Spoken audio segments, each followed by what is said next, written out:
Hey, how y'all doing? Yeah, I'm back at it, you guys. You know what? It is a sad day. Let me tell you something. What's going on? Do you know she is coming out? Yes, she's coming out. The lady, the nurse, Kevin Samuels' nurse, Aubrey like something. Why am I so damn loud? Do y'all feel like I'm so loud? Comment, let us know. You know, I feel like I'm loud as heck. Anyway, she is coming out and she has something to say. And guess what? We got them phone lines open. I got a new phone line. Let me know if y'all can hear me. You know, press 1 if you can hear me, okay? We got a new phone line, so feel free to call in. Make sure it works, okay? I've been trying to do some stuff. You guys know we did a live not too long ago, and we broke down so much. It was so many rumors that was going on around her. They are trying to say that she is the cause for Kevin Samuels' demise. Yeah, that's what they're trying to say. They're trying to say he did something to her. I don't believe that, but we need y'all to call in and let me know. Do y'all believe that she was involved in his demise? They out here, they said that she's a trans woman. They said her real birth name was Oscar. What else they say? She's a BBW. Girl, it's so much, but this is what she has to say. She says, you know what? She said it's crazy how complete strangers try to hurt your character. Believe it or not, there's still good-hearted people in this cruel world. Unbelievable to think I have to clear my name for doing the right thing. Let me find a lawyer and make these people take all these stuff down. I'm humble, 6-figure woman from Memphis. No need for a one-night stand. My family and close friends know I'm a good person. People are so evil, but I'm sending you love.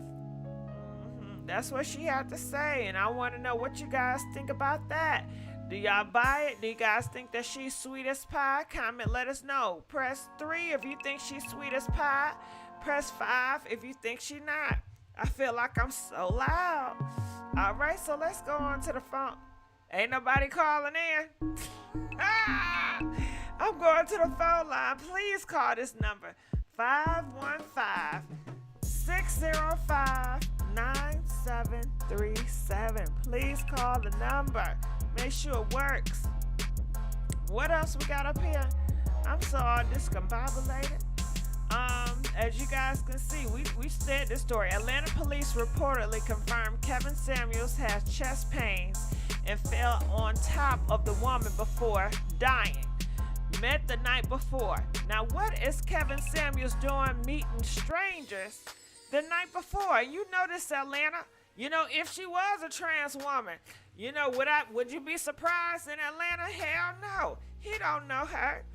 You know what I'm saying? Maybe. And then he had her around his business. I'm not understanding that. She a complete stranger, Kevin. Why would you have a strange woman in your business knowing what you do? Come on. Have some discretion about yourself. But we need y'all to call in and weigh in some answers. Calling from 940. Can you hear me? 940. Hello? Hello? Can you hear me? Hey, girl. I can hear you. Can you hear me? Oh, God, Jesus. Oh, God. Oh, God. Girl, do you know it's been so hard? You know? Yeah, the YouTube streets has just been on fire since this whole fiasco. Tell me what you think about that.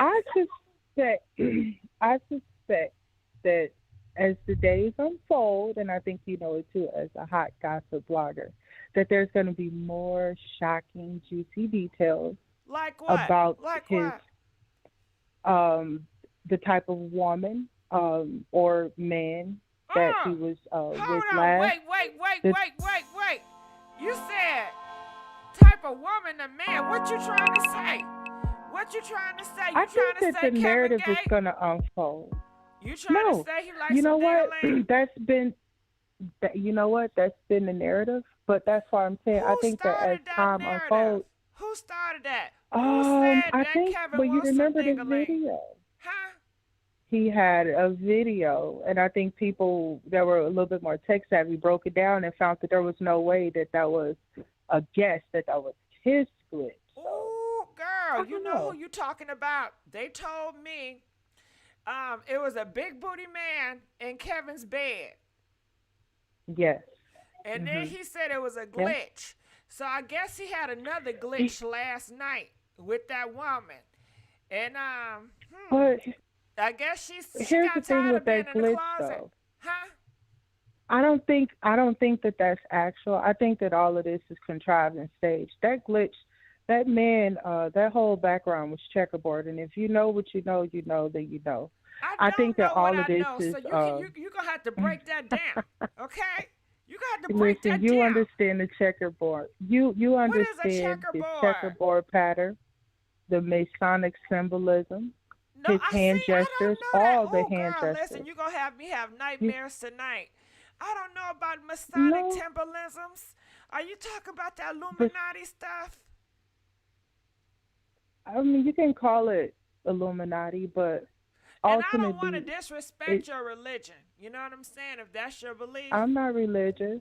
okay. Well, No, you I'm know, not religious. I just know what I know. Look at his hand.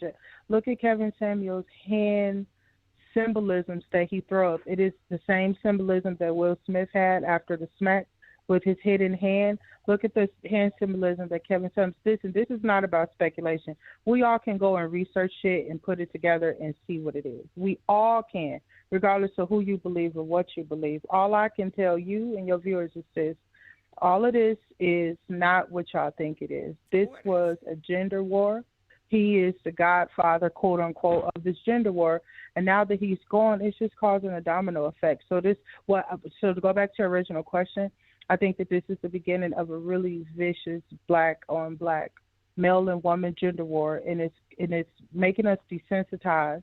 And eventually, like I said, everything is just going to shift in terms of relationships with Mm, the younger generation. That's mm. what it is, and you'll see.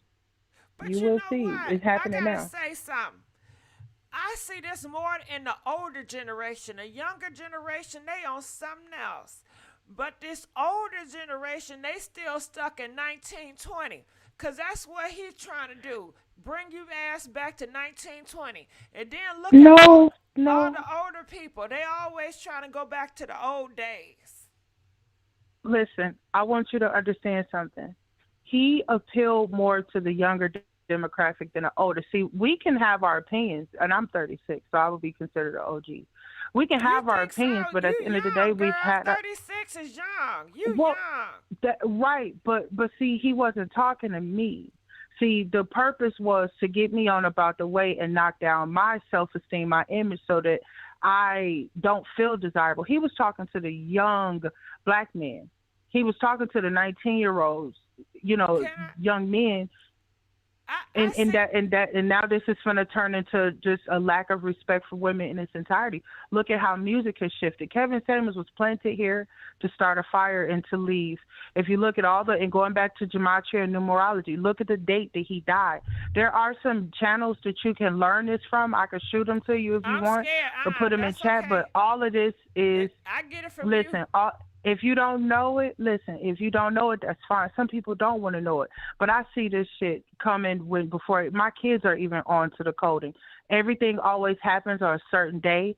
The numbers always add up to a 3, 6, or a 9. You'll always see the same hand gestures, the same symbol. Even a Tasha K and Cardi B case. Oh, All God, of this please don't stuff bring up that is her. happening. Please. All I of don't it, want. even her. Listen, Don't look say at no how other she quote YouTubers unquote now. celebrates. Okay, well, we gonna call her Masha May. No, Look no, at her no. quote I don't unquote want no tribute to, but drama. we I can't. don't No, want no listen, drama. it's not about that. She could come to me. My Well, name Jocelyn she gon' BTV. I be in your chat all the time. Well, come on now. I don't Listen, want no drama with none of this these is what it motherfuckers is, out though. here. You ain't listen. We know, but your reputation solid. This me, these my words, but right? if I have you come over here talking about them other YouTubers, they gonna try to, you know what I mean? So let's just cancel. You As know what? long as you don't understand the code and as long as you don't understand the symbolisms, these stories is going to run right under your nose. It's just sheer entertainment when they can be teachable moments. All this is right here is a domino effect. So like I said, I understand the nature of your channel, but I see from a whole different lens. In my third, I stay open, baby. Kevin Samuels was planted here for a reason. There's no coincidence. He connects with the likes of Nicki Minaj and then Future, and then he drops dead. I knew that when he dropped dead, I knew there was going to be sketchy details around his case, just like all the other sacrifices. It's always like that. And he ain't going to be the only one. There's going to be somebody else major that's going to drop too within the next 60 days. This is how they do. They do all of their stuff in threes. Watch and see what I tell you. You scaring me, okay? Why? But see, you cover all of this though. That's what I'm saying. It'll be a shame, and you're a smart woman. Listen, you're a smart woman. It'll be a shame for you to report on this, and you don't see what's going on. You can ignore it, and that's fine. You know, you doing your job. This is your, entertainment. But at the same time, there is people. Look, go find out who 300 Records is. Look at all of those artists who died under 300 Records. Look who owns YouTube. Look who runs the algorithm. Right. Exactly. They run YouTube. Leor Cohen. No, ma'am. 300 Records. Leor Cohen. He's behind all of this stuff. Like I said, in that fake case, how many news reporters was in that courtroom? We gonna have them motherfuckers coming over here. Listen. It's something. No, they not. They could come for me. The people in your chat smart. Listen. You got some intelligent people in your chat. Ask the people in your chat how many news stations was at that court case. Only one person reported. I have never seen a defamation case go in that nature, and I work in that field. So all of this shit is contrived. But I'm going to let you get to your cause, and I know this is our entertainment. This is good content. Y'all finna eat good off this story. But, baby, look at them hand symbolisms when he first came out. May 5th. Research what day that is. Type in May 5th and type in Illuminati. And Hispanic celebration where they drink a lot. And that's the surface level thinking that everybody think. That's why I said this is what I do. My kids are up on this. When somebody quote unquote die, they already could put the numbers together and figure out what's what. They do this all the time. It's just like how 5 times 5 equals 25. They use the same formula. So like I said, I'm gonna let y'all cover this and eat because y'all getting a lot of clicks and views. But all this is contrived. This is order out of chaos. This is Freemasonry. All his handsome. And if you don't believe me, go look at his videos and go Google Freemason Hanson. Freemason hand symbolism. We Google symptoms all the damn time. Now have faith in Google now. Look at the stuff that they doing and they putting this in your face. And everybody mad and excited and emotional. And guess what? He probably not even dead. What you mean? Let me hush. His mama said. How you know that's his mama? Okay, you scared. Can I ask you a question? All right, so listen. I want to ask you. Your viewers are smart. Take Kevin Samuels' picture and set it next to T. Grady. Who the hell is T. Grady? What's his name? Y'all know who I'm talking about. What's that basketball player name? Grady. T-Mac. T. McGrady. Girl, y'all know who I'm talking about. Put his picture. You know how to, but you smart. You work. This is what you do. You know what I'm talking about. Okay, but listen, if you saying what you saying is true, that's scary. That's some scary stuff. Listen, I don't want. It's not meant for you to be scary. This is the new normal. It's the new world order. All they doing is easing the tip in. By next year, everything is gonna be so far out in the open. Demonic shit, occult symbolism, all of it. You can't help it. Listen, it don't matter. It's here. It is here. All Kevin Samuels is here to do is break down our defenses, desensitize us, cause us to hate each other, cause women to want to be with women and men to want to be with men. Hey, do you remember that episode that Kevin Samuels had when? Okay, we talked about the glitch. Do you remember that episode when? I don't either. No, this was something that went viral. I feel you, girl. Listen, I feel you. I don't watch this shit either. But he had another video. These just little clips that go viral. Then he had another video, and he was like, "Man, I understand the urge. If men that want to be with men, I understand the urge." And that one, well, Miss Cynthia G talked about it. But this was his agenda. That's another YouTuber now. I'm not trying to do no. I love you, but we're gonna have to let you go, okay? All right, I really don't like to be throwing out different names and stuff. Sometimes it causes chaos. Somebody say something, you know what I mean? I ain't trying to get in that for real. I'm just doing a lightweight, commentary. I don't want to get in this shit deep for real, okay? I can't take all that. I have bad anxiety. My nerves is bad as hell, okay? After this, I'm going to have to eat something real good. Shit, I'm nervous up in here now. Y'all talking about some dark-ass spirits. I'm going to have nightmares.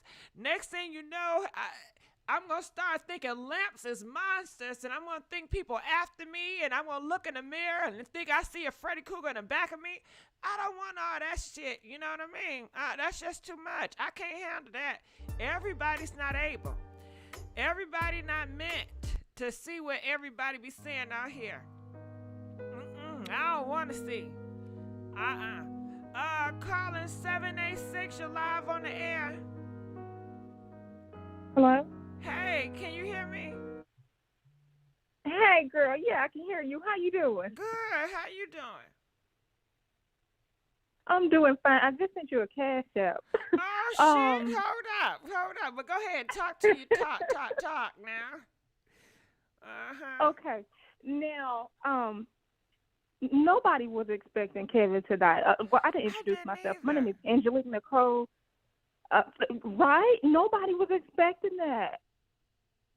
But my name is Angelique Nicole, a.k.a. Tony, ATLGA. I'm in Atlanta, Georgia. And I just want to say, regardless of whatever Kevin, has said, I just feel like I'm sorry that he had to go so soon because how old was he? 56? That was real soon. It was unexpected. And then for him to go out the way that he did, it's just real sad. I was scared. He just dropped. And I just, I thought it was a prank. I said maybe he pranking hoes. That's what I was thinking too at one point.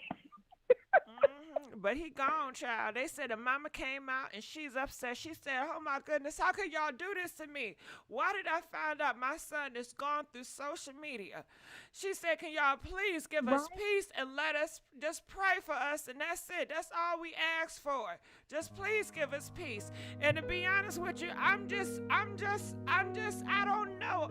I don't understand how he could just be so careless to meet a random girl and just have her in your private space. I'm not understand how would a high value man, why would you do that? And I'm not saying she is the cause of his demise, because I don't know. That's what people are saying out here. They're trying to blame it on her. But they got to do that autopsy, and they're going to find out what was in his system in that autopsy. We don't know that, right? But no, we don't know yet. But guess what they was telling me yesterday, and I said, no, I don't believe that's true. They said he was on that cocaine. I said, how you know he on the cocaine? You didn't even, you didn't even, it wasn't no autopsy. And they talking about he's on fentanyl. And I said, how he doing that? And he with a nurse. What nurse is doing cocaine and fentanyl? Nurses, they know about diseases and stuff. They wouldn't be going around sleeping with random men because they care about their health. They're a nurse. A nurse, number one thing is to care about her health. That's why I said, I don't know if I believe she's a nurse. And then, girl, did you see all them videos she got? Her behind out there, she don't want got this no to go clothes happen. on. She don't got no clothes on, girl. What? She look like she's selling something. You know what I mean? Woo! I'm gonna have to go over there and check her page out. She blocked it. She Mm. tired of people I dragging know all of her. it. She blocked it. Oh, she done blocked it now. Okay. Yeah. What Mm. nurse you know picking up random men and going to their house and sleeping over at that? Kevin could be crazy. He could be somebody that take you out of here. You don't know that man. Yeah, you see him on YouTube, but he could be a damn Bill Cosby. You know what I mean? Yeah, You don't know we what don't Kevin know. You into. don't know what he into. You don't know what fetish he got involved in. You don't know. He could have had your ass on a handy camera. You know that? What's that handy camera? I got you on candy camera now. You know? Yeah, that secret ass camera, girl. I know about candy. Okay, yeah. I'll be nervous as hell fucking around with Kevin. I wouldn't trust his ass. How he embarrass women 24/7. You know he gonna try to embarrass your ass. You never know. I'm telling you, you gotta watch yourself at all times. But I don't know. You see, I didn't really know what he was, having going on with her. All I heard was that they were just out, and then she went back with him to his house that night.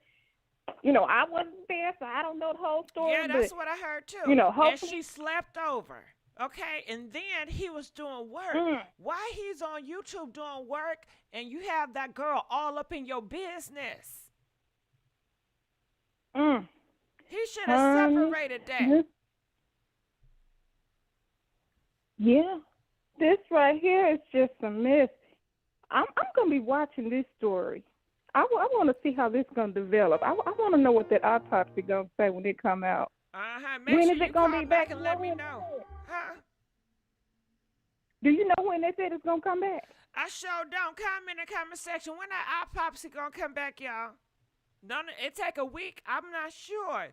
And then homegirl calling me, scaring the fuck out of me, talking about some dark magic and the 633s, and I said, what the fuck you talking about? And I don't understand I don't know the that 360 deal. All I know, okay, they said the rappers are into 360 deals. She said it's a 360 record deal. I guess it's talking about, I don't know. Threw my ass for a loop, had me up here about to damn cry. Okay?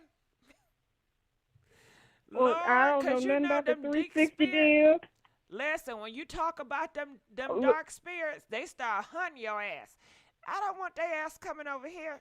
Okay? Leave my ass alone. I'm sorry. I am sorry. Okay. I ain't able. Well, But I'm work that out.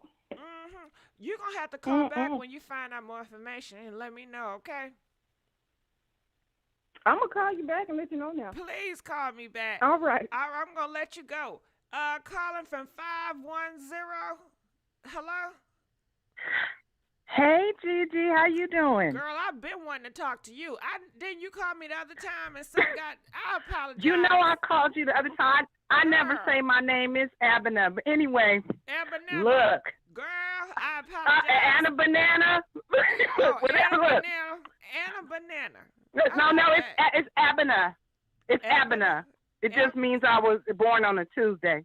Okay. Hey, that sounds all like right. that So song. On a Tuesday. Go ahead. On a Tuesday. So anyway, I have the incident report cover sheet, right? Tell it.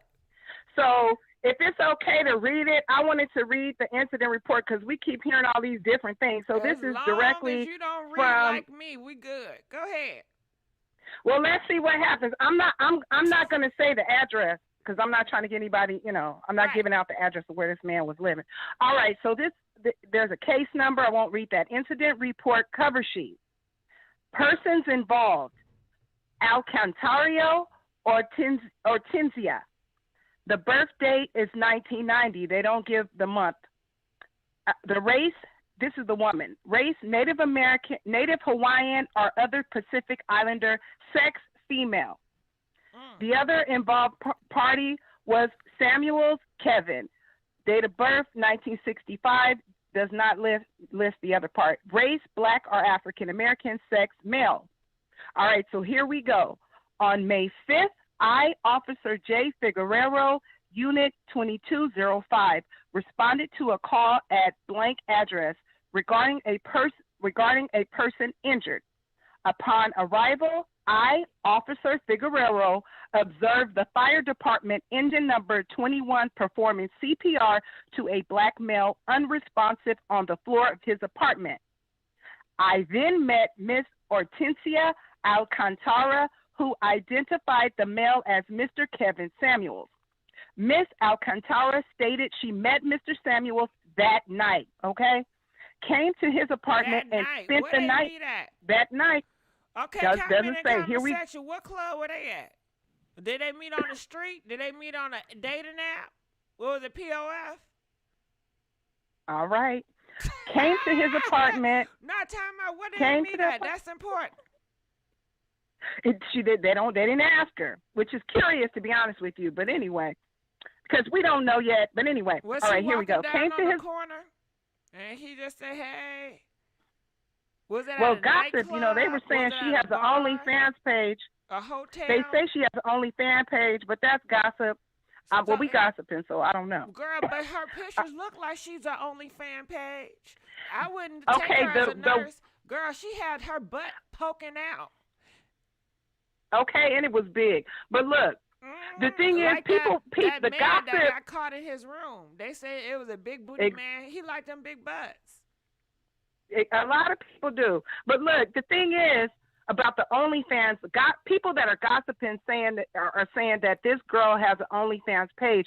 Now, one thing I want to say before I go back to reading, if you want to hear the rest of the report, is just that what I found strange is the first picture that came out of the girl. It was a cute picture, but it was kind of dry. She didn't have on makeup. All of a sudden, all her social media went blank, and then these really cute pictures came out. So I'm like, who's releasing the cute pictures? Is it her people? Like, is she like, don't show that picture of me here. Here's some cute pictures. All of a sudden, there's some cute pictures. So I think she's lightweight advertising, but I'm not going to hate on her. All right. Why would so she here we go. Advertise on his stuff? Who does that? Somebody who wants, crisis is opportunity.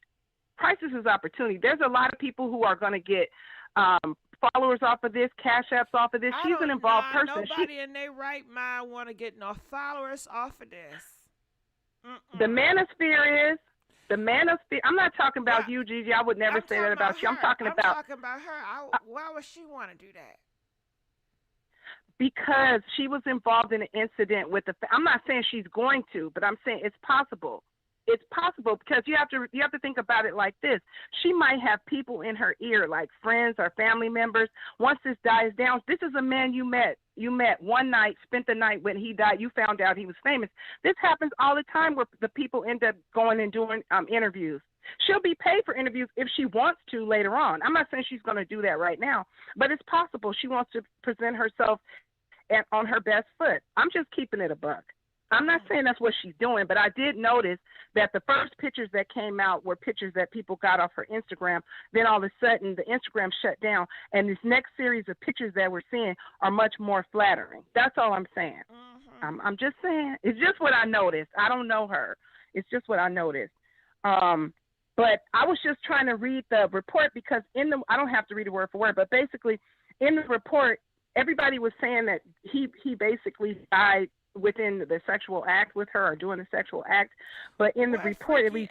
What's he doing? You know what? I know some positions, but that's another topic. It could have been the lizard lap. Look, all right, I'll tell you what all right, so this is what the report said. Okay, so she spent the night with him. Miss Alcantara said that early in the morning, Mr. Samuels complained of chest pains, and she attempted to help him, but he fell on top of her and she proceeded to notify 911. Miss Alcantara also said that she requested that the 911 operator contact the front desk for a defibrillator to keep Mr. Samuels responsive until Grady arrived, and it also states she stated she was a nurse. Okay, so the Grady bus arrived, so that would be EMS for those people who don't know it by that name. They arrived, and Mr. Samuels was later transported to Piedmont Hospital. Now, the only two really issues that I noticed from this report is that they're calling this a miscellaneous non-crime. So the police are not investigating this young lady, and it also does not list her address. So I don't know if they got any other identifying information from her other than her name, her ethnicity, and her date of birth. So that's what we got. I'm just giving some facts to go with the rest of everything else is speculation. But those are just the facts from the report. With speculating, because sometimes when we speculate, we come to the truth. You know what I mean? Oh no, so, we gonna find out. What they do? We still ain't get to what they did in the bedroom. Well, we couldn't been there. Look, it could have been the lizard lap. It could have been wheelbarrow, foot pond shoulder. I don't know what they was doing. Whatever they did, the man is gone, y'all. And I just, was you know, that good? Was that kitty cat that good? Let's hope it ain't never that good, because I'm trying to do mine, and I don't want my husband to die. Let's hope it ain't never. I mean, but we going far with this, but some people consider. Can I say the O word? I don't know what I can say on your channel. I don't even know what the hell O word is. What is O word? You better know. Yes, you do. Okay, so they say orgasm, right? I'm sorry, you made me say it. Listen, you got people cussing like sailors on here. What the hell is a O? What the hell? Okay. Okay, so the big O. So, okay. So I don't know. Okay, so the big O, the big O okay. is also called la petite mort, or la petite mort, the small death. So people been scaring you all night. So you gonna make me say this, and then you're gonna be scared. You ain't gonna, Gigi, you gonna be scared? No, you just said. Don't. No, you know what? She was doing what I was gonna say is some people believe. All right. So this is what I'm saying is some people believe that when you have an orgasm, in France they used to call it the small death or the little death because it's so intense, such an intense emotion. That's why a lot of people who have heart issues will sometimes succumb if they get overexcited at the point of orgasm. Do you see what I'm saying? Okay, so when you said you're saying that right. when he reached that peak, it was so good and so groundbreaking. Hold on his now. Heart to stop. Now, I didn't say that. She's the one that was the nurse. And, another thing I want to say is, that Greg... Can we keep it a buck? Okay? Because didn't his ass say, if we're going on a date, ladies, expect to give some of that kitty cat up.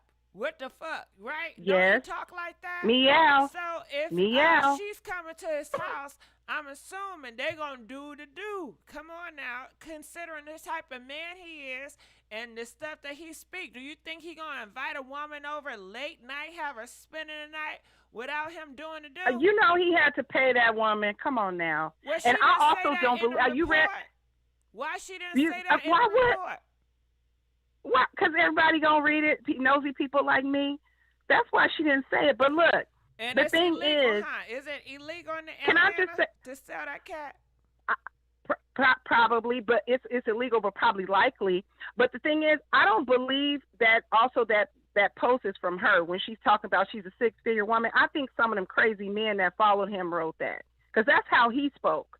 Six-figure men, six-figure women. I don't think she wrote, I'm a six-figure woman. She didn't write that. That's one of these crazy men that's trying to make her sound, like she was. If you had six figures, would you go home in the middle of the night with Kevin Samuels? No disrespect to the dead. Let's keep it real. I mean, no. She's getting paid.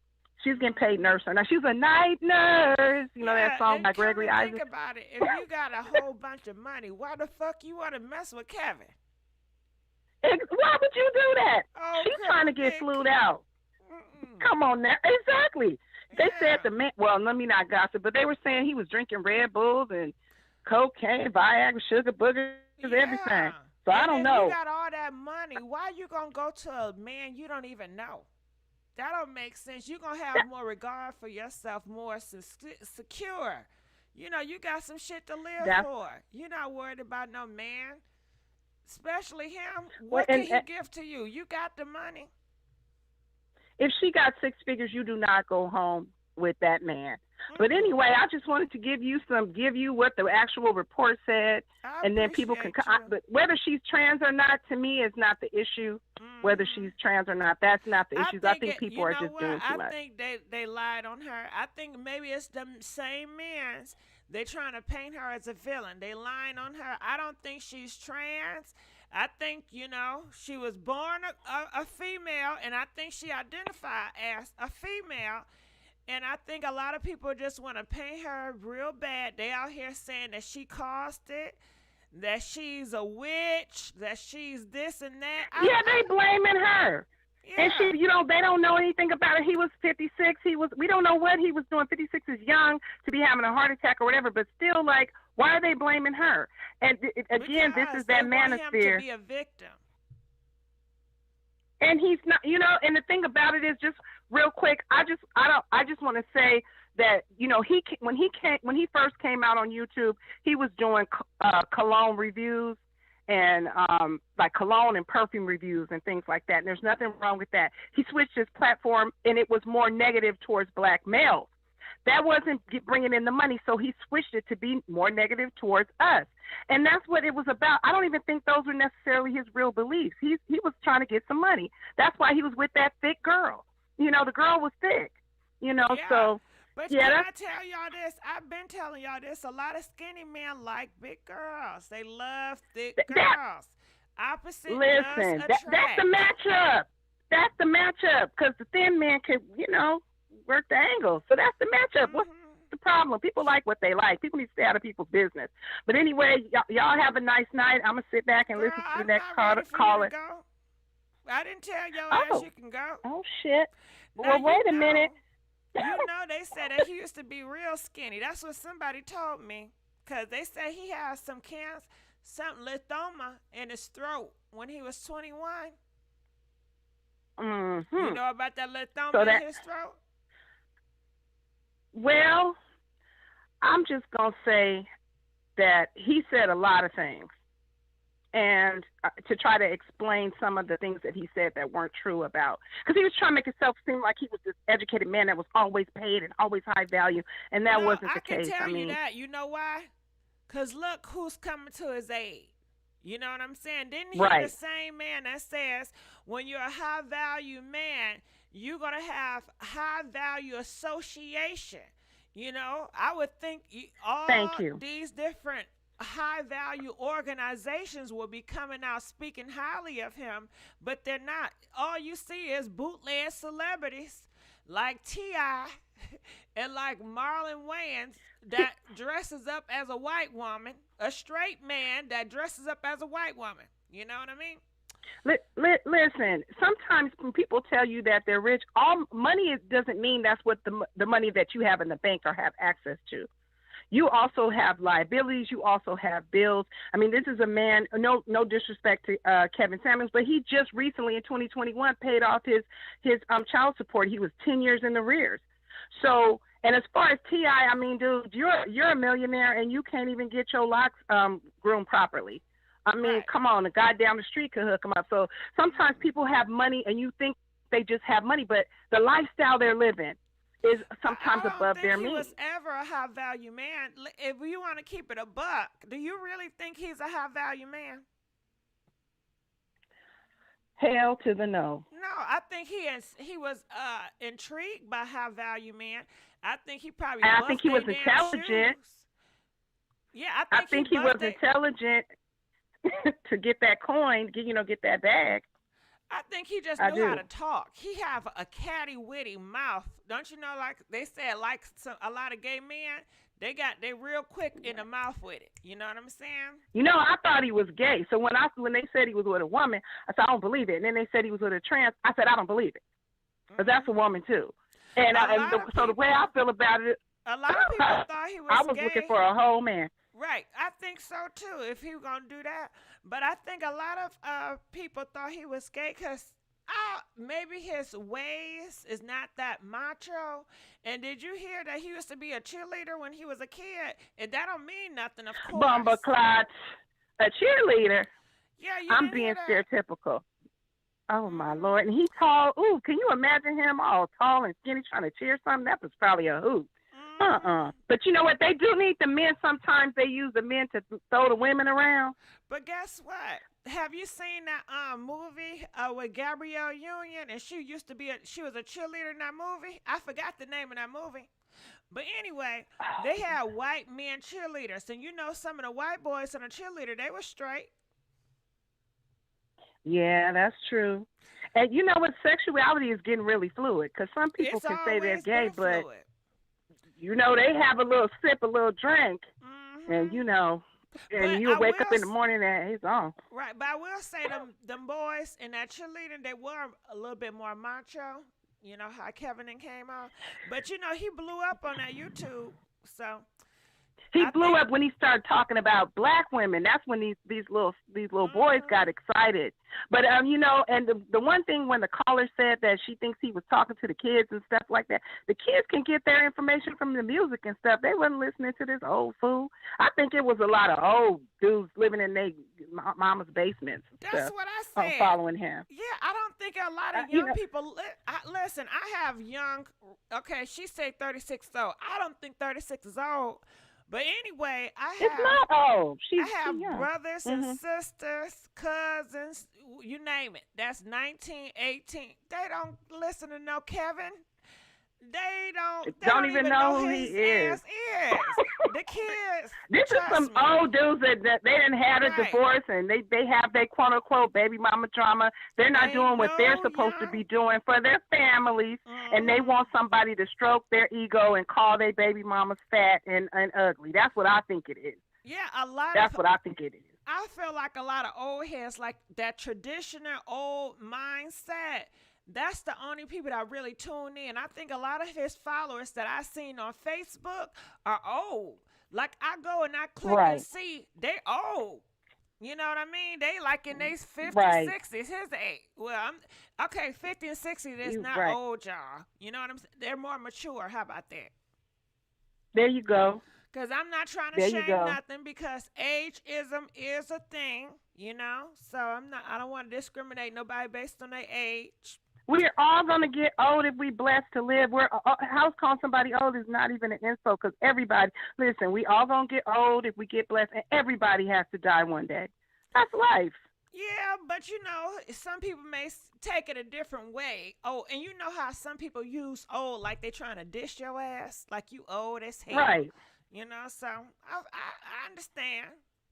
You know, Honey, age is the great equal. I call it the great equalizer. Because no matter what, unless you got a bag, everybody's just going to end up being some old ladies and old men talking shit. So whoever was looking like this or looking like that, age comes for everybody. And it's the great equalizer. Let me tell you. So you don't But anyway. You're not for anti-aging? Because I listen, I'm going to get me some anti-aging shit, okay? Oh, no, I'm not saying that. I'm saying anything someone wants to do that's healthy and safe. I don't believe in it doing anything. If you're going to do something to your body like a surgery, I think you need to do it. You need to have the money, save it, get it, do what you need to do. It's legal to get it and just do it well. Like I don't judge people for surgeries. That's their business. Well, I just want them to be safe. Moisturizer. Keep moist. Oh yeah, get you some Stay moisturizer. Shea butter is good. Shea butter is good. We have to take care of ourselves. So I'm not even mad about that. But I know, look, I've been trying to get off. I'm going to get off of this phone. I don't want the comment sections to thinking I'm dry. But all I right, enjoy peace talking and blessings. to you. I really do. Please I call enjoy me talking back. to you, too. All right. All right, take care. All right, let's go on to the next caller. Calling from 347. You're live from the air. Hello? 347? 347? 347? All right, I'm going to go next caller then.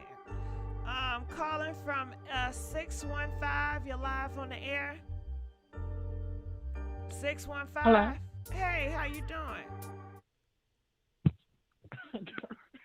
Hello? I am super the fuck. Hello, can you hear me? Uh-huh. I hear you laughing. I'm tripping the hell out because I'm just really trying to understand this whole concept with Kevin and what he has really going on. Because it's like you talk so bad about these people And now it's like everybody feels as though that they shouldn't feel the way that they feel. But what about those people that you literally embarrassed on live Instagram, live whatever platform that you was on, and these people had to go and live their lives after you basically tore them down? So we that, you know what? That's some good questions. You know, and I want you to ask Kevin that. And this is, I'm gonna pretend, okay? I'm gonna act like I'm a Kevin representative, right? And this what I would think his representative would say. Well, I talk bad about them women so they can make them better themselves for the black community. Black women need to get talked down because they got a big head and they need to know their place to submit to these black men so we can come together as a black community. Because if y'all don't obey the black man, then y'all can't go nowhere with the black community. You need the black man in order for the black community to go somewhere. So I need to get the black women in line so the black man can lead as he should. So that's why I had to put the smack down on their ass. Next question. Well, my whole thing is, well, the black men are not men now.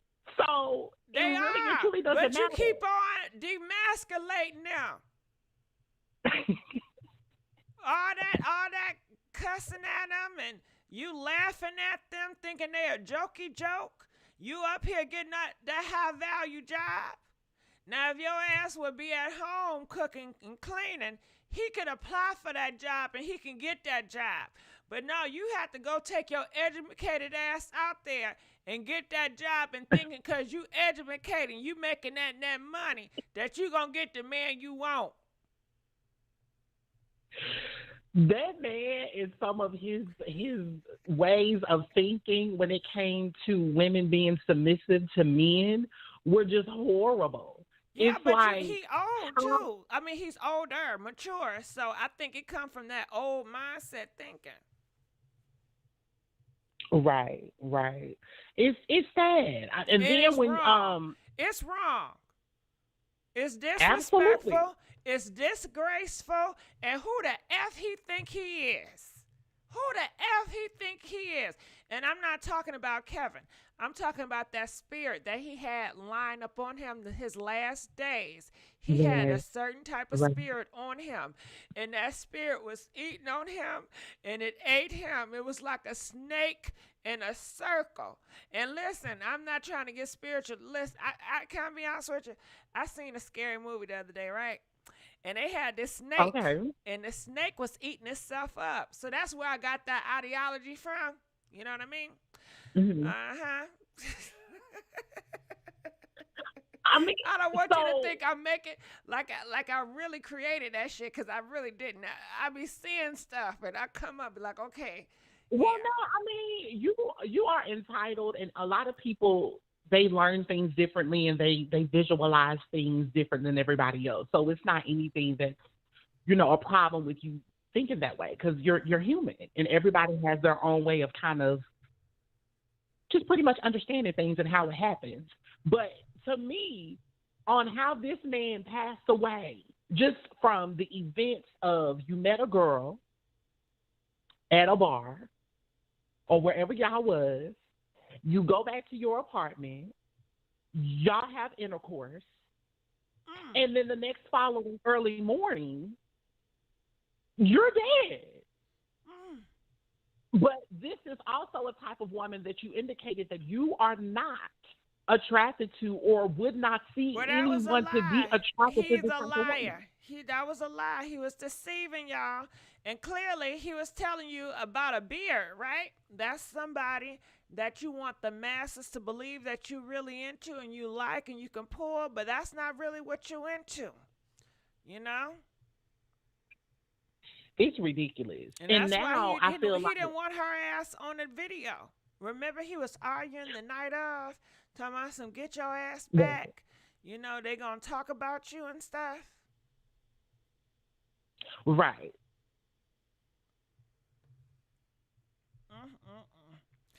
Well, that's something, ain't it?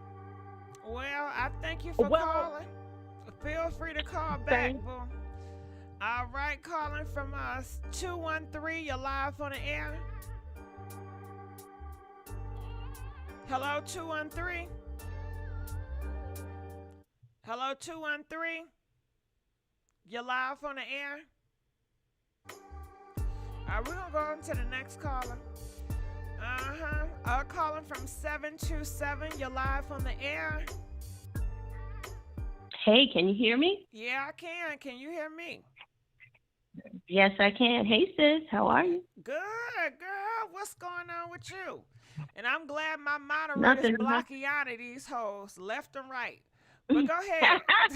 Blocking out of these hoes. No, that's right. I know that's, I love y'all in the chat room for real. Okay, but go ahead. We don't give these haters no attention. Yeah. Go ahead.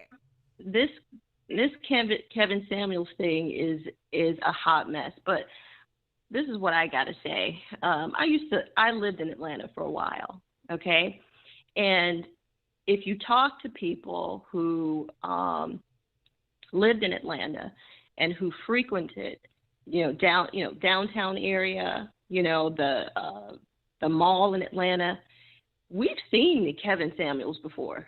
You know what I'm saying? As a matter of fact, my cousin worked in, what was it? I think it was Macy's, one of those stores. And she said that Kevin Samuels would come in the store and he would buy candles and he would take them home and then bring them back like 2 days later to get a refund. He would and he would bring the candles burnt. He used the dang candles, burn it, and would bring it back for a refund. And now, he did the same with cologne. What type of character is that? What type of person is that? It sounds like somebody who's broke. Sounds like somebody who's trying to put on this persona, that they got money, but they don't. You know what I'm saying? That too. And it sounds like somebody that's a user and do horrible things. Who you want to use it and then return it so somebody else can buy it? Yeah. And you know what? And see, and my cousin told me this like years ago when Kevin first, you know what I'm saying? When he started becoming popular, she was like, man, I know that dude. He used to come into the store, always, exchanging stuff. And then, he would have the nerve because he was on a list. Because he would always return stuff. He was on a list. Then I seen a video of some white dudes that was talking about he did the same thing in their store. It's out there on YouTube if you look it up. All right. So he was doing stuff. He was doing stuff like that. But this is what I feel. This is what I feel that's happening. First of all, I believe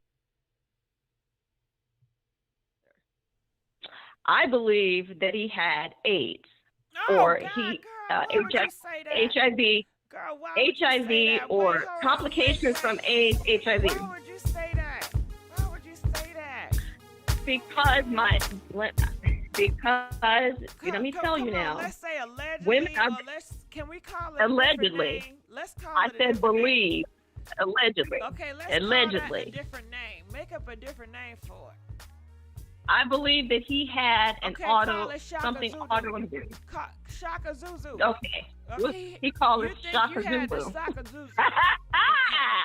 You think he had the Shaka Zuzu? Yes. And let me tell you something. Okay. Women, our intuition is on point. Okay. We had already predicted that something was going to happen. You know what I'm saying? There's something that's in the air that's going on with this manosphere thing. With, I don't know what, it's like an explosion of, I don't know, black men just with this hate towards black women is getting ridiculous, And it's like there's this explosion. And then he is like, he called himself the Godfather. And he is like sitting on this throne like the Godfather. And he has all of these pawns and all of these, these men coming out from under him. and Well, creating their own YouTube videos and stuff like that. It's just, yeah. But anyway, getting back to what I was saying, who I really have, dislike the black women too now. huh? You know who else really dislike them black women's too? And Who? I feel the people in power. Some of them, I ain't trying to be racist, but some of them Caucasians, they feel like black women, y'all getting too educated, y'all getting too up there, and y'all very, you know, you're more brave than it seemed like than the black man. Black women will stand up to them, you know, and most of black men, yeah. they're gonna be quiet. They're more submissive towards, you know, them white powerful people. And the white powerful people will give that black man money to shut these black women up, because you can do it. You know, the black man can do it. And it looks better for a black man to go against them than they go against them. And I think they would, because they want favor within that community, because they see them as a higher, you know, being. Yeah, they've always, everything that black men do, you know, they're getting it from them. You know what I'm saying? It's like they don't have their own ideals. Everything that they do is on the precipice of basically white supremacy. What the white man doing? This how the white man doing, so why can't we have it like that? Exactly. That's why they want their women. They wanna be them. But getting back to the voodoo, or what do we call the Shaka Zulu? The Shaka Zulu. Getting back to that, I feel apparently he was diagnosed with cancer when he was 21 or something to that effect, right? And went through chemo and all this other stuff. I don't even think that's what it was. I really don't.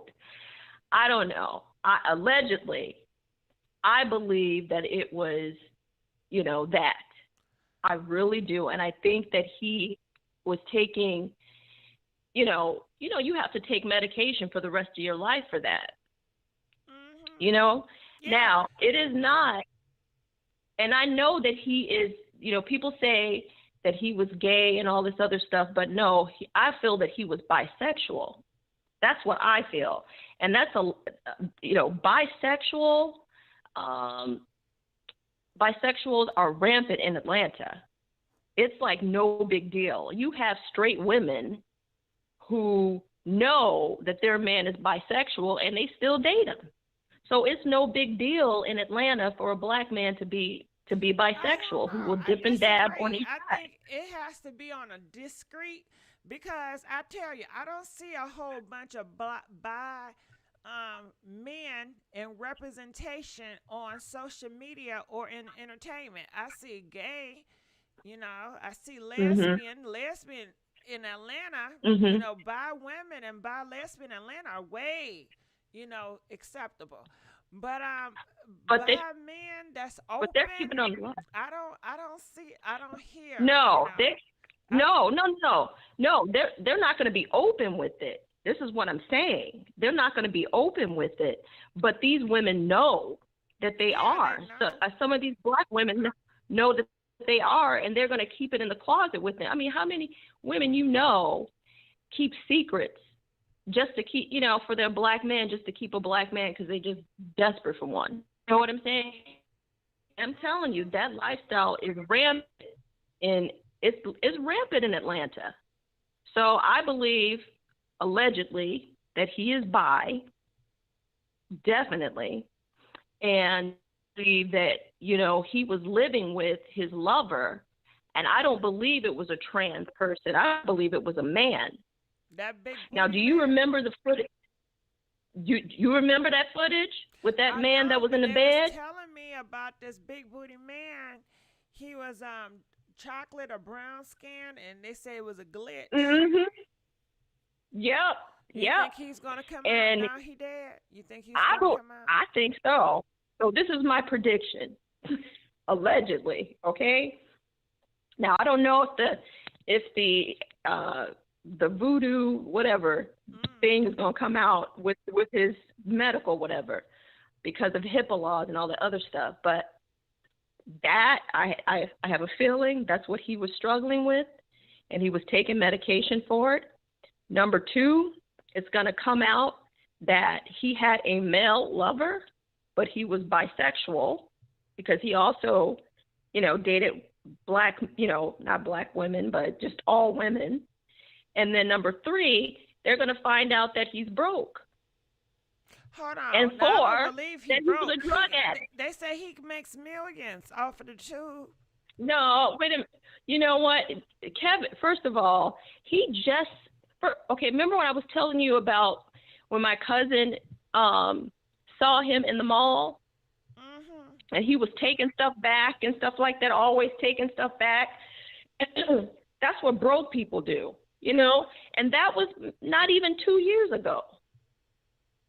Okay, I know he has a lot of followers on YouTube or whatever, but I mean, if he did started coming into money, he started coming into it maybe late last year is when he starts seeing, the fruits of his so-called labor, but then he was in a lot of debt, obviously, and all that stuff's going to come out, that he's broke. But he was a $1 million debt girl.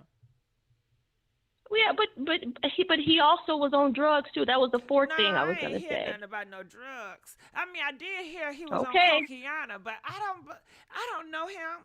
That's drugs. Yeah, that's true.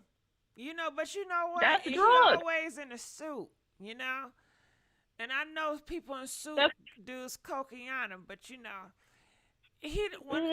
little clips I see, he don't. Well, I don't know how do a person act like when they on cocaine. I don't know. I automatically think they're gonna act crazy. You know what I mean? Hey, but maybe they don't. Maybe they calm when they doing that cocaine. Who knows? Maybe they're more mean. Oh, girl, do you think that's what happened? They say he was getting really, really mean with black women. You think he had to do some of that cocaine to really be that mean? Because maybe in the beginning he was really not that harsh to people. I don't know. And no shade to the LGBTQ. You can mute me if you want to, because I know it's girl, a sensitive what you subject. gonna say to that? Come on now, we allies over here with the LGBT. What you about to say now? Okay, so what I'm saying is, this is what I'm saying because I'm telling you, I lived in Atlanta for a while, and let me tell you, that community is rampant. Okay, trans women, all that, right? So it's like he portrays the persona of these black trans women. Now, here's my second point. Have you noticed how some of these black trans women have been acting towards the original black woman? It's like they have shade against us for some reason. Have you noticed that? Who are you talking about? Have you noticed that? Are you talking about a person in particular? No, I'm talking about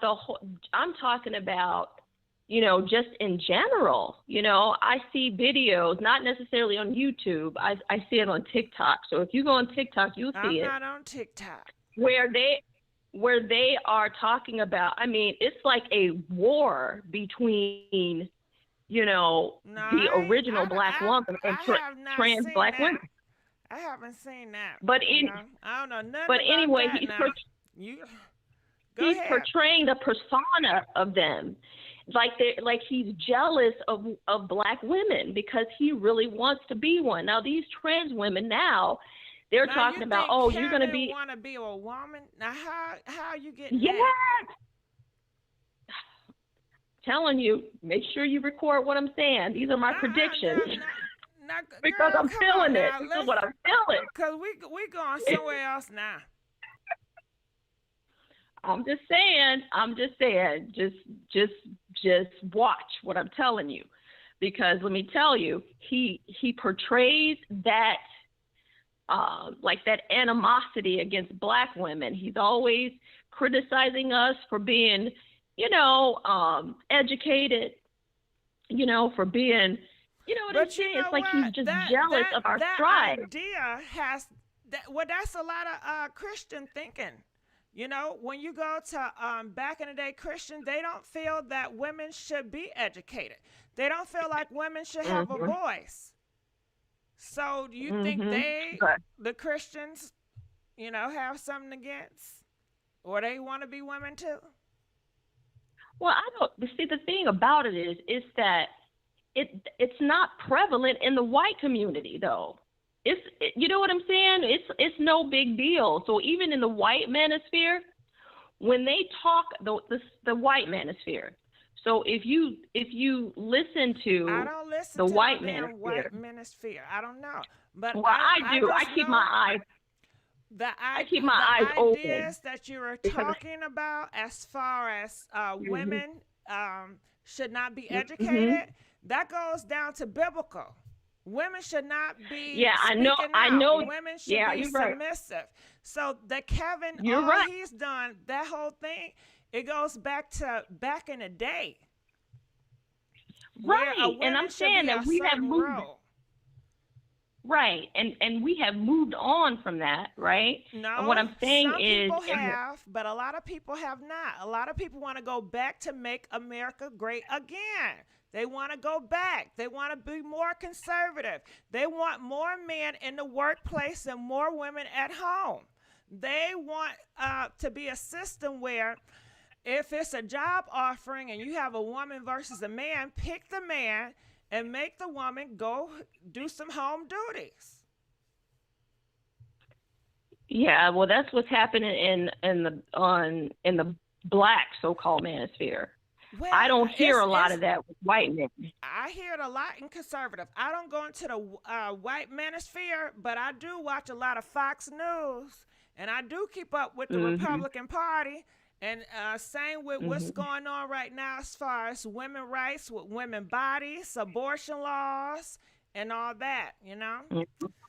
But yeah, girl, Yeah, you but gonna yeah, have us Kevin, going everywhere else because we supposed to keep on talking about Kevin and the deaf, and that's we what I'm everywhere. saying. So Kevin, but you got what I'm saying. So that part of it, the fact that it's gonna come out that he's broke, you know, Well, we just have the to fact see. that he's doing a man. Okay, well, thank you for calling. All right. Woo, that was a lot of roller coaster right there, y'all. Okay. Yeah, it went real left, didn't it? It went real left. I'm looking in the comment section. The white men are very conservative. Where they want to go back in the day. I'm feeling depressed. Oh, don't feel depressed, Pookie. Okay, so let's continue on and see what else is out here. 713, you're live on the air. Hello. Hey, how you doing? Hey, I'm good. How are you? Good. Looking at the word misogyny in the comment section. Yeah. Mm-hmm. So, I was bored and I've never watched Mr. Samuel, so I said, let me catch up and watch a couple of videos. Mm-hmm. So I thought the video was very interesting. There was one of them where Lonnie Love and Jenny Mai and Garcelle were talking, and he got mad because it was a segment about submitting to your man. And what stuck with me was one of the things he said was Lonnie Love and Garcelle would never find anybody and they would die alone. And I just felt, and that just stuck with me because I'm like, you know, he's sitting there talking about they'll never find anybody and they're going to die alone. And he, unfortunately, died alone. Mm-hmm. You know, I have no negative feelings for him, but some of the stuff he said on there, some of it was good, but the majority of it was not good.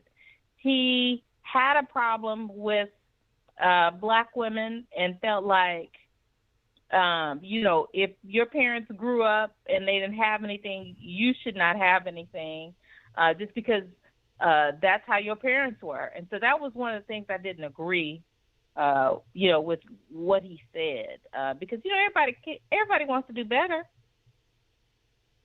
Mm-hmm. You know, there's nothing wrong with anybody wanting to do better. So that's all I want to say. You know, this is my first time in the chat and in the Come in on, the show. first time in the chat. I And know. I really enjoyed this. This is nice. You're doing a really good thing. thank you, boo. I appreciate it. And the people in the chat, is my volume louder now? You know, somebody keeps Yes, saying my it's stuff low. good. Now I want to know this. What well, I don't listen to Kevin. You know, I just seen a little bit. I Mhm. don't like. I guess how he. I don't. I'm not for violence. Like somebody putting paws on somebody. I'm never for that. I feel like you should just walk away, or y'all should just break up, right? So I don't Well, like that absolutely. aspect of him. You know. But what didn't you like about him? Like, what was some teachings that you did not like or you couldn't get with? I didn't like the fact that anybody who came on there, he'd ask them how to, to rate themselves. And, if they said they 8, he basically let them know that they weren't an 8.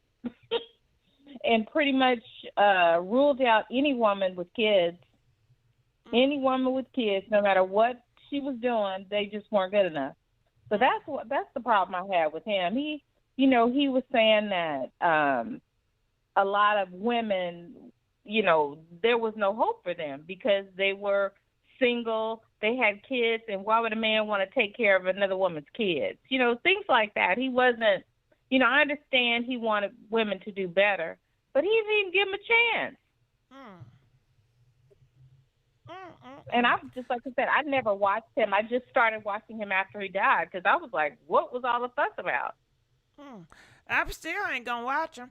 But okay, so the degrading part. Him, you saying, well, I want to do this.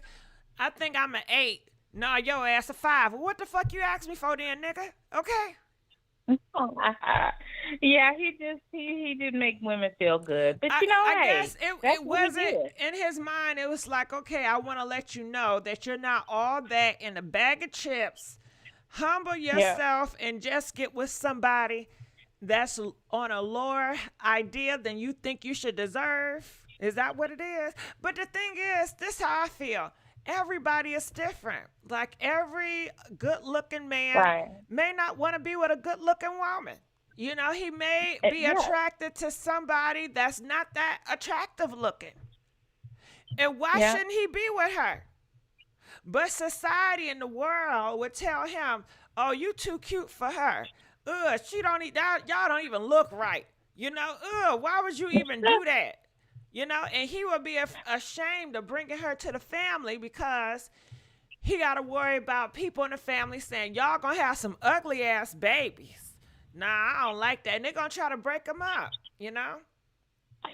Yeah, he was worried about, like, there were women on there with chest tattoos, and he was like, how you want somebody that is like a what did he call it, a high-level guy or whatever he said? He said, well, you have like a chest tattoo.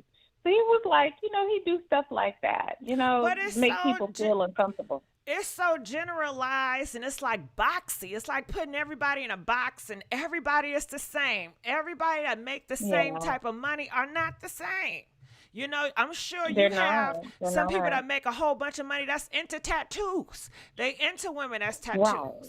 But I think it's this brainwashing of society of trying to make everybody feel the same. Everybody think the same. I don't like that. That's messing people up because that's not reality. And people are forced to feel like I got to feel this way. And then they end up picking a mate. Not because they want to, it's because they're trying to impress their friends, their family. They're trying to make themselves feel better about who they are and validate it like a goddamn brand new Gucci shoes or Gucci purse versus it saying, I care about this person. I love this person. It has nothing to do with society standards. I love this person for who they are, inside and out. If the world was shut off for 10 years, I'm going to be happy with this person. A lot of times, if the world was shut off and you cannot leave your house with your mate, a lot of them don't want the damn mate. Even if she is fine in a bag of damn chips. It don't mean shit if he can't show her ass off or he can't have cute ass babies with her. If he can't have babies with her or show her ass off, it means nothing because he really don't like her ass no way. Yeah, I think he was like playing a certain role, you know, to drum up business. I mean, the maybe mans. he was. Pandering He to was. him. He was playing. Yep, he was. He was playing a role, and then there was people that you know. I mean, I'm just assuming, but deep down in my heart, that's how I feel. I feel like he was just trying to stir up stuff to get, you know, more following and more traffic, and you know, and at the end, look how he died. You know, with a stranger, with someone we don't know if this was a lady, man, if it was a nurse, No, not a I nurse, believe whatever. it was a female. I think Yeah, it's but just you know, he rumors. died You with a know, people stranger. always want to throw out different rumors to make it more Yeah, sensationalized. right, Hmm. right. Well, thank you. I appreciate you taking my call. I Y'all thank have you for a really calling. good evening. Okay, I thank you Okay, for thank. calling. All right, well, we're going to go on to the next caller, calling from 336. You're live on the air. Hey, how you doing? You taking calls from men? Uh-huh, what's up? Hey, how you doing? Your name GIGI, right? Uh-huh, go ahead. Okay, all right. Yeah, I'm just calling to speak on the Kev situation. Like, I know a lot of black women hate him, and they rejoicing in his death and celebrating online and stuff. So I just wanted to drop my little 2 cents in here. I think a lot of I think Kevin Samuels' death kind of represented the death of black unity. You know what I'm saying? So I think in a lot of ways it represented that. Like it's showing like a clear divide in the black community between how men think and how women think. Because it's clear as day that a lot of women like hate taking accountability and just hate him, and they hate women who actually agree with him. Because you know his fan base was 70% women. It came out that they looked up his analytics and his fan base was 70% black women. Well, women. I don't know if they was all black, but it was 70% women. So the majority of people who supported his YouTube channel wasn't even men. That kind of shocked me. But Why does yeah, it shock you? Why does it shock you? Nah, it just shocked me because it's like I was so used to hearing women say, oh, like the majority of people who watch Kevin are fatherless men and stuff, and come to find out it was actually the reverse. It was actually the majority of people who watched him were actually women. So that's why that situation was kind of funny to me. But on the other hand, yeah, I just look at it like, you know, it's just a lot of women who just didn't like what he said. A lot of women who just refuse to be held accountable for anything. They're not gonna like it, regardless of who it comes from. If it comes from him or another black woman, they're gonna say anything. They're gonna call him gay. They're gonna call him trans. They're gonna say he was messing with a trans. They're gonna say he was doing coke. They're gonna say whatever they need to say to tear his character down, to discredit him because they don't like him. I mean, it is what it is. I understand their feelings of hating the man like to death. I understand that because, hey, I mean, if you first hear him, I mean, you get offended. I mean, it is what it is. I would be offended if I heard a woman, you know what I'm saying, kind of speaking to black men like that. But if I took a further look and see if she was actually, you know what I'm saying, trying to do something beyond that, then yeah. But if they think he just spewing hatred, I can understand why they mad.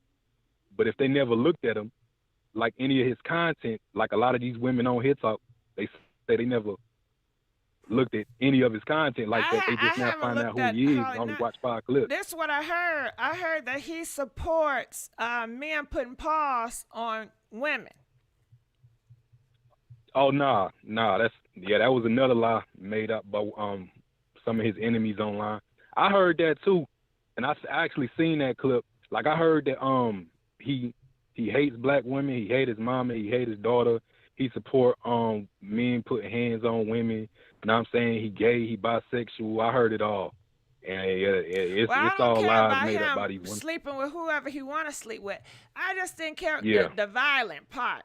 You know, you putting your hands on another person, just walk away or just separate.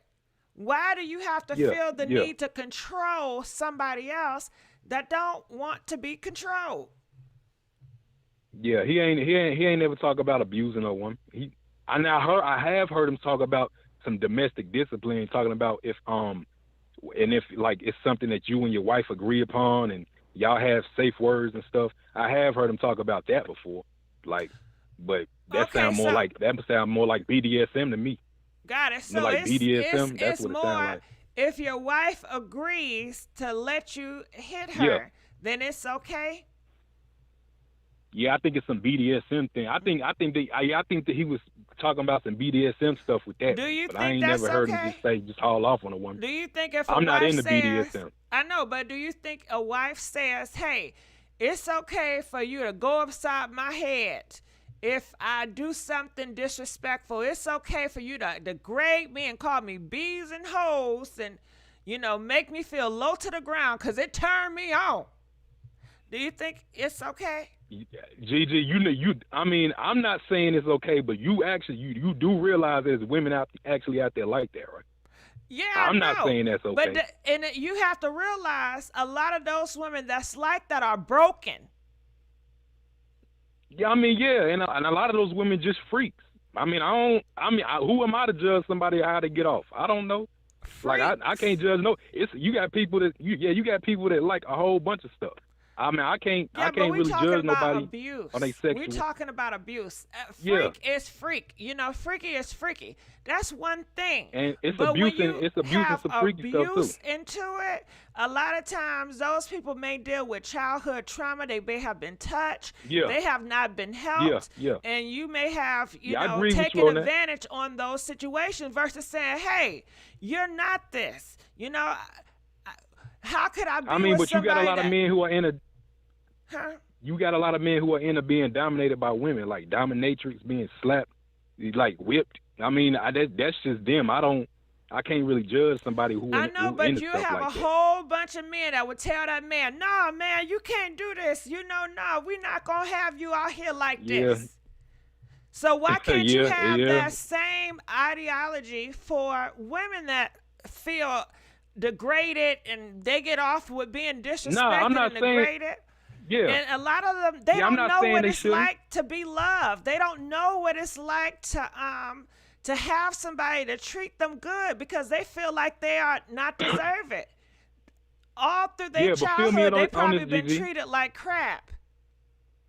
You feel me on this, Gigi? I'm not saying that women don't have the right to push back on that if they not into that. I'm not saying that. Just like men have the right to push back on it if they not into that. What I'm saying is, if somebody is into that, I'm not gonna just automatically say they had some childhood trauma because I don't know.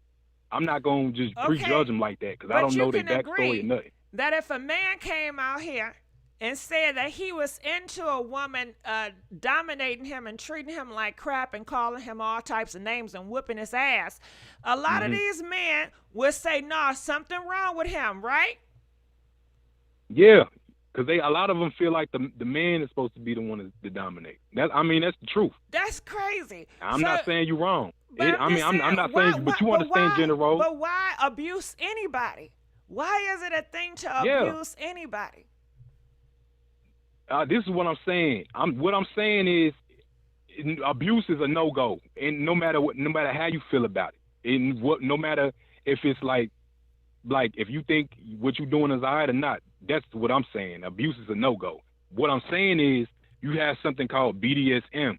It's something that people are into. I'm not into it, but I know people who are into it.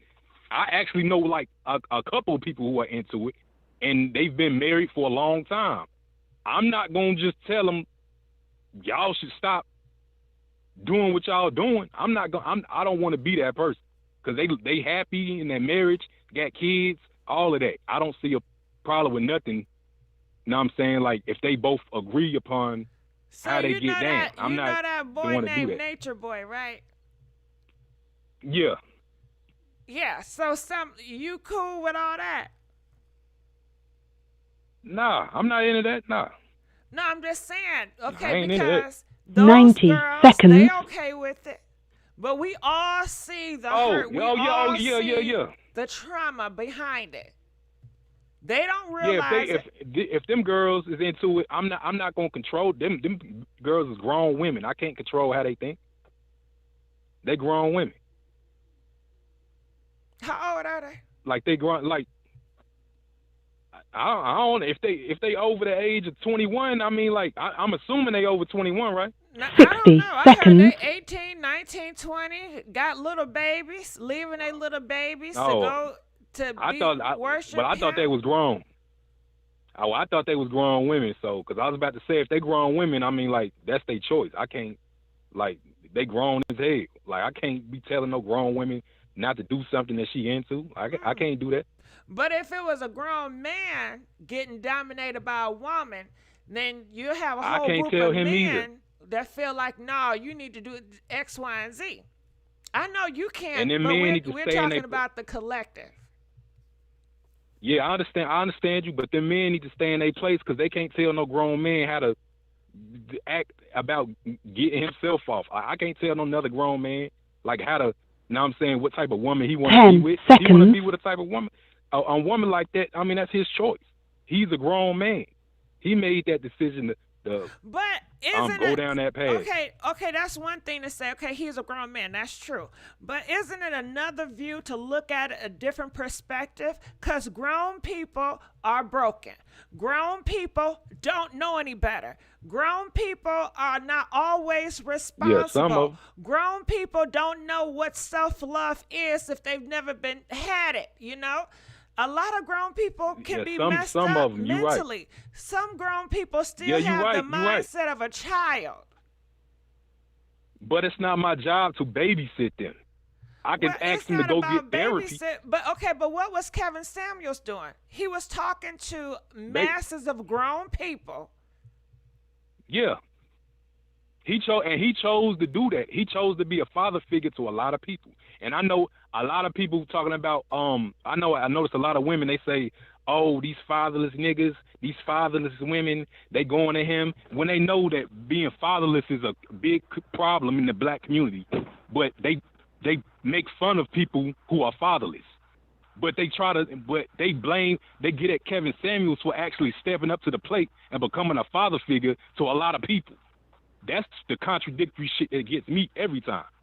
Like, he was man enough to do what a lot of men wouldn't do. Become fathers to a lot of people who didn't have any fathers. But these same women were down everything he stood for because he actually wanted to step up to the plate and tell them to get some structure in their life. Like, I actually know somebody who went back to college because of Kevin Samuels. And this nigga was a dope dealing drug addict. Well, that's good, And but he you don't have to. started looking at Kevin and stopped But and do you have rearranged to his whole life. Do you have to degrade a group of people in order to motivate one person to go to college? No, you don't. You don't. I see both sides of it because I'm a man. I know some women. I know it's a lot of women. They listen with their emotions. They don't really listen with logic. So when I say something, or when a man says something a certain way, they might take it to heart immediately. When a lot of men, we like to process stuff. Like, we process stuff first, like logically. I ain't saying all of us, but I'm saying a lot of us, we process stuff logically. So when we hear something, we take it, and then we know how to separate certain things and compartmentalize certain things, and that's how a lot of men do women. Like, they know how to compartmentalize women. A lot of women can't compartmentalize men like that. Why couldn't you compartmentalize the fact that a lot of girls feel degraded by his message? And I understand if certain women feel like that because they don't understand what he was trying to get across, or they feel they never had a father, strong, stern man in their life to speak to them like that. I understand that. And there's some shit that Kevin Samuels said that I don't agree with. Like that whole cheating shit, I don't agree with that. But like you was talking to the woman earlier about the old school way of thinking. Yeah, he had a lot of old school ways of thinking, and a lot of young men didn't get with. But we still understood and agreed with a lot of his message. It's just like a lot of younger women agree with a lot of his message. But some of that old school shit he was kicking, I couldn't get with. Like, he was real old school in a lot of the ways he thought. That's why even a lot of cats in the manosphere didn't agree with him on certain aspects.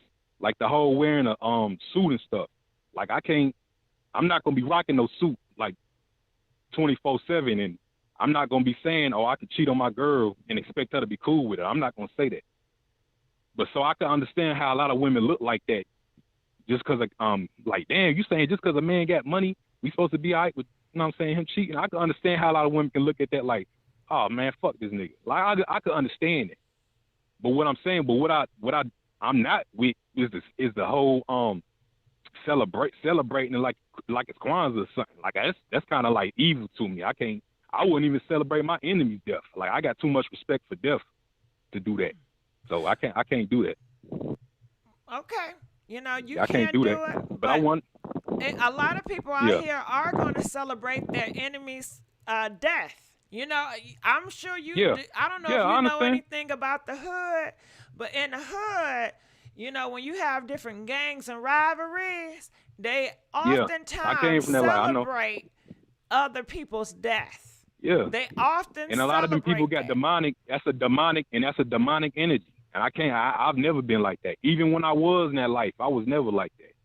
I mean, that's that demonic energy, that demonic mindset. And you got to come up out of that because that's a very low vibration. Very low vibration. I'm not on that level. I've advanced way far past that in my life. Right. Okay. So I'm too spiritually inclined to do that. Your beliefs it's demonic. So a lot of people, the beliefs have different beliefs. Some people feel that Kevin, how he degraded those girls were very demonic and humiliating, and how he put them on a pedestal and just broke them down and was so careless about it. You know. So I ain't never seen him put them on a pedestal. Well, when I say put them on a pedestal, I mean you put them on your platform as theater. You bring them to your stage. Hey, everybody, come on, Vanessa to the stage. They came there on their own free will. He didn't bring them there. They came. They chose to be there. If it wasn't for him, they would not be there. But what I'm saying is, you can't help who comes to you. Yes, you can. You can say, no. You know what, sister? I can see you're not ready. You're not ready for this. Stay over there. And then he told a lot of them that. Yeah, he told a lot of them that, and he just hung up the phone. Even when he hung up the phone on some women still said he was disrespectful. Like, he didn't even say something to certain women. He just hung up the phone. They're like, oh, why you hang up the phone on her? I mean, it's like you can't. It's like a lose-lose situation. If you say something, you the bad guy, and if you just don't say nothing and hang up, you're the bad guy. I mean, I don't think they just want. I just think they just didn't want him to talk to black women. You're just gonna hang up. Yeah, sometimes he just hung up, and they still looked at him like he was degraded. It could be if you have somebody on a platform, and okay, I seen a little clip, and she said, guess her age, and he says he clicked it and said, I don't got time for it. You know, that was very dismissive. She has feelings too. She calls into your platform. Okay. She donates to you. She obviously have some value in your opinion, and you just dismiss her like a goddamn. Nah, son, I don't think. Nah, some of them women they just hate watchers. They just watch them to call in to argue. A lot of them women did not donate. So a lot of them did, but a lot of them just called in to argue with him. But so you even said majority of his followers were women. So he built his platform on women, and his subjects were on women. So he built his platform on women. If it wasn't for women, it would be no Kevin. If you took women out the equation. He started off talking to men, and then he went to women. Right, but they said when he was talking about men, nothing popped. He was not successful with it. Because it's normal to talk about men nowadays. Like, you can degrade men all day and you won't pop off like that. That's how normal and desensitized people are to it. Because they're so used to degrading black men. Yeah, it's so used to degrading black men in mainstream media. Got them walking around wearing dresses and cussing them out and saying they ain't shit. You can look online right now. You see tons of messages saying black men are the weakest links, black men are trash, abort black male babies. All of this, no reaction.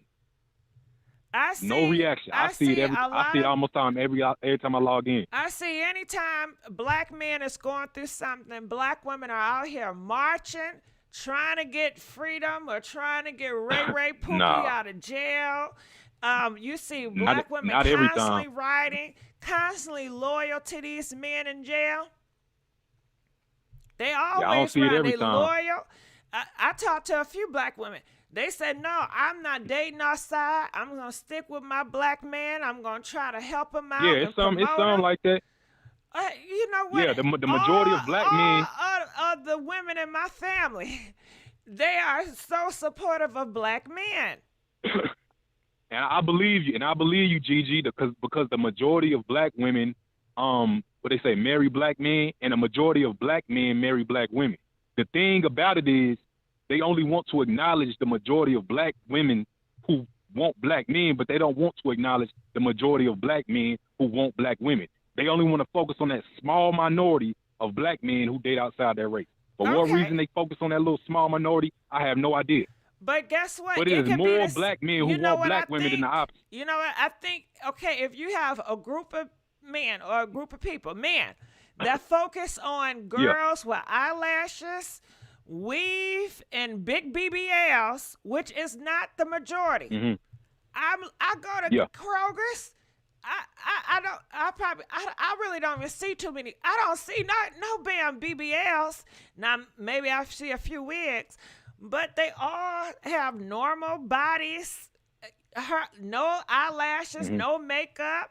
It's like you only pick a few, I guess, that's popping on Instagram, and then you just blow that up. And now, the dudes who do that, are stupid. How many girls in your family have BBLs?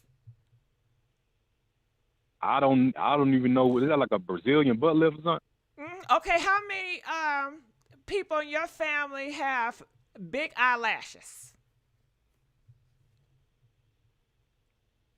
I say, my nieces and my sister wear them sometimes. I mean, they don't wear them all the time. But do they look ridiculous when they wear them? Oh yeah, my sister, she used to, when she was younger, she used to rock that shit. I got her to stop. I got her to stop doing that because that shit was embarrassing. I was like, nah, because I told her it's better if she just walk around natural and get used to that. Because she used to wear ridiculous shit. Like she used to wear a lot of weave, and she used to be that type. But I got her to stop doing that because when she go out, she like a representation of me, and I don't want my sister to be getting clowned outside like that. So, but yeah, she engaged right now. She got a fiance, and I'm proud of her. You know what I'm saying? She about to get married this summer.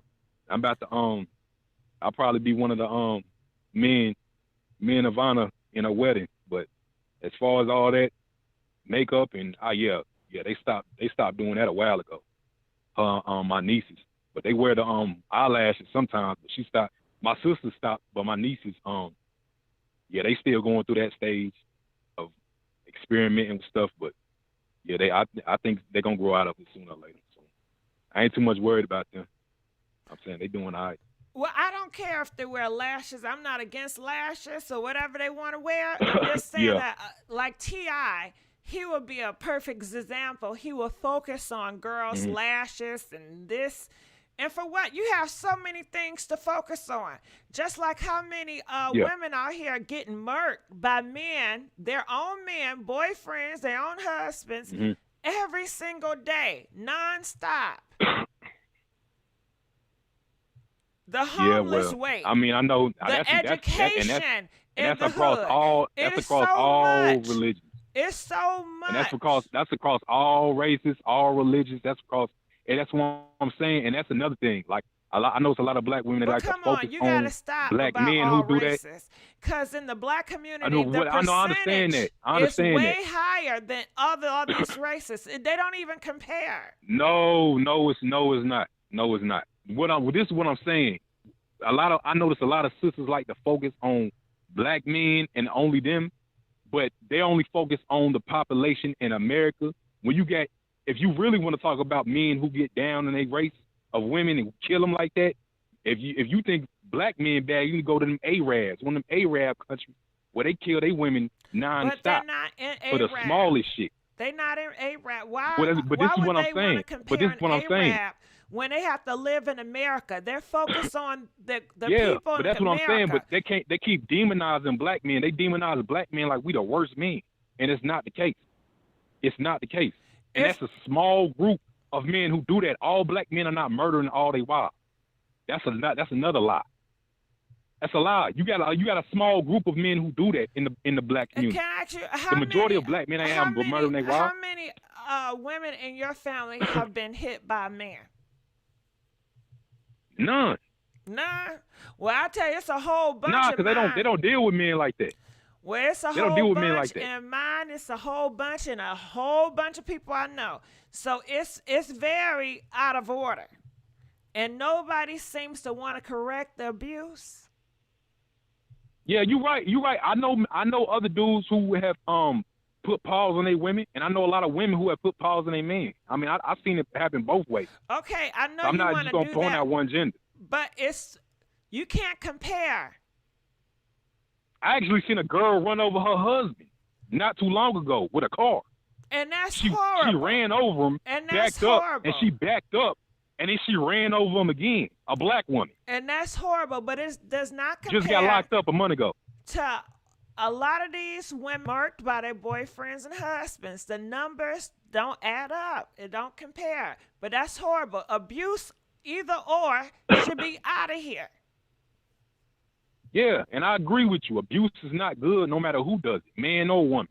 It's just the targeting. It's just the targeting of the men that act like they the only ones to do it. That's what gets me every time. Like it's not. That's not the case. And to act like we take this broad stroke, act like it's all of us. It's not all. It's a small group. It's not all men killing their wives. Not all black men. You're gonna have a high chance. No. It's a small group of black men who have done this. I'm not going to say all black women hit their man. I'm not going to say that. I'm not going to say all black women are ratchet. That's stupid. Okay. Yeah, but All right. I appreciate talking to you, And I Gigi. appreciate you. All right. We'll call back again because, we'll be arguing back and forth all day and debating. But I appreciate you. We didn't stop talking about damn Kevin now. Okay? All right. I'll let you go. Let's go on to the next caller. Calling from 111. You're live on the air. Good evening. Good evening. Hey, how you doing? Hi, I'm so glad to be in touch with you. I am a medical professional of over 40 years, so I had a few medical enlightenments I'd like to share with you. Uh-huh.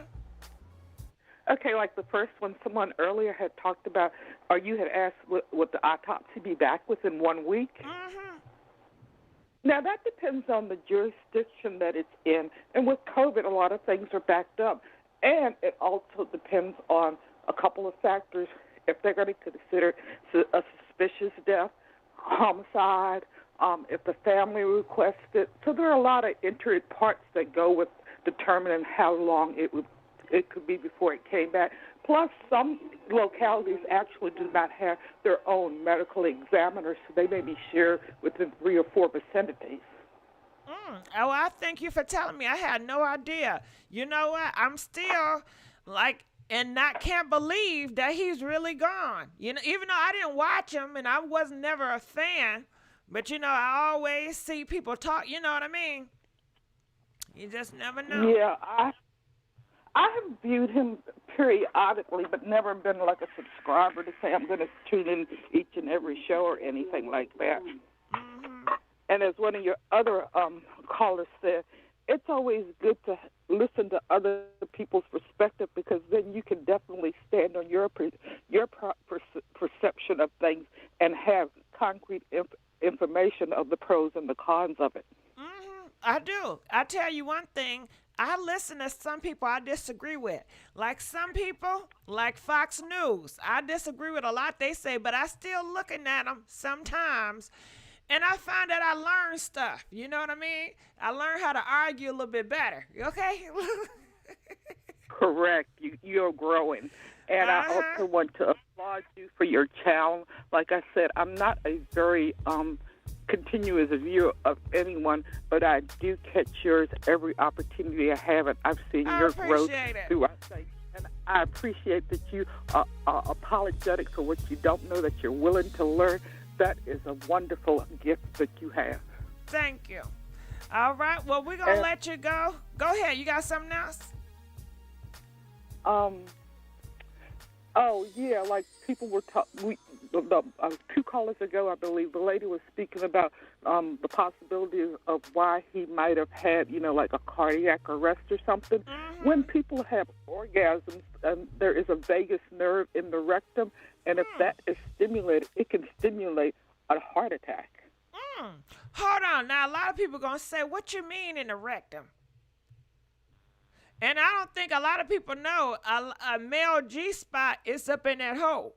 Did y'all know that? Correct. Correct. Press And it 2. is Hold on, because I'm going to keep you on here for this because a lot of them don't understand that. Press 4 if you know a male G spot is up in that hole. Press 7 if you did not know that. Look it up, boo. Look it up. But go ahead. Tell us about that G spot up in there. Okay, actually, what the G spot is, women also have that because what it is, it's called the vagus nerve in the rectum, and that is directly connected to your heart. So that's why you get that quick rush when you have the orgasm from that point and everything. And with overexcitement, and we don't know what predisposition health conditions he may have had, or if there were substances involved. There are a lot of variables that can make that happen, even on some of the normal medications that we might not think of, like a Tylenol or something, that can also open up your vagus nerve, which means it dilates it and opens it up, and blood rushes quick. Wow. And you know what? I know he came on the internet with a suit and a tie, right? But who was he behind the suit and tie? You know what I mean? Who was he outside of YouTube? You know what I mean? I think possibly he could have been a whole different person. What you think? Oh, definitely. We all have our public personas that we have, and then we have our home personas, Now, what do you imagine his home persona being?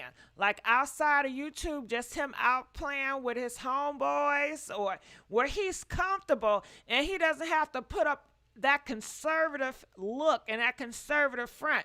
Because a lot of times, a lot of conservatives, it's a front. A lot of that is them. I don't trust too many conservatives. They will treat you nice. They'll smile in your face and be very respectful, most of them. And that's why I like good customer service for them. They may not even like your ass, but they're going to do it with a friendly smile. And I can respect that. But behind closed doors, it be something totally different a lot of times. What do you think? Well, for one thing, we know that he was a father. And I had seen him on Vlad TV interviewing about, he had a child with his first marriage that only lasted a year.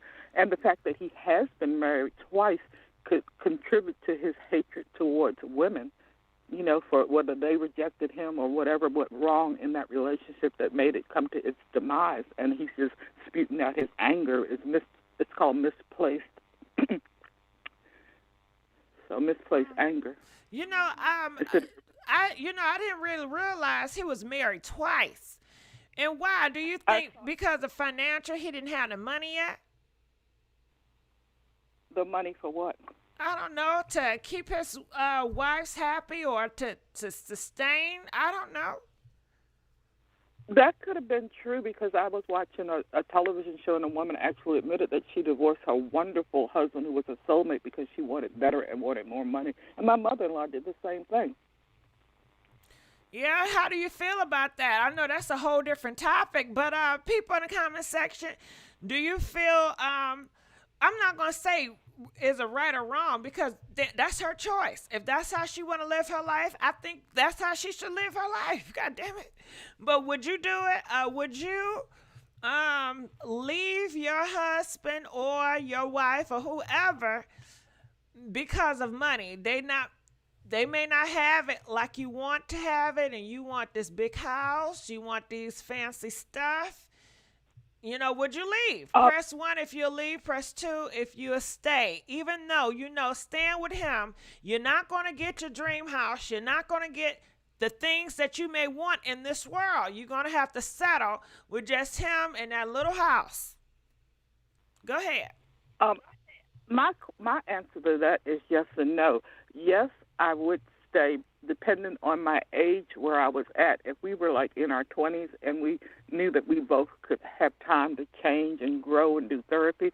But when you get to be my age, almost 70, you don't want to settle for much of anything but what you really want up to that point in life.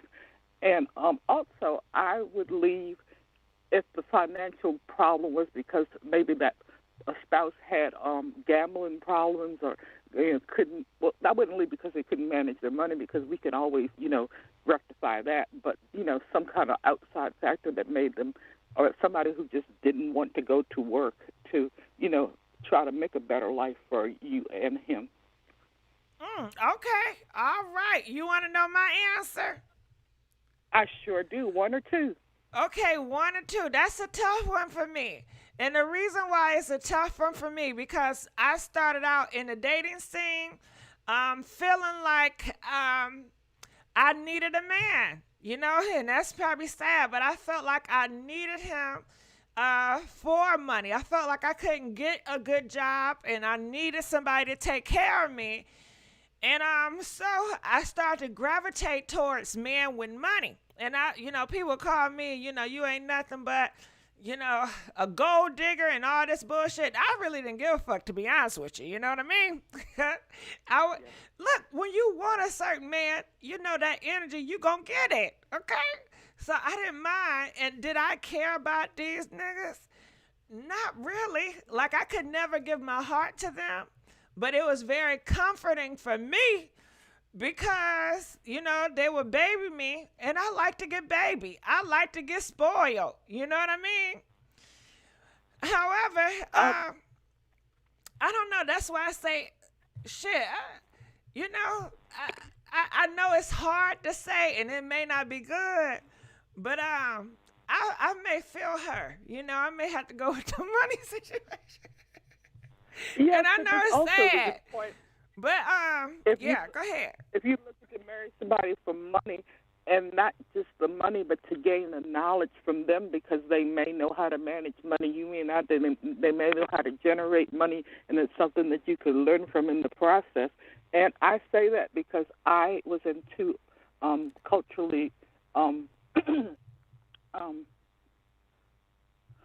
starting to get a little bit upset. I was in two culturally arranged marriages, and the families decide, and they decide, how much the person has, and those kind of factors, how much of a provider, and those, and then the families, the husbands and wives from both families match you up. Yeah, you don't initially marry for love in our cultures. You essentially may fall in love after you have, been joined in the union. Mhm. Yeah, I heard a lot of stuff like that. My grandma, I don't want to put her business out there, but she was back in the day. And she didn't marry for love, She married because, it's really it's eerie, and it's very sad how your grandparents were raised back in the day. And maybe y'all wasn't. Maybe y'all had saints. But I know my grandparents, I believe my grandma got married off when she was like 12 years old. 12, 13. I was 14. You said I was what? 14. Girl, tell your story. Tell your story. Tell them what you just told me. I was 14 when I was given my hand in marriage to my first husband. And believe it or not, he was the most wonderful person. I had the best life, and I fell in love with him, and I'm still in love with him to this day, even though he's deceased many, many years ago, almost 30 years ago. And how old was your husband when you were 14, if you don't mind me asking? He was 34. Yeah, but that's what my grandma as well. She was 12, and my grandfather was 24. And did you know my grandfather at 24, he had a daughter already, and she was, I believe, 11 or 10. So, yeah, my grandma had a stepdaughter that was a year or two, a few years younger than her. And, and they said back then that was common. Yes, but also, like I said, my parents didn't originate from this country, so it's very common between 12 and 14 to be married, a female to be married out. And at my point, I was extremely mature. I finished school when I was 16 and had already had college credit, so I was very mature for the age at that point. Not everybody is. Some people cannot take it at that age, so it's on an individual basis. And when you come from a culture like that, and if you don't know any better, you don't know that there could be other things that could be out there or other ways to be married. Mm. And then my husband passes, and my family, the church believes that you go back and you cleave to your father, and then they gave me away 6 months later to somebody else, and then he died a year and a half later, and then my parents deceased, and at that point I still was in the church of their origin, and I decided to leave, and I went out on my own and tried to. I had never dated, and here I am 42 years old and didn't really know how to maneuver or have the maturity or have the wits about myself to do it, and that marriage was a disaster. So it goes back that your parents know you well, and it worked out that they were able to find somebody that was a great match for me both two times. Mm-hmm. They want to know what country was this? My my father is from Nigeria, from Lagos. Okay. And my mother is Peruvian. Okay. She's from Lima, Peru. Mm-hmm. Well, we want to say thank you for telling your story. We really appreciate that. Because, we don't hear... I thank you. I hope it was helpful to your topic tonight. Yeah. And, some people would say, and how do you feel about it? I know it may be a hard question. Because I had the same thoughts to my grandma. I said, well, isn't that, a petty? Wouldn't grandfather be seen as a petty? He's 24 and you're 12. And they said, well, that's how it was back in them days. You know what I'm saying? She said at 12 years old, she knew how to cook a big meal, clean top to bottom. Like, they raised them to be workers, but, they didn't have them in school. You know what I'm saying? But I guess some people went to school, but Yeah, that was one thing that was very important to my parents, to make sure whoever I married made sure that my education was featured. And I have 2 bachelor's degrees. I am also a realtor, and I also went to culinary school. So. Congratulations. Look, I don't say that. I'm saying that's what God did for me, and He used me in that way to be an example. Mm-hmm. Okay. So, but I mean, when you're from other countries and it's just the way it is, they don't see that age as pedophilia in their eyes and in their laws. And I know the term that was used a lot here in America, like when you have kids at that age, or men seek younger women, or even women seek younger men like that, that they're being groomed to be what they want them to be and stuff. And that person, like I said, my parents are very good about instilling me being me and, standing on my own and being a representative of them. So I had a great foundation to go into something like that. Some people don't. Because some parents, like I have a friend from Thailand, and her marriage was arranged, but because she was immature and because she didn't want to be married and all those things, it caused a lot of cultural problems. Because the families actually, a lot of times your parents will live with you when you first get married for a few years, or so it's a whole cultural difference. Mm-hmm. Now, I end with this, that I do know, looking up different history stuff and reading different movies and watching different movies, a lot of times they would treat their daughters like objects to trade. Say, for instance, if you have this group of men or a country, whatever, and they have a daughter, they would marry her off to a different man, and he could be older too, y'all. And in that marriage, it does something to their pact where it makes them alliances. So when the girl comes of age, 16, she is devoted to that man at the age of 16. And she would be the prince, or she'll do something, you know what I'm saying? But they would be selling their daughters off. A lot of times in a lot of countries, they do sell their daughters off. Do you know anything about those men selling their daughters off? Yes, I do. That's how I was starting off talking about my friend from Thailand. She's one of 14 children, so they were very, very poor. So, like her parents, in order for her to be married, they wanted an endowment, and they got like an ox, and they got like livestock, and they got like a certain amount of coins and gold and stuff. So it's called a bride price in Nigeria. Yeah, well, thank you for calling. I appreciate you. We're going to let you go, but please call back. Now, what y'all saying in these comment sections? Some of y'all up in here foul. Y'all was wanting Gigi to hang up on the male caller. Now some of y'all want to hang up on the female caller. I do not believe in HR. All right, well, let's continue on. Calling from 650. You're live on the air. Hey, how you doing? Hey, I'm boo, a first how time you caller. doing? Huh? My caller said, how you doing? Hey. Okay, so I'm talking to her now. So you watch Pink Panther, okay? So I just want to say this. I'm going to take it kind of backwards because I heard a few callers, and I was disturbed by some of the things that I heard. Good for her. She was a little girl who married a grown man. Good for her. We don't advocate for that out here. That's really dangerous because you've already got folks seeking little girls. They're not the young women. They're little girls. And these men are not out here to take care of these little girls. They're out here wanting these little girls to take care of them, okay? Because, you know, she's supposed to be young and dumb. And see, that brings back into what I want to say. Let's talk about this Kevin Samuels situation. There's a bunch of videos that were surfacing. I've heard a lot. I've heard enough.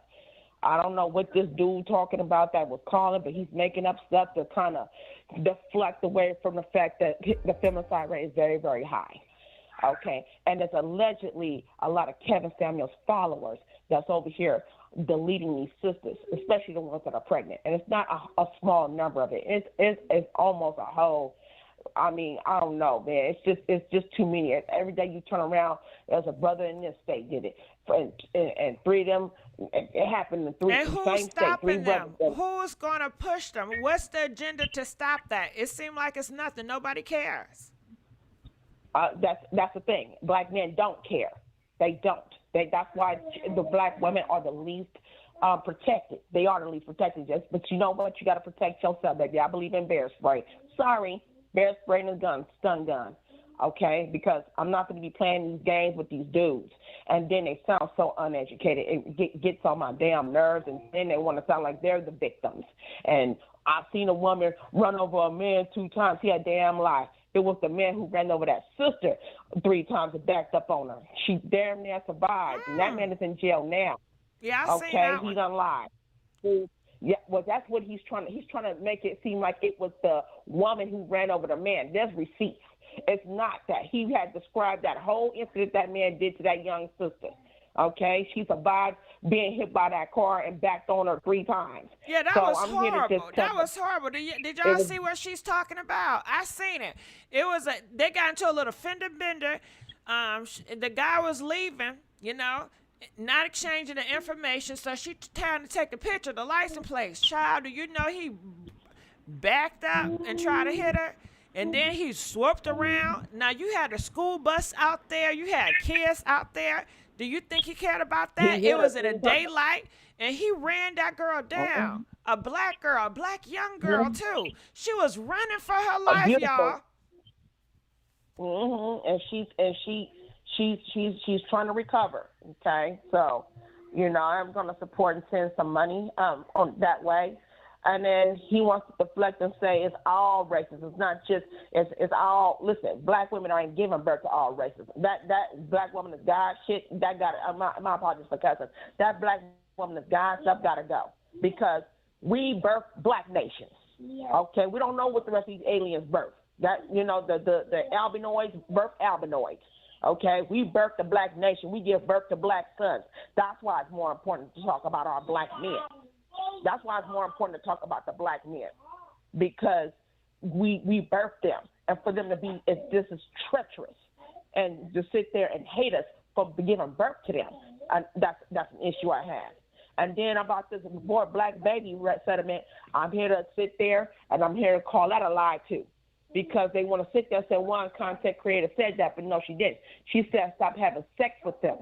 Stop having sex with black men. And at first, that was a big 2 weeks of that was a big old problem. It was 2 weeks of that. Kevin Samuels was talking about it. It was 2 weeks of that about, that's why he said black women was going to die alone.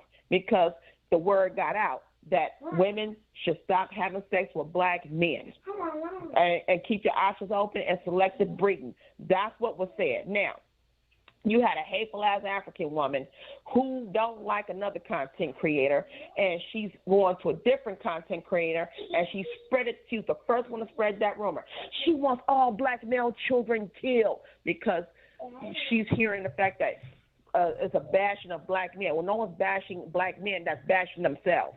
They're all on YouTube, Instagram, and Facebook acting a goddamn fool. And guess what sisters are doing? They're showing the receipts. The black men tell on themselves. The black men tell on themselves, okay? With showing off with the Becky, and the next thing you know, Becky done deleted them and took them off this earth. You know what I'm saying? And then nobody want to talk about that. And then they want sisters to get up and go march for the man who lost his life to the hands of a Becky. And guess what? Can I say something? From the Stephen Clark to the world, from the Stephen Clarks to the world all the way to now, okay? Black women should do an about face and let the Ling-Lings and the Beckys fight the battle of the black man. The black king that he was so happy to, he was so happy to be with his preference. Do an about face. Let Becky and Ling-Ling fight that battle. Okay? This got nothing to do with black women. And that's the thing. And this is what they're hating us for. They're trying to start this little war against us. Then they sit there and say black women were celebrating. Okay, well, what about these churches? They celebrate death all the time, honey. They can't wait to get paid at the funeral homes and have their little services and, their little nothings, what I'm saying? They get on here and they open up the Bible and chapter Psalms, this and that. Then they try to make sense of about putting this person in the Bible and say this is what this means when this person died. And people are dancing and singing and laughing and talking about the things that they did when they were younger and all that. All this, they're celebrating the death. I don't understand. New Orleans have their death celebration. The Mexican holiday on November de Uno, that November 1st, after the day after Halloween, that's the Day of the Dead. That's a celebration. Okay, so I don't know what he's talking about or anyone's talking about. Listen, it's called the relief. This dude here was not a child of God. He done turned into a demon. He was doing satanic work. Not only he was celebrating that sister who lost her life last week or a couple of weeks ago. There was a sister, I think she was a judge, and a young judge, and she lost her life by the hands of a man. And Kevin Samuels didn't feel nothing. Matter of fact, are you serious? He didn't. He done said some way atrocious stuff, and that's what I'm saying. He didn't care. You sit there and watch all his videos. You don't got to lie about nothing. He didn't care the stuff that he said about Breonna Taylor when she died. You know what I'm saying? All these manospheres, man. Yeah, she's with that dope deal. That's why them cops did what they had to do. That type of stuff coming out these brothers' mouths. Are you serious? I don't believe that. And they have the nerve to say, that's crazy. All you got to just watch some YouTube videos. I believe they're still up. He ain't take them damn things down. And that's what I'm saying. I'm just sick of these excuse makings and he this, he that. Nah, this man hated women. We caught him with a glitch in the bed. He even called it a glitch. Okay, that man was curling. He got caught a mistake and turned the camera back to him. So that was the big penis question. That was very questionable. That was the first thing that made us think about it. Then him telling certain men, including plenty of women, that you mess with me, don't mistake me for my high heel shoes, my purse, and my lip gloss, but mess with me. I was like, okay. You know what I'm saying? So that was another thing. And he just have hate for women. Mainly black women. He has a hate for black women. He has hate for, and then look at the video. There's a TikTok video of either one or both his wives. There was receipts on that. Them ex-wives came out and talked about how terrible he was. This man was terrible husband. Can I ask and then you learned that he was a single. Yes, ma'am. Okay, now listen to this, because I agree with you. Now, listen, y'all, listen here. Okay, I'm going to do a scenario. Now, you know how often you hear these black niggas taking out black women, right? Mm-hmm. If you had that same scenario of Caucasian women taking out black men, how would they respond to that? Well, I'm gonna tell you right now. I don't know. You got kind of in and out, but I know this. Okay. I say it again. Can you hear me now? You want me to say it again? If the roles were reversed, if you now you know how often black men taking out these black women. You hear it often. If it was reversed and replaced with white women taking out black men, every 5 to 6 hours on the news, you hear this man got murked by a white woman. How would they react? How would black women react? They'd be out there picking in and fighting for the justice and looking for Becky to beat up and all kind of stuff. They go to jail. We always putting ourselves in these situations, and there's no praise for it. There's no B1. There's no black men coming for the aid of the sisters who's coming to the aid of the men who lost their lives from the hands of a Becky. Okay? It's all, and I'm going to tell you something. But what I do see is a decline of sisters doing it now. The Stephen Clark has made them question everything now. Now, when you see that a black man lost his life to the police, everybody's doing the background check. Is this woman white? He got a white wife? Oh, shit, that's our problem then. That's not our problem. And we don't even know these brothers from hit left to right. We just know that he's black, he's been killed, or he's been deleted from this earth. Therefore, as a sister, I'm like, that's wrong. See what they do to our people? You see what I'm saying? You see, and we don't even know from Adam. But you heard what the Dusty said that just got off your line a couple of callers ago. Man, they grown. There's nothing I'm gonna do about it because they grown. That's a coward. That's somebody I will never want in my circle. And I survived domestic violence and femicide. So there's nothing he can tell, he can say, but he can say nothing but piss me off. This is the reason why I'm cool right now. And I prefer to just raise my babies and just move on and continue to build my storefront that I got on the website. I continue to do that. But yeah, Captain Samuelson showed his ass all up and down YouTube, so much so that he had some brothers who didn't agree with him. I mean, brothers who didn't agree with him, you know, about how he spoke against sisters and stuff, the way he was degrading. And, you know, some of them said, hey, I got daughters. He said, so do I, Aunt. He didn't care about his daughter. So they want to sit here and dress this man up and put a mask on the face of a man who really was not a good man at all. And I just felt like all this stuff. And then another thing, she said something about women. Your phone cutting off. Don't either. Go ahead. Sorry. I'm saying just the woman who also the woman who said that these sisters don't care as long as they got a man. Listen, let me tell you something. They care enough. Okay, if they fight, because it's bad enough we're automatically stepmamas. I never got a chance, just like most sisters, never got a chance to just be a single woman with a man who have no kids. We always got with a man who already had children. Even if we found out at the last minute, we just gotten too good in that relationship, and then all of a sudden he's gonna bring me that surprise. You know, I got 2 kids, and I mean, is that all right with you? I mean, we doing good. I ain't with her no more. I mean, that type of stuff. See, that ain't cool. But we're trained mentally to accept that and not judge him because he got children and maybe it's her, and that's why they didn't work out. Not realizing it could have been him in the first place. Then we learn the hard way. We learned all this time. If I would have met his baby mama, I would have just took her advice and not be with this. And a lot of times they won't even tell you they got kids.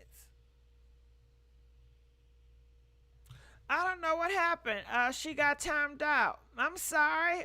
650, you was talking good. Call back.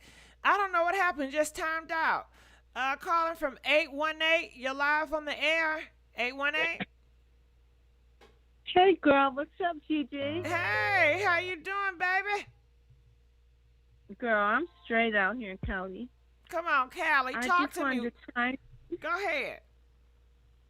I just wanted to chime in. You know, condolences to his family, first of all. You know, sad situation.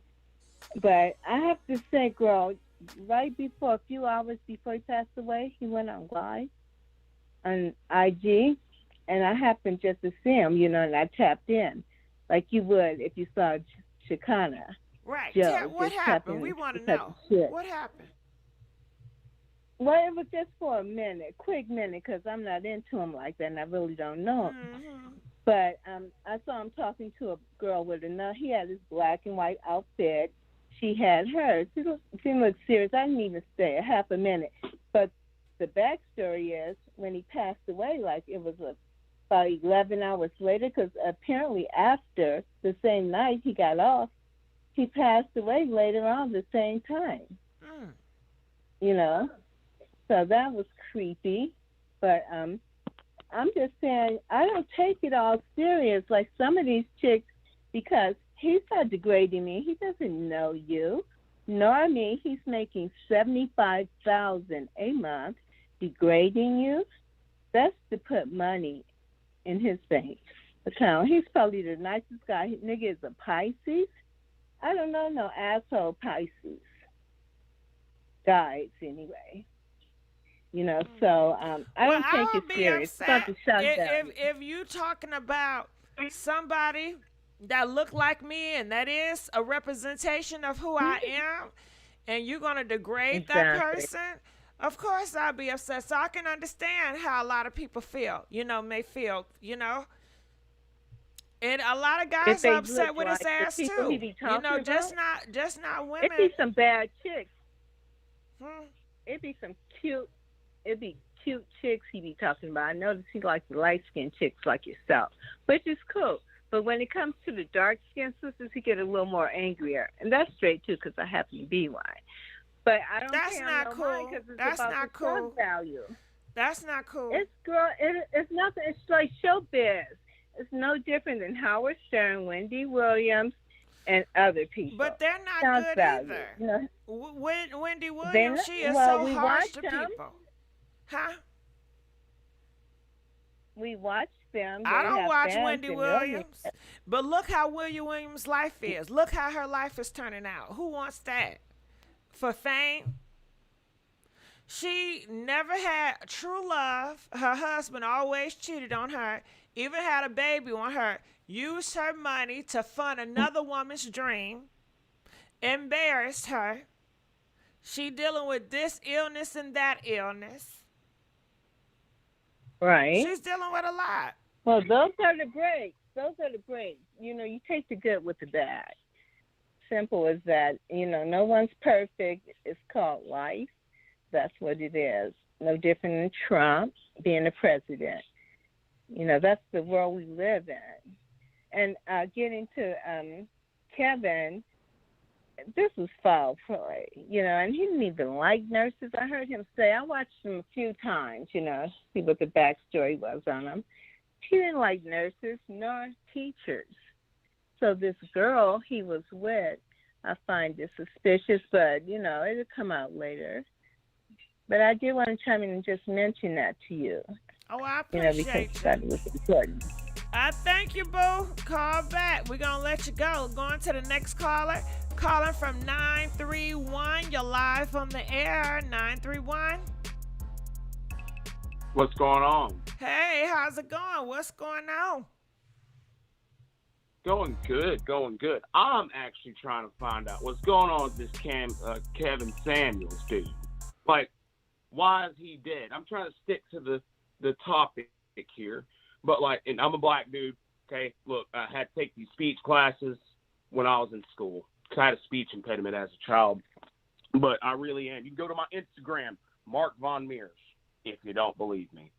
I'm by the mountain. I got my shades on with my little hat. Anyways, here's what I think happened. And I'm not like a supporter of Kevin Samuels. I'm not. and I just saw your live stream, and I'm actually wanting to do what you're doing because I was wanting to do a call-in show just about random stuff. But like, possibly he went with this chick and stuff, right? And maybe they were partying and doing the. I know you're on YouTube, so I know how to talk.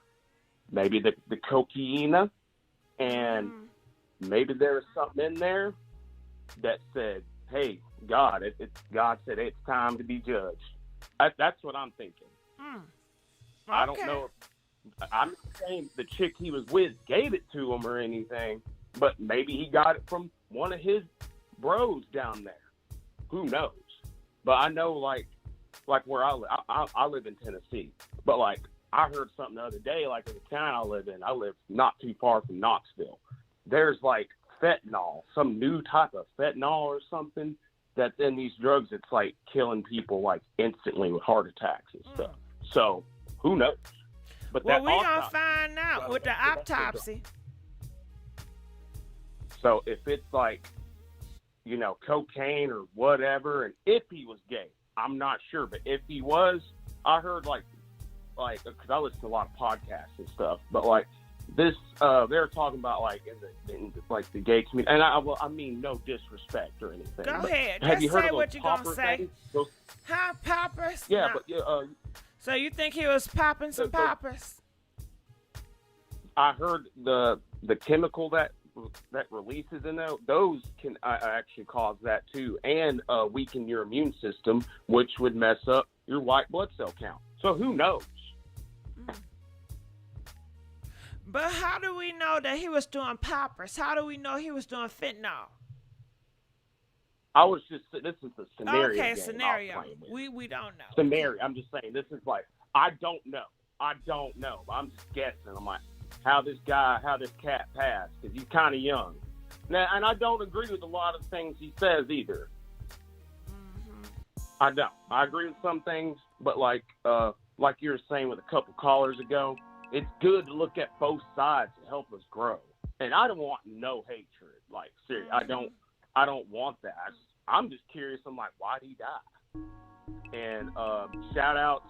I will do a shout out to Abba and Preach. I do like them. Well, I don't know agree who them with peoples everything are. They're Abba and Preach. They're the well, bomb. Hold on. We they're don't the like bomb. They're two Canadian YouTubers. Well, we don't like to do a lot of YouTube and shout out. But I appreciate you calling. Call back. All right, we're going to let you go. Calling from 678. You're live on the air. 678.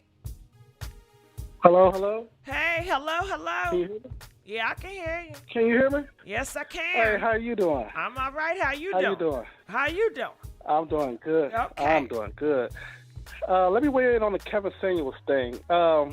You know, I know a lot of women that's hurt by what he said, but he did bring a lot of perspective of what was going on in the black community, how this feminist attitude that a lot of our women have basically started to listen to had really basically caused our relationships to go down, and as such, it had really caused them to think, oh, I don't need a man, I don't need this. Bye. So he was kind of just basically just evaluating women who thought that they want a high-valued man, and he asked questions to them. It's not like he told them, hey, you better call me up here tomorrow so I can tell you what type of man that you need and blah, blah, blah. He didn't do that. These women voluntarily called his show, number one. Number two, I hear a lot of bitterness coming from the women that called in here, and it's all about them making mistakes, choosing the wrong men, and then at the end of the day, we are to blame.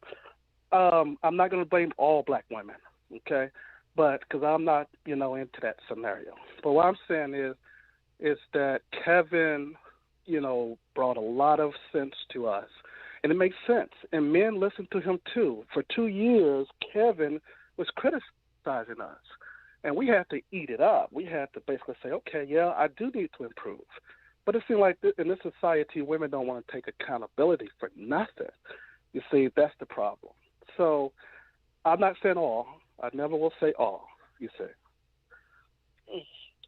Hello, can you hear me? Yeah, I'm listening. See, I'm working on my listening skills.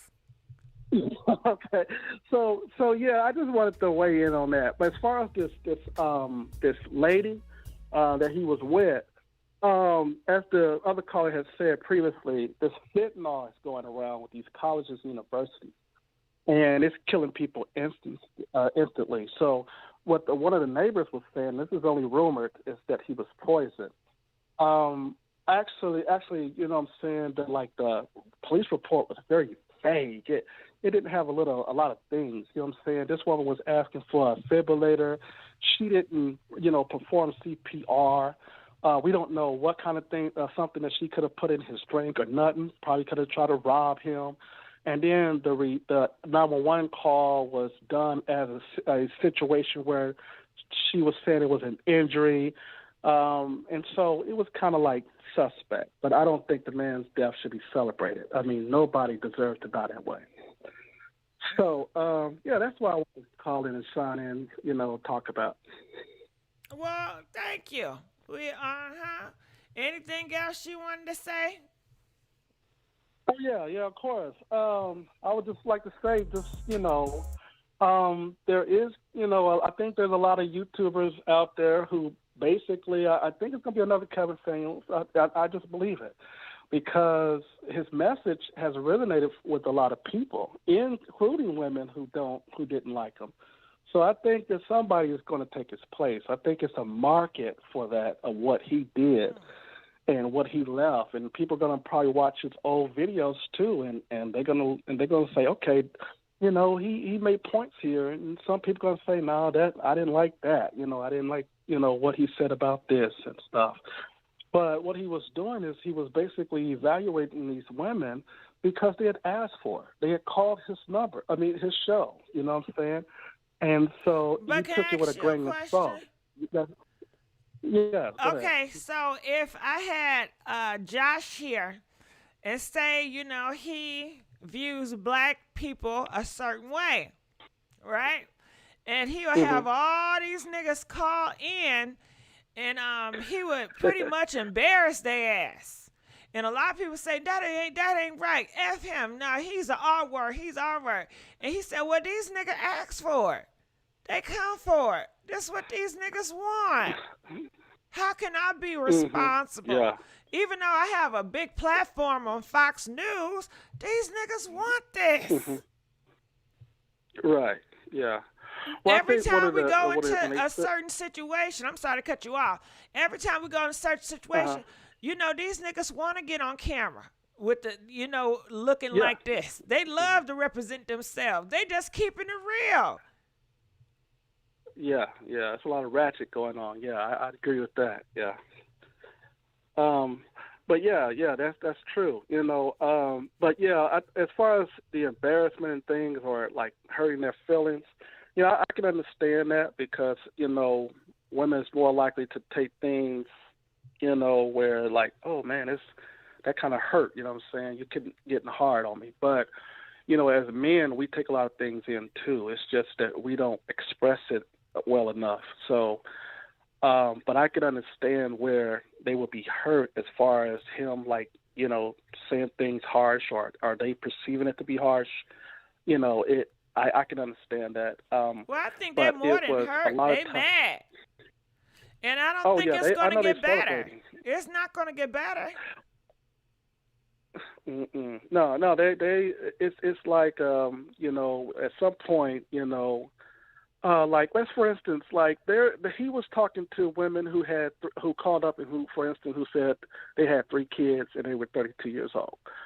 Okay, if I'm a man and I'm single and I don't have children, but I wouldn't want to take on a woman 32 with 3 kids. I just wouldn't, because it's a lot of problems with that. And then some women don't like you to whip the kids because they're saying, oh, that's, you're not my daddy and all that stuff.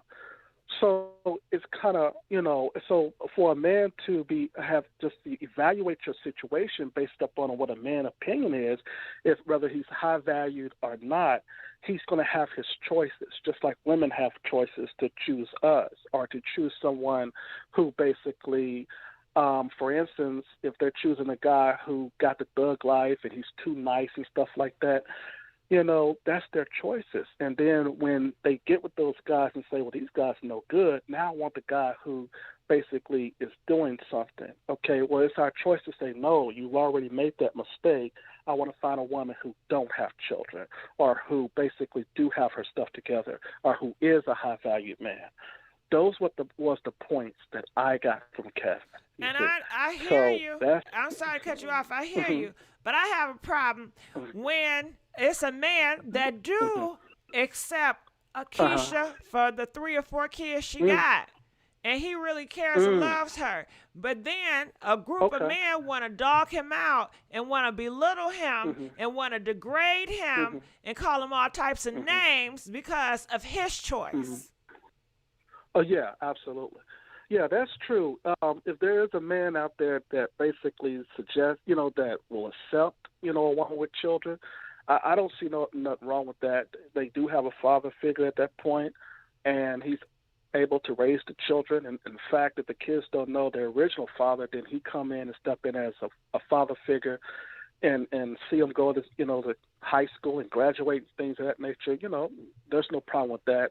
That's just another form of adopting a child too. So right, yeah, but I what, can see but where what about, that could be. Sorry to cut you off, but what about, because we're not, cool, we agree. But I'm talking about the group of people that degrade that man for doing that.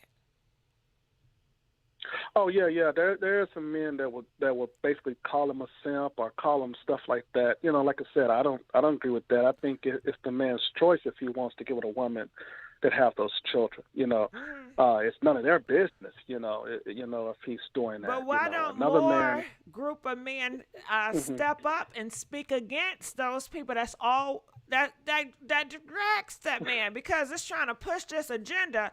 All men got to think this way, and everything should be like that to make something fit, which is false. It's a false reality. Everybody is different. Everybody have different experience. People like different things. That's why you have so many falsehoods where people are doing stuff not because they want to. They're doing it for society. They're being with this person for their family, for their friends, to impress this and that, versus doing it for you. Yeah, absolutely. Yeah, there are some scenarios where that happens, And I mean, it's not a lot of groups that talks about what we need to do as men and step up, but there is groups out there. We got, groups, as far as here in Atlanta, we talk about that, as far as a lot of fathers stepping up, talking about the abuse of women and things of that nature. So it's not prevalent. You won't hear it on the news. You won't hear it at your, why not? Your local we store. need to hear it loud and proud. We need to hear that. Well, they don't want that type of stuff. They want to keep our community in in disarray. They want to keep the gender divide going on. So we are always disorganized. That has always been. What they got to do with what you doing, though? Who cares about what they doing? You got a voice. You have groups of people. You have followers.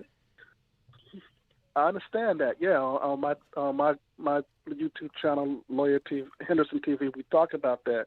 But the problem is that we get targeted a lot. You have to understand that if we go out and say something positive or say something like that, we get targeted. And it's always some other. No, I'm just so fighting all my life. So who cares? You're gonna get targeted. You know you're gonna get targeted. Right, but you have to have a lot of people with you. You just can't go out there by yourself. No, you don't. Let me tell you something. They see you out here on a battlefield fighting everybody. They're going to have respect for you. They're going to say, wow, look at him. Look what he's doing. They're going to compare you to them people in the Bible. Yeah, but they also can set you up. Like, for instance, like we go back to Kevin Samuels. I mean, it's like he was set up. It's like this girl slipped some. But guess what? You wouldn't do that. You're not gonna be with no random. You wouldn't be with a random person you don't know. Off the street. Who does that? Right. That's true. I think that he chose. I think he made a bad decision. And I think he was hypocritical in that sense because he did not, follow his own advice in that sense. So I agree with you on that. And you're high value. Right. And I see how value this. I don't know what high value is, y'all, but them expensive ass hotels. Anybody can't just go up in there. You're gonna have to have a certain credit card, certain credit score to be a part of the member. You're gonna have to go through all these hoops in order to make sure you're legit and you're verified to be a part of this group. And she didn't do that. Right. All she did was walk up in there, and it seems so shallow. It's just based on a damn look. That's shallow. Yeah. That's not high value. Absolutely. No, it's not. I think he rushed into it, and to have her to go back to his place, it was kind of foolish. And to because, have like her, I said, and around your business, this is your business. Yeah, absolutely. So, yeah, he was kind of foolish. He let his guards down on that respect. Yeah, I agree. So, yeah, but what I was just saying is that, a lot of times you are a target, especially if you're trying to change the black society. You become a target and stuff, Yeah, you so are. That's all I was saying. You got to be ready for the fight. And I understand if you don't want to be in a fight, I agree. I'd be like, I'm not ready for this. I'm not prepared for this. I would support secretly other people that will, but I don't want no parts. And maybe you have a family to consider. Maybe you have other things to consider where, hey, you don't want to risk it. And that's it makes sense. Absolutely. All right. Well, I appreciate you calling. Please call back again. Well, you got something else to say? Go ahead. Oh, no. I was just going to say I appreciate I was listening to you, and I had to just chime in, and I was like, what all the fuss is about on Kevin. So I had to, like I said, I listened to him, and I take everything a grain of salt, and I just don't, even when he was criticizing us men, I just listened to him, and I said, okay, that's his opinion. I didn't, I wasn't celebrating no life. There's women who bash us like Tasha K or please don't say G, no YouTube people on here. Oh, I'm sorry. It's I'm sorry. okay. Well, I there's don't other like YouTube all that, people. Yeah. Yeah, but I'm sorry. It's just other female YouTubers that talk about us all the time. But my point was, if as a man, if they were to pass suddenly, I would be out there, celebrating, their passage just because they had a bad opinion about a man. That's what my point was. I'm sorry. I get you. Yeah. I understand. And a lot of people feel that way. But, a lot of people will celebrate their death. You know that? Absolutely. A lot of people will celebrate your death, my death. It don't matter. It could be a black nigga got pow on the street. Do you know every day you going to have another nigga down. Yeah, they just taking themselves out. Let's have a party. Pop champagnes. Hey, you're going to... Yeah, and that's the goal. That's the goal. That's the mission that they want to do. That's the mission. They want us all gone eventually, so... Well, I don't know. You think they want black people gone? I don't think they want black people gone. I don't.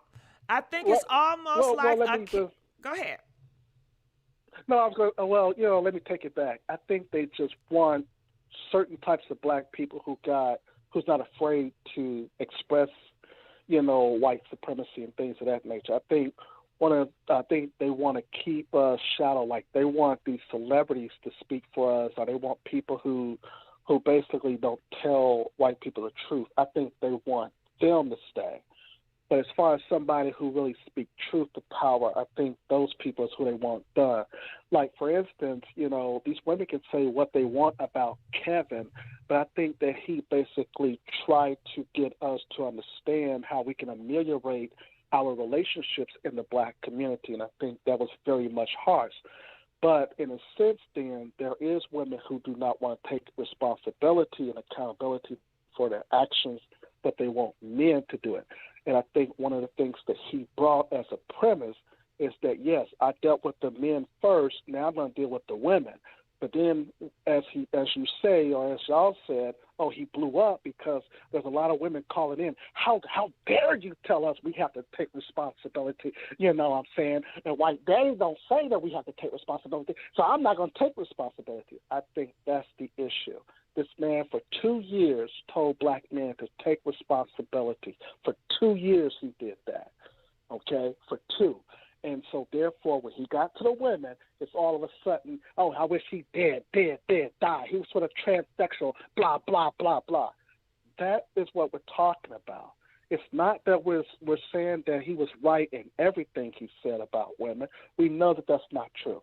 What we're saying is there has to be accountability on both sides. And with that, I'll let you go. All right. Well, I thank you for calling. We appreciate you. All right. Let's go on to the next caller. Calling from, if it works. All right, look like it's stuck. I see the wheels and they keep on twirling and twirling and twirling.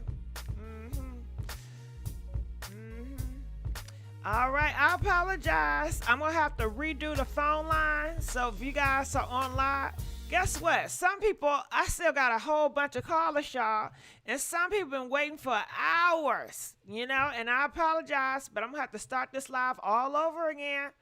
Not the live, but the talk show live. Let me know if you guys enjoying this live video. Please like this video. You know, likes are free. You know what I'm saying? DJ, pump that beat. You know what I'm saying? You know what? I'm going to have to do it like this. How can I end this thing? Okay, there you go. Give me 1 second. Give me 1 second. Here we go.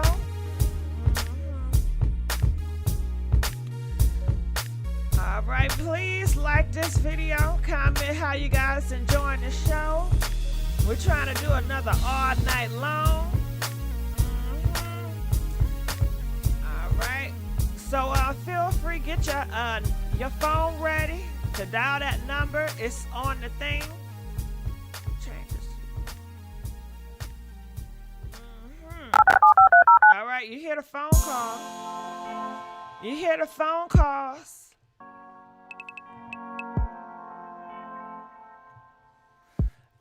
Okay. For your show now, press 1. To hear important instructions, press... Your show is scheduled to start in 32 seconds. All right, the phone. Thank you for calling back, y'all.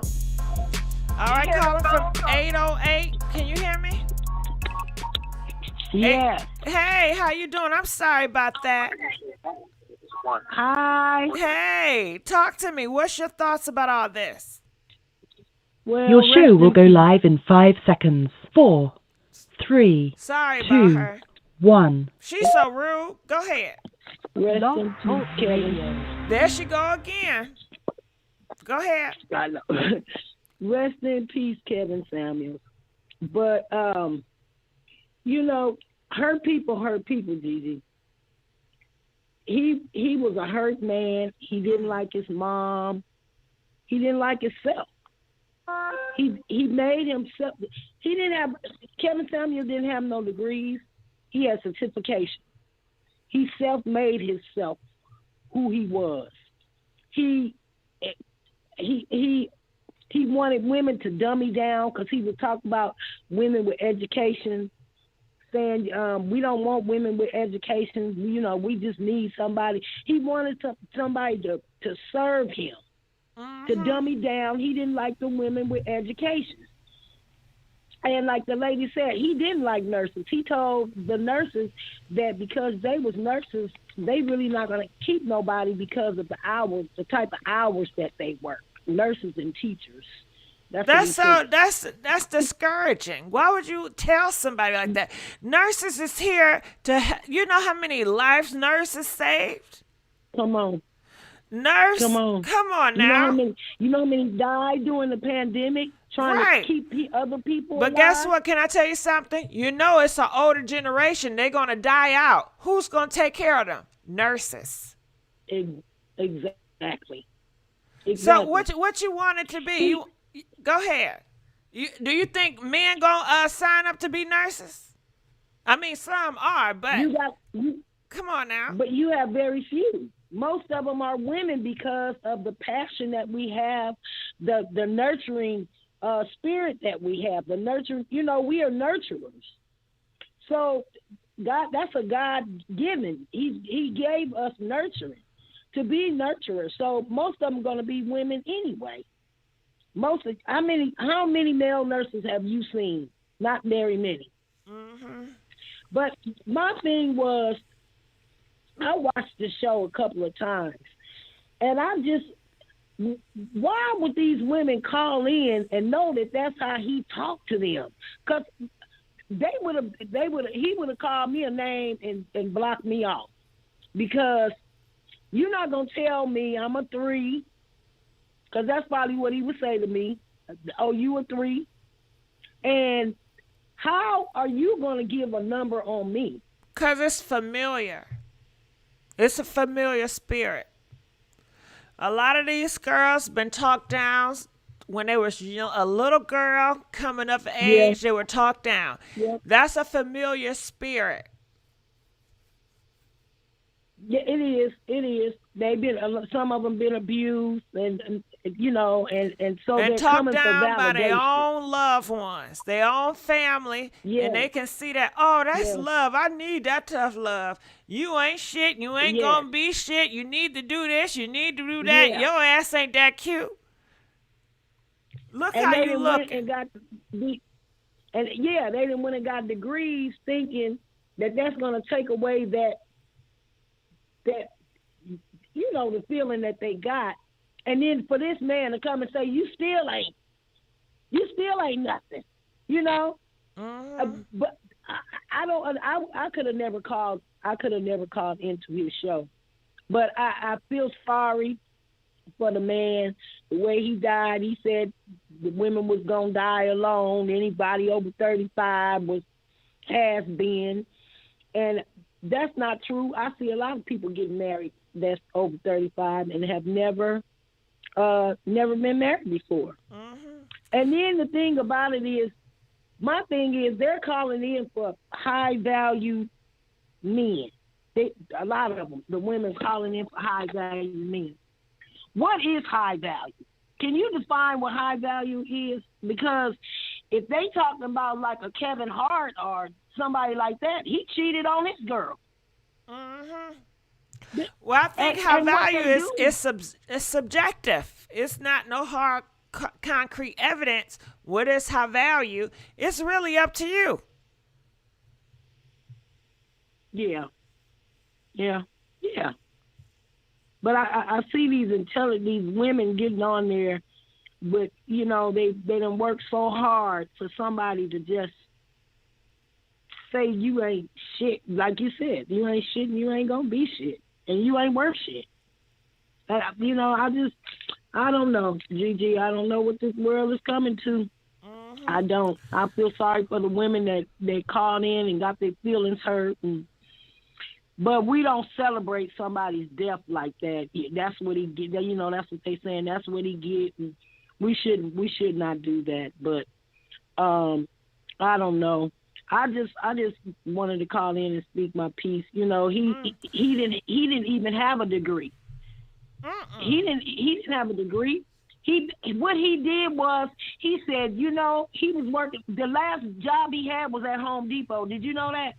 No, I didn't know he worked at Home Depot. That was his last job. He went from Home Depot to YouTube. What was he doing in Home Depot? Picking up them woods in the back. Selling stuff. He was selling stuff just like he did at the other stores. He was a salesperson. He was selling. He wasn't picking up them woods in the back. No, he was a salesperson. Mm-hmm. Okay. And he sold y'all, didn't he? Didn't he sell on y'all? He sold y'all. Sold me, because I seen he was full of shit. I didn't like it. I didn't like the way he sold somebody, child, because he got a whole bunch of money off of selling somebody on that YouTube. 1.5 million people. Yeah. 1.5 million. Yes, he did. Yeah, he sold. Mm-hmm. Yeah, he had a niche. And the thing is, he's been working all his life to get to where he is now, to leave like that. Like he done struggled Yep, I all know. them 50 years. What, 54 years he done struggled? That's a long damn time, girl. You struggling for you know the Bible 54 says, years. And then the the last, Bible oh, says girl, a can great, you imagine this? You know what it remind me of, right? And see, I can talk what? about this, but it's not too scary for me. You know, we all got different levels. Mm-hmm. Okay, I can see like a movie or something, or like one of them things where it'd be like, okay, you can make a wish, right? And they say, okay, I wish to be a millionaire. Okay, and I grant you a millionaire, but you only gonna last 2 years. Ooh, you didn't know that, My right? God. But you wish for My it. God. But you know everything comes with a price. Everything come with a price. Everything comes for the price for that millionaire status. Only live for 2 years to really enjoy it, and then you gone. Ain't that something? That's something. But the Bible says a good name is better than great riches. Mm-hmm. He didn't die with a good name, Gigi. He didn't. He did not die with a good name. Mm-hmm. So, I don't know. Rest in peace. Let him rest in peace now. He done did what he did. And I hope some of those women go and get therapy and get some help. The help But that they let's be needed real. before Do they you think called he's in really and- resting in peace? Well, we hope he is. we hope he is. Everybody don't hope he is. I hope he is. Well, I hope he is. I don't want nobody to be tormented. But rest his soul. I think he you mad. I think he mad. He was not ready to go. You know, no, he wasn't ready to go. He was just, like you said, 50-something years of struggling. He was not ready to go. He mad. He is He mad. was in the prime. He was right in his prime. He is mad. Man, I bet you he is He was yelling. able to really go in the store and buy them suits that he was taking back. Do you think he's yelling? Do you think he's upset? Do you think he's hurt? You know he's mad. Why you taking me? I was. Do you think he's going to try to cross wasn't over ready. and talk to people in this realm? I don't know about all that. I don't believe it. I don't believe in that. But I pray his soul rest in peace. And those women that if they on here that was calling Hold on, y'all wait. go get some Okay, help. do you believe that demons talk? Do you believe that Satan can talk to you? Like Oh yeah, in the snake? demons do talk. Okay, so if demons Demons talk talk. and they can come back, why can't, when you leave, other spirits can come back too? Well, I'm not saying that he didn't leave that spirit that he had.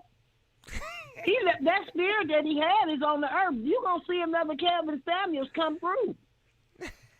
That spirit got to go somewhere.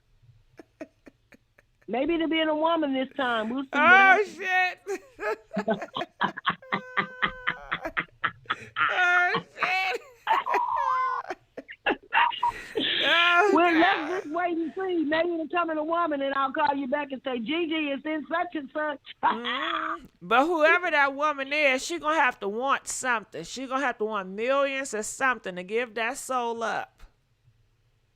Yeah.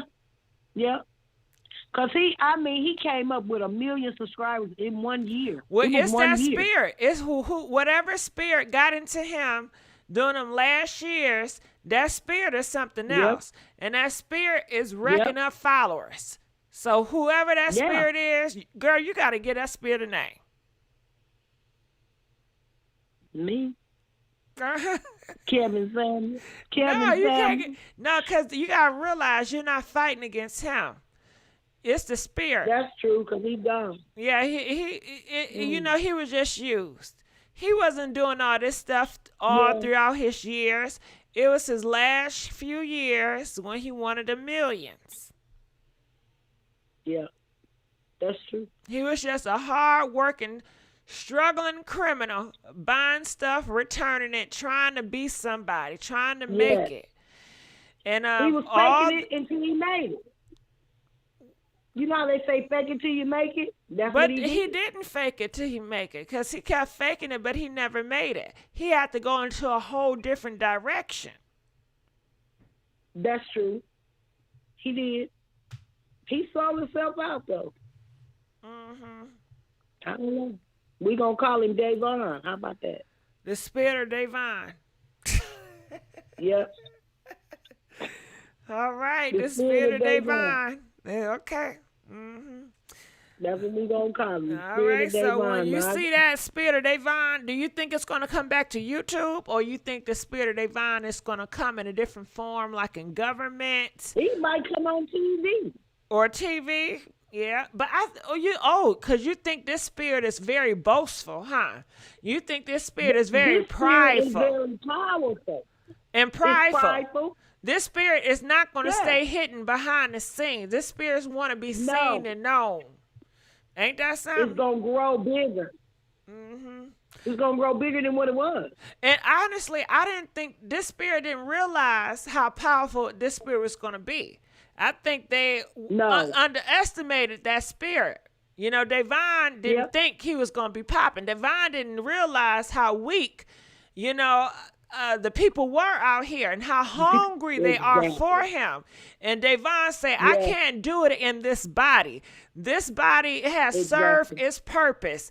And probably through that body of Kevin, Davon have met a different body he wants to embody to get in, and he has to dump Kevin off to get into another body so he can get more powerful and grow bigger.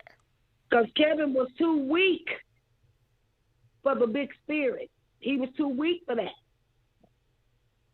He was too weak. Watch the one that come now. It's going to be bigger and bolder. And they're going to get 2 million in 1 year. Watch them. Watch. Watch. Or it's going to be on TV.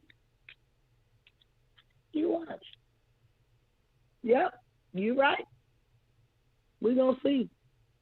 I see y'all in the chat saying I rebuke it. I know I rebuke it too. But it's coming. We're in the last day. We're in the last day.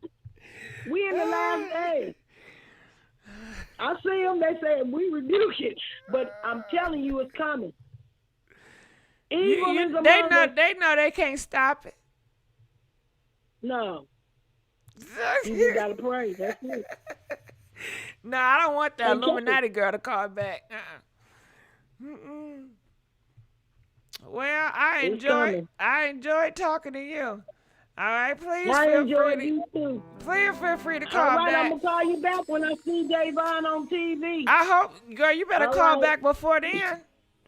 Okay. Okay. All right, let's go on to the next caller. Caller from 678. You're live on the air. 678. No, I was just listening again. My bad. I had called in trying to listen to the show. So. Oh, okay. I'm sorry. Yeah, but, you want me to put you on hold, or you want something to say? No, I'm sick of. I just don't like y'all talk about these spirits here. This is kind of crazy.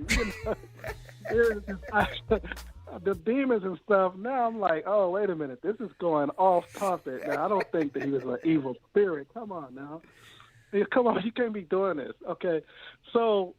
Like I said, everybody have their opinions, and I think one thing that he did, like I said, he did say some positive things to people. You just can't just say he had an overall bad spirit. Okay, time out. Come back to somebody else. Don't some people call certain women witches? Well, I mean, that's what other women were saying. They were saying, oh, yeah, he was in there with a witch. They were calling the female that they said that he was with a witch.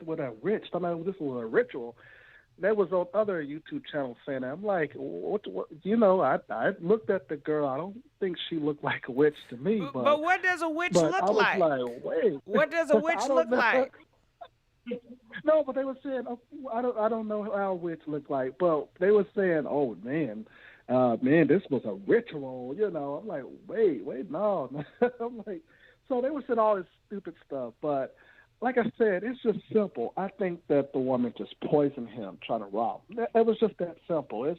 I don't think we have to go into like the demon talk or the witch talk. I think she simply tried to poison him. The neighbor of his in his complex, allegedly, I'm going to say allegedly because I don't know, but his neighbor was saying that she poisoned him. So you don't think that's a witch? You don't think it's witchy? You don't think that's witchy? Well, a lot of people from the Dominican Republic, which I think she was from, I'm not sure, but a lot of folks from there, you would see like a lot of people who were dying when they were going over there, right? There was a lot. They were saying when Trump was in office, they were saying, "Hey, don't go to the Dominican Republic," and there's a lot of people just coming up dying. And I think I don't like I said, I don't know if they were poisoning them with certain types of things like fentanyl over there or whatever. But there was a travel ban, and this was happening before COVID had hit. So I just think that she brought whatever back for the Dominican Republic and used that against them, or used it on them just to get at them. Like I said, maybe she tried to rob them. Maybe when they were at the restaurant, she put some fentanyl in his drink when he went to the restroom. I don't know. You don't think it's a coven? I heard it could be a coven of witches. That was after him. Oh my God! No. Remember though, okay, the police report was very vague, right?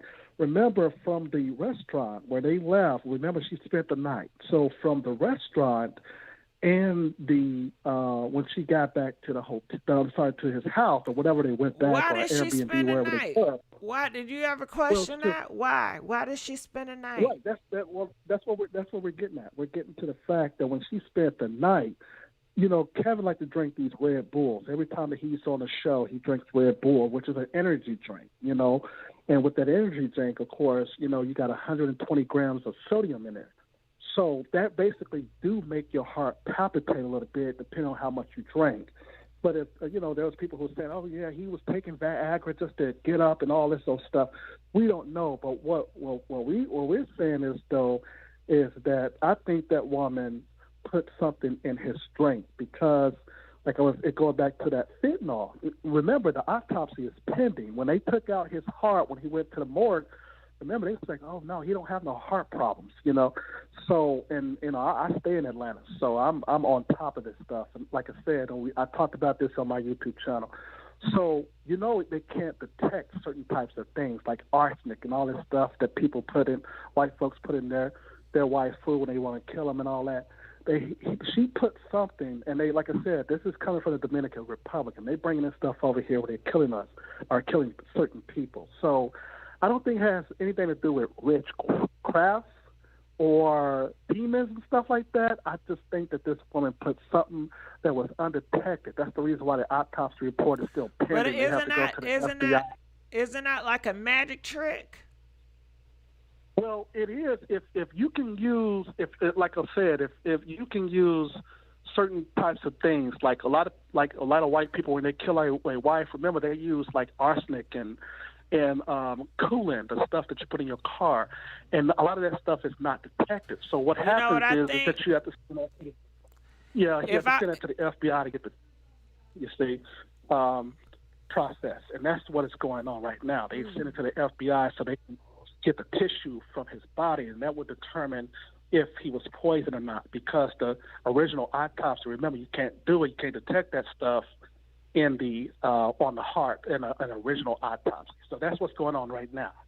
But I think she poisoned him, and so that's what I think. I don't think it's no voodoo, no witchcraft, or nothing. It could be. I know you don't think that, and I'm just saying. I'm just making ideas, because they did say that Kevin, he goes into voodoo stuff too.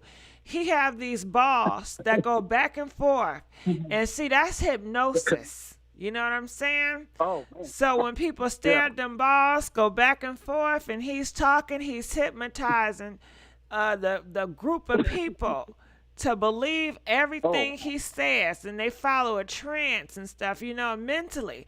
And they know the powers that he used. They studied him, and they got his behind. You know what I'm saying? So it could have been that way where she kind of lured him and kind of gave him a spell where, you just never know. I don't know. You've been reading witchcraft books. No, the thing is... I love Harry Potter. Did you know that?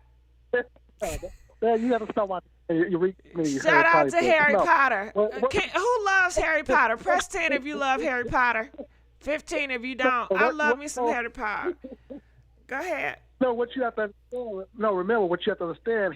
He was telling her that his heart was palpitating. Remember that he was telling her, hey, you know, my heart is beating rapidly. How do we know he said that? Well, no, I'm just saying basically what the report is saying.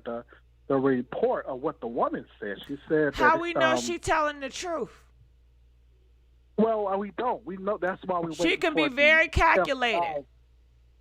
Right. That's why we're waiting for the FBI. We do know they had an argument last night. Yeah, they did. Did she want to get on that camera? Yeah, she wanted to get on the camera live with him. That was the argument. That was the disagreement that they had. So that's where it led up to. Why was he ashamed of her? Huh? Why was he ashamed? What'd you say? Why was he ashamed of her? Well, no, I don't think he was ashamed of her. I think what was happening is he didn't want her on the live. You know, I you know what I'm saying, you know, we saw certain types of other YouTube videos, remember, where he did have girls over to that crib that they were in, and he was talking to them, and they were having a decent conversation. But I don't think this girl was more up to talking about that. I think it was more like an escort type situation. So, yeah, you're not going to talk to a chick that is a whore about a relationship because all she wants to do is get busy. So that's a different situation and scenario versus, hold on, you know, that's not fair. A lot of escorts a lot of escorts in relationships. No, that is fair because she's over there wanting money. She's not wanting to talk about a relationship with a high-value man. She's over there to get money for sex. Now, my thing was if she admitted on the police report that she went back to the house, she's not wanting to talk about a relationship with him. She wants sex for money. That's an escort situation. That's not a woman who wants a high-value man or who wants to be in a relationship. That's the different thing. You know, that's the issue, and that's probably the reason why he didn't want her on the live because, hey, we've met at the restaurant and it was real quick. So I don't know what the hell you're going to say on the live. What restaurant they meet at? Right. I don't know. I know it was upscale, but how you know it was a restaurant? Well, that's what they said in the report. You have to read the report. Did you read the police report? Hell no, I didn't read the police report. That's what I got you for. Shit, you tell me. So at a high-scale restaurant, so where did they meet from? Know. Oh, well, I'm asking you. You telling me. So no, but you listening to all these women who just having this. Well, hey, that's what you call for. Hey, so we got all sides here. We got you. So, there's just this hatred for the man that they're not reading into the real truth about things. They hear talking about rituals and riff crap, all this crap. No, you got to read you have to read the report. The report said they came to the restaurant. They met there. So met from where? From an app? From a website? What website? No, the report don't tell how they met. The report just says that she said that they were at a restaurant. Okay, so that's what I'm. Okay, did they meet at the restaurant or they bumped into each other at the restaurant? The report didn't say that. So what I was saying to you is that after the restaurant, they went back to his crib, and I think he was about to go live, and that's why you see the video where he was like, no, don't do that. And then so at that point, it was an argument, right? So that's where the confusion comes in at, you see. So that's what people are, and then so when they finally went to bed after his live, then she claims they woke, that's when she said that he was talking about the pain in his chest when they woke up. He was talking about the pain in his chest. So there's a lot of like things from the timeline that they went to bed with from the argument to when they woke up is where the mystery lies. You see what I'm saying? Because that's when he was complaining about the chest pains. You see what I'm saying? So that's what we're still looking into. That's the reason why you have to take the tissue to the FBI lab because, like I said earlier, the original autopsy report is not going to detect anything that if you poison a person, you got to send that to the FBI so that the tissue could be examined. You see what I'm saying? And they got like chemicals for that. So that's what we're waiting on now. as far as the pending report, you see. So, but yeah, I know she came from the Dominican Republic or whatever, but in those countries, like I said, they have all types of tricks that they bring over here to the United States, and they try to get us. Well, I want to say one thing. I feel like she has every right to speak on relationship just like his ass is. You know what makes him better than her? They both doing the do within not knowing each other. Shit, she an escort and he likes buying escorts. What's the damn difference? They both help each other out. If he can tell a damn, give advice, I'm sure she can too. She can put some shit in perspective. No, the only advice that an escort can get is how much money she's going to pay for the sex. That's the only advice she's going to get. Okay, well, somebody can say the only advice a man can give that pays for escorts is the price of getting good escorts and what escorts are good. You can't limit. You're limiting her into an escort, and she's much more than that. Right. Well, I wouldn't have a problem with them saying that about a male. If a male is paying for sex, then yeah, that's the only advice that he will be able to give on his live. He won't be able to say, to talk about relationships. Well, Kevin, they say he buy escorts, but he's able to talk more. I disagree. You can do more than one thing. Mm-hmm. Yeah, well, yeah, but Kevin was in two relationships previously. He had two ex-wives. He has like a daughter, I think. So I think we don't know what she was in. She could have been in good relationships. Or bad ones. She can. Yeah, I understand she can, but what the argument was about is I don't think he knew what she was going to say on the line. See, that's the difference. You don't bring up, if you just met a person, you don't know what they're going to say on line. He couldn't just click her ass off and hang up on her, huh? You heard what I said? What's that? Yeah, he couldn't just hang up on her ass and just get rid of her. He gonna have to deal with that. Right, but see, the thing is that he don't. If he bring her back, you just met her, and he goes live. How do he know what she's gonna say on the live? He don't supposed to know. Right, but that's why I won't put you on my damn live, though. You know what I mean? I don't know. Hey, you might say to the live, the people who are listening to me, all my 1.4 million followers, hey, he's about to pay me $1,500 for sex. That's probably kind of reason why I don't want you on my live if I'm about to do that. You know what I mean? Mm-hmm. So that's all I'm saying. He have every right. If he don't want her on our live, that's his right. Yeah. But he shouldn't be doing that shit in front of her either. I agree. Yeah, I agree. Yeah. So what's her motive of taking that man out? Is she gonna get insurance money or something? No. It's not the insurance money. Remember, I said back in there's a lot of people from the Dominican Republic, and they were dying over there. So these women got all types of techniques that they use over there to try to get money from men. Like for instance, if he had $2,000 and she knew that, I'm trying to slip something in your drink so I can get the money. But what I think is that, man, that basically killed him, instead of putting him to sleep for a while, that date raping him, like putting something in his drink, trying to get that cash, it really went, it killed him, That's the reason why she didn't mean to do it. It was just by mistake. She didn't mean to do it. That's the reason why they're coming out saying it's an accidental death. Now, if you look at like the Atlanta police, if you look at them, they're saying it's an accidental death, okay?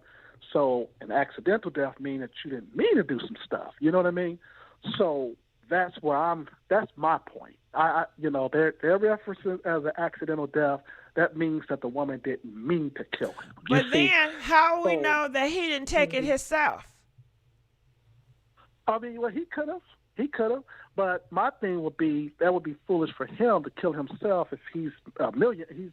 Well, he didn't mean to take himself out of here. Maybe he just took too much, or he didn't realize his body couldn't take it. Hell, he was careless. He invite damn strangers he don't even know their middle last name over his house and work in front of them and tell them who he is. He's careless. So hell, he could have did pop some pills and stuff like that because it goes with his character.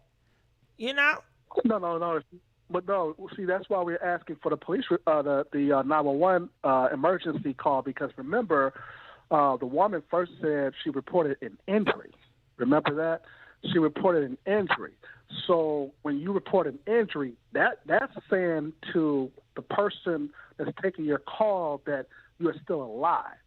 So remember when he went to Piedmont, the first they was trying to take him to Grady's, and, he didn't go to Grady. He went to Piedmont, which was 5 minutes away from where he was staying. So, but she was on the phone. She didn't do no CPR. She asked for a defibrillator, or whatever you call it, and she was not doing no CPR, and she was saying that she was a nurse. But, she's trying to hide the situation, in our opinion, that she's really an escort and trying to say, I'm a nurse, so, just send me a defibrillator over here. And she was not doing no CPR. And that's where you're trying to get the 911 tape. That's going to be the important thing. Remember, in any case, you got to look at the 911 tape. And remember, the police report was very vague. It was very vague.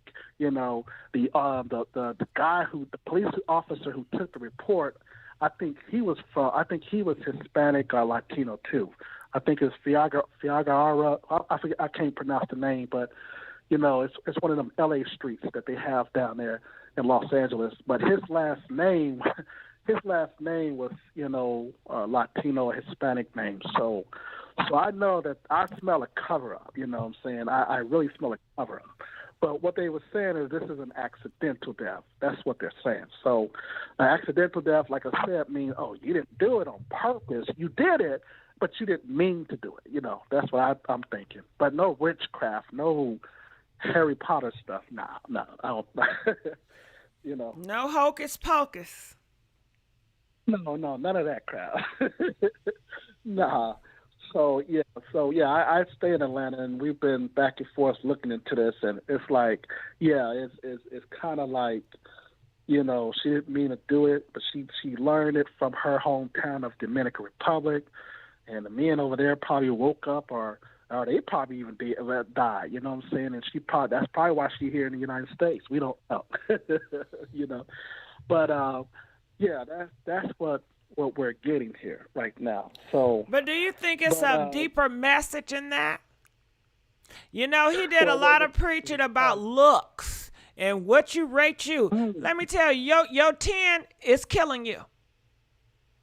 Your 9s and 10s, you going around here picking somebody based on shallow things, it's taking you out. Versus somebody that care about you, you have the same things in common, just like good common folks. Oh, yeah. But here's the thing about it is that it is different from men than it is for women. Like, for instance, a lot of men do not want an older woman. That's just the bottom line.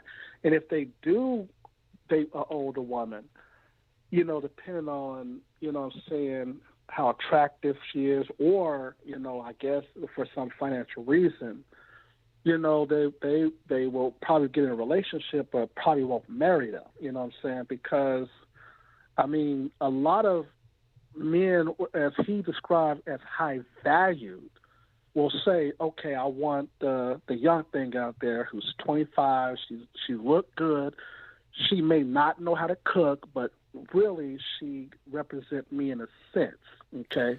Because it sounds like a damn ornament, like you want a purse. I don't want an older purse. I want a new purse. It makes me look good. Absolutely. It's an object. You're treating people like an object.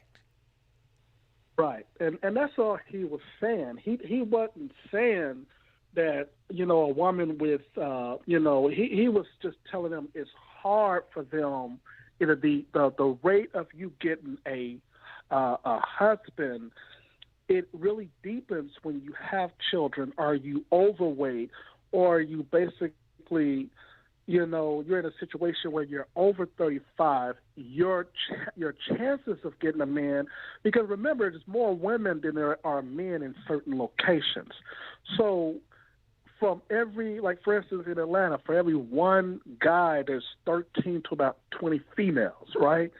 So your chances of a woman who basically have 3 or 4 kids, okay, as a man, I'm going to go with the female who basically don't have children at all. I gotta disagree with that because in my experience, I know this girl.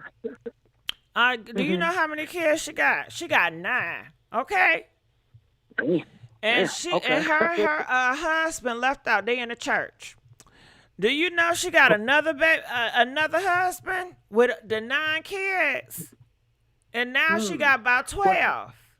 So no, I disagree because I see different things. Well, you disagreeing on based upon one instance. No, not just based on one instance. Yes, it is. It's one instance because that's not the norm. A man is not a man who has, who's making $250,000 or $550,000. The average man is not going to be with no woman like that with 9 kids if he's making over $500,000.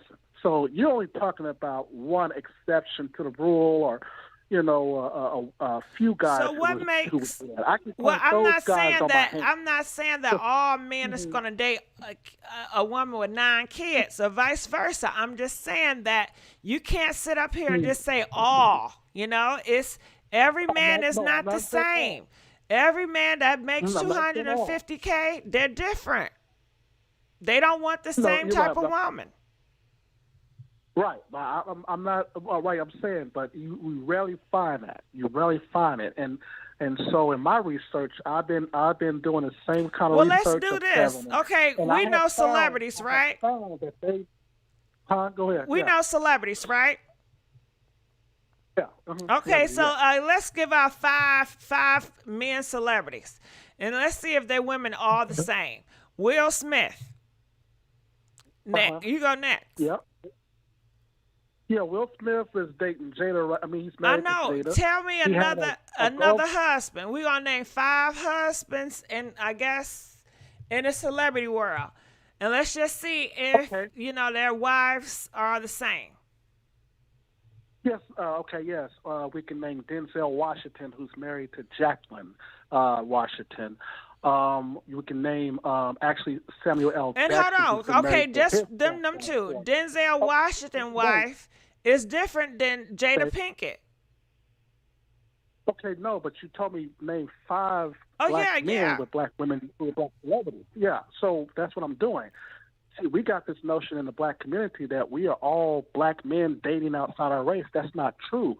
The vast majority of black basketball and football players is with black women. But what the media does is it shows only those who have dated outside their race, who are with Becky. They show them, they elevate them more. But the vast majority of black men are in sports, are in Hollywood, are with black women. And like I said, we've already named 3. We've named Will and Jada, Denzel and Jacqueline. We've named Samuel L. Jackson and his wife, Dwayne Wade and his wife. There's others, LeBron James and his wife. So there is examples of black men. Ice Cube been with his wife for 20-something years. So it is basically those folks who don't want, to see black men and black women together. But we do have a lot of women in our community who gets upset when they basically are called out and held accountable for certain actions, because we live in a feminist society who says, oh, you can't hold me responsible for my mistakes. But what Kevin was trying to say is that don't basically think that you're going to go out and make mistakes and then think that you're going to come back and get a man who is worthy of something after you have spread your legs to about 3 or 4 men. That's all he was saying, and that's true. The vast majority of men are not going to go for these women who have all these children. They're just not going to do it. There's some exceptions to the rule, and that's possibly because the man that they're dating is basically wanting to just be in a relationship because it's for convenience. It's not based upon the fact that, oh, he loves her, but it's convenience. You know, he can basically go and be with her in a relationship at the same time he's out there still sleeping around with another woman. So he's only married to that woman with the 5 kids because he can go out there and go to the club and see somebody and go back home with that woman. And what type of character is that? Well, that's a low down character. I agree with you. But what I'm saying is so that who will even want that type of person anyway? That's low quality. If you gotta deceive and be with this person just to lie and to be with another one, come on now, just be by yourself. Oh yeah, I agree. Be by yourself. Be by yourself. Why do you need to be with somebody to be happy? Why do you need to be with somebody to validate yourself? Absolutely. I agree when with you ain't gonna do nothing but lie and cheat and deceive anyway, that's a big ass headache. You just want to be in an argument just in the sake for being an argument? Yeah.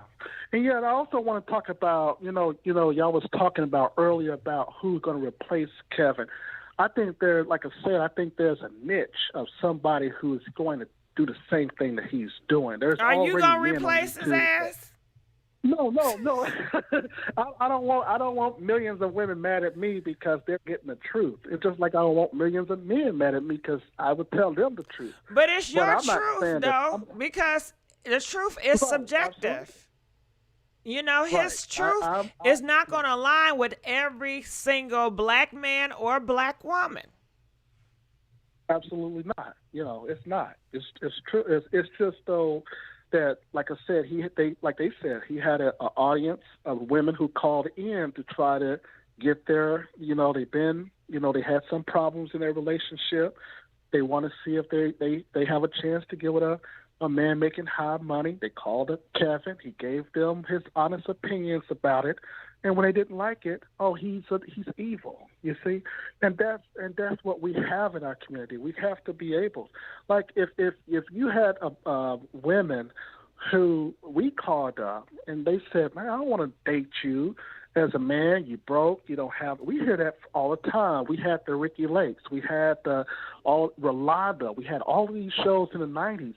Who had told men, "Oh, you're no good, you deadbeats. I'm gonna put you on welfare. You're no good." We heard that a lot of times as he expressed in his shows. Often Kevin did, and he talked about how these women. Now, whose fault is that?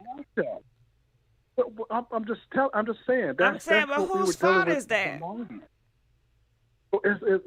I mean, if those men basically have been doing that, I mean, it's their fault. But obviously, we were basically criticized. But we didn't go and say, "I'm glad that Ricky Lake is gone because she bashed men," or we didn't say, "I'm glad Rolanda's gone because I wish she was dead." They slicing and dicing these women. If these girls rejecting them at the gas station, at the Kroger's, they going upside their head with a skateboard. I seen it on YouTube. Yeah, well, I don't think violence is the answer to anything. Well, that's what they're doing. What I would say is that, both of us, I think black men and black women, we got to improve better in our relationships.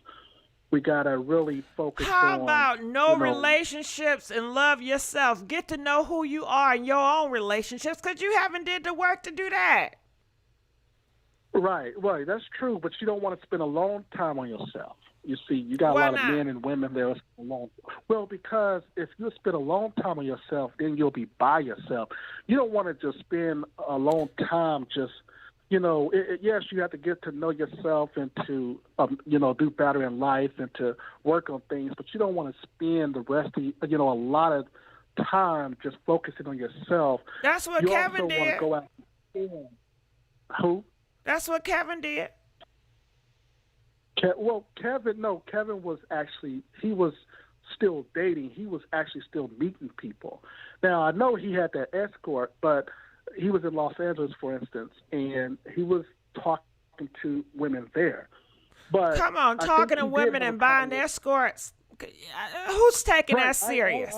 Ain't nobody Right, taking that I agree. serious. You over here I agree buying with that. nasty escorts that have men doing 50, 80 times a day in Atlanta at that, a hot pocket state city. I agree. And then you want to sit up I agree. here and be in this other woman's face and trying to take some serious. They want his money. That's it. If he didn't have no money, ain't nobody was studying that ass.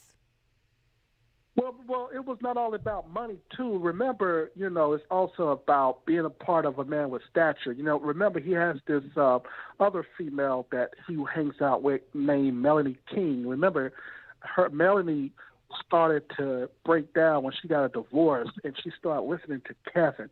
So it wasn't only about the money that these women were after. Remember, it's also being close to a guy and what who basically that they thought had all the answers. You see what I'm saying?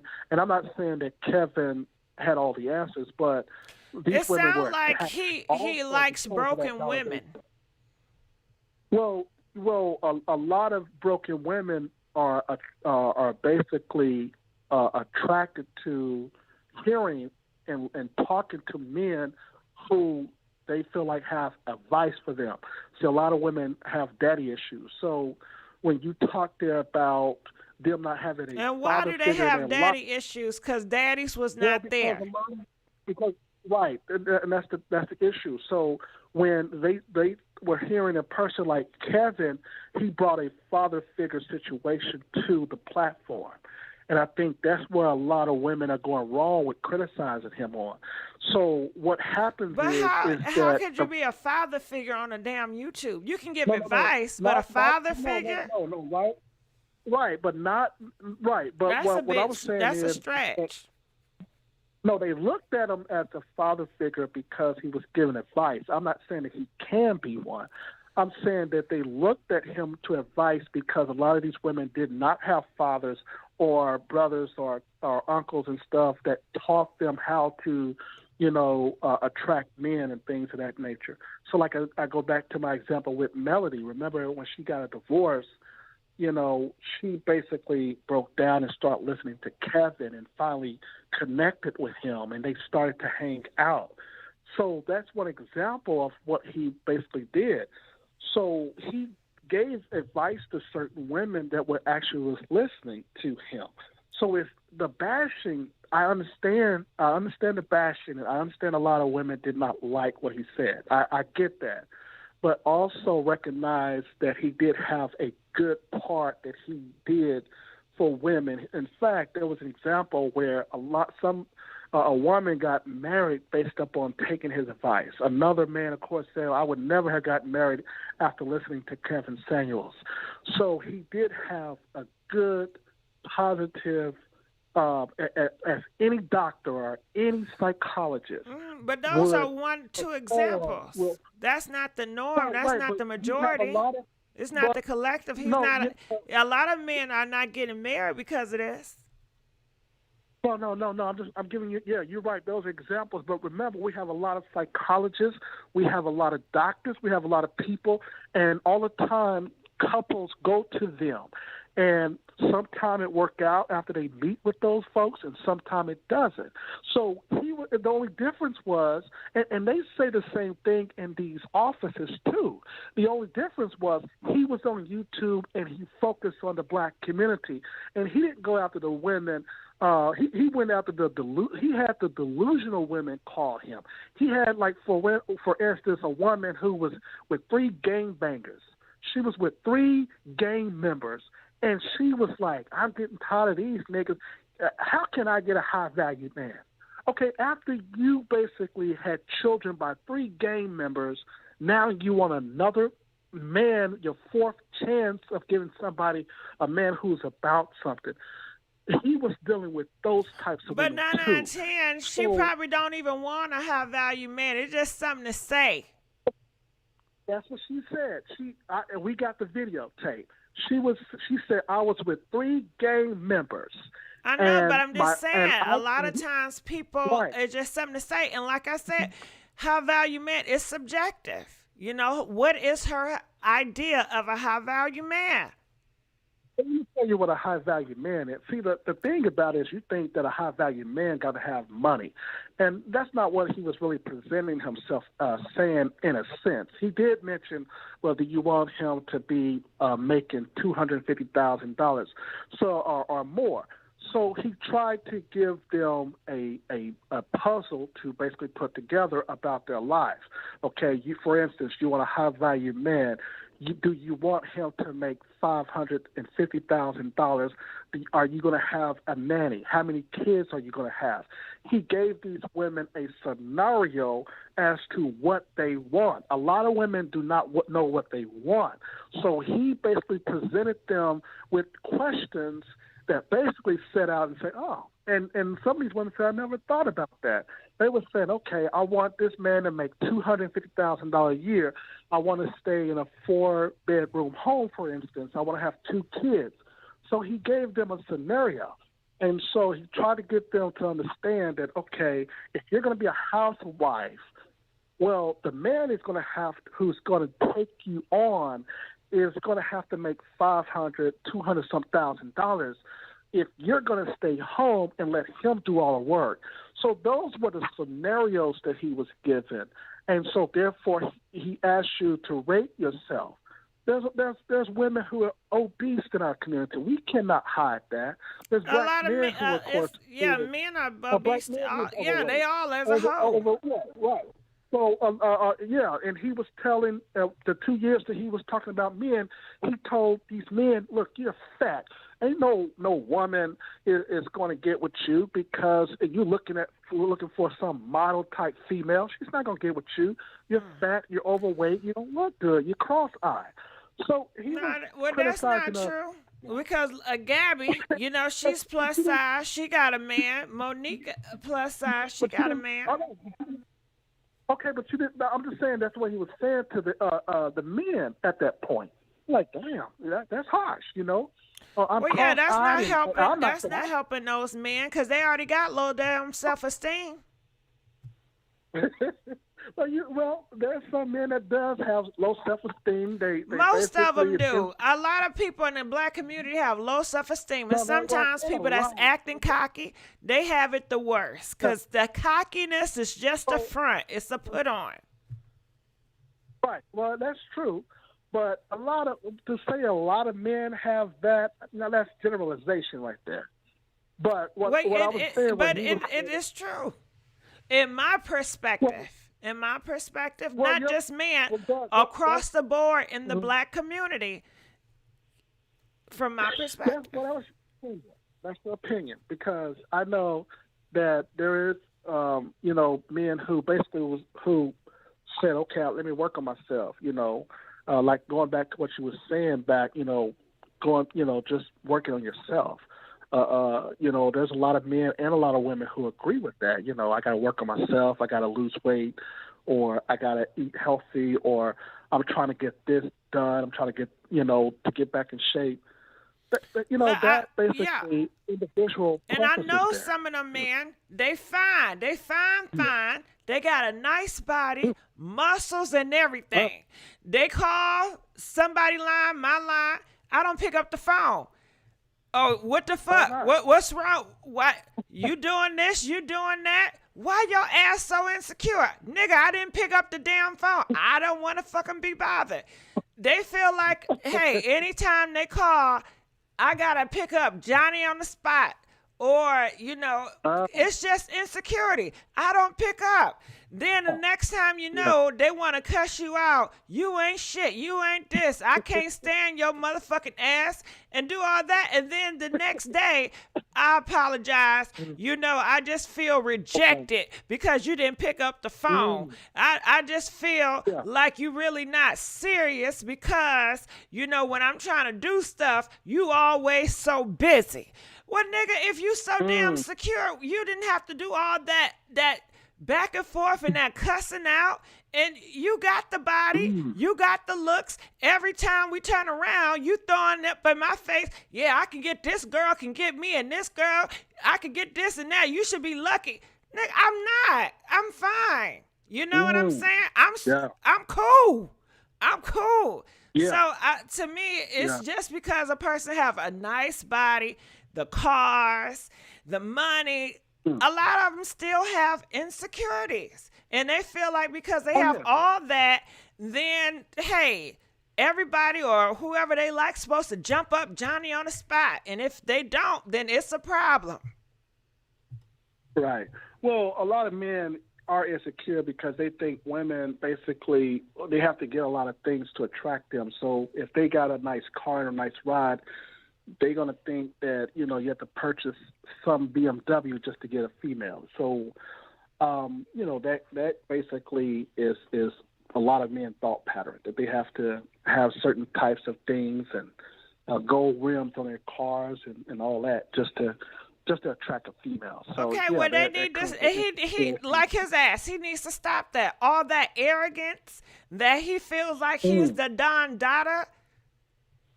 Chill.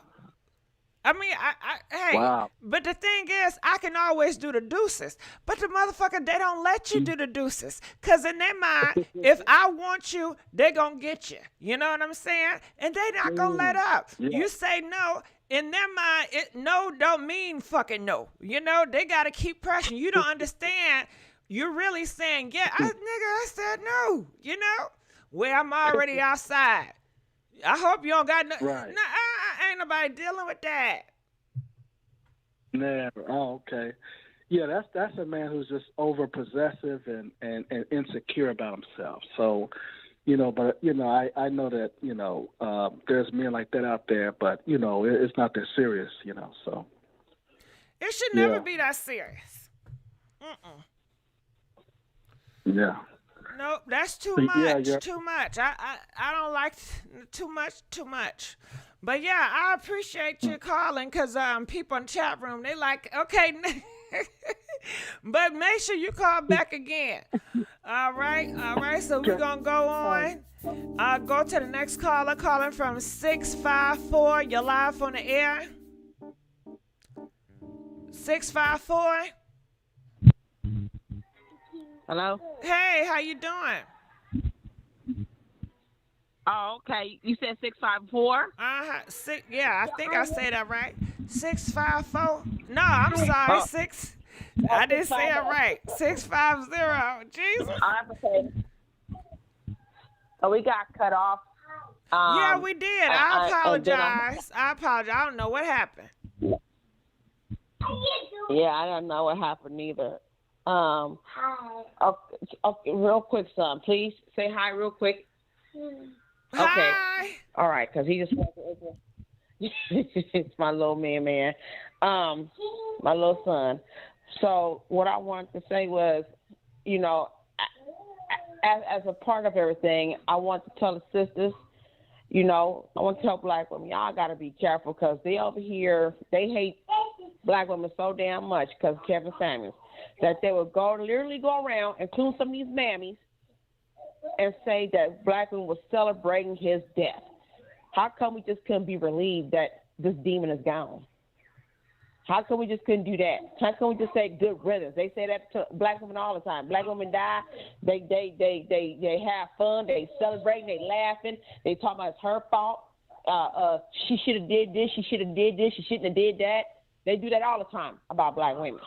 And we supposed to be quiet and say absolutely nothing. What's wrong with us saying, girl, one degenerate gone, we need more to go. And then this last caller, he might as well be prepared to speak at Kevin Samuels' eulogy. Because he just know everything about Kevin Samuels. Like, he was just there. Like, he just know everything. He know his thoughts. He know everything.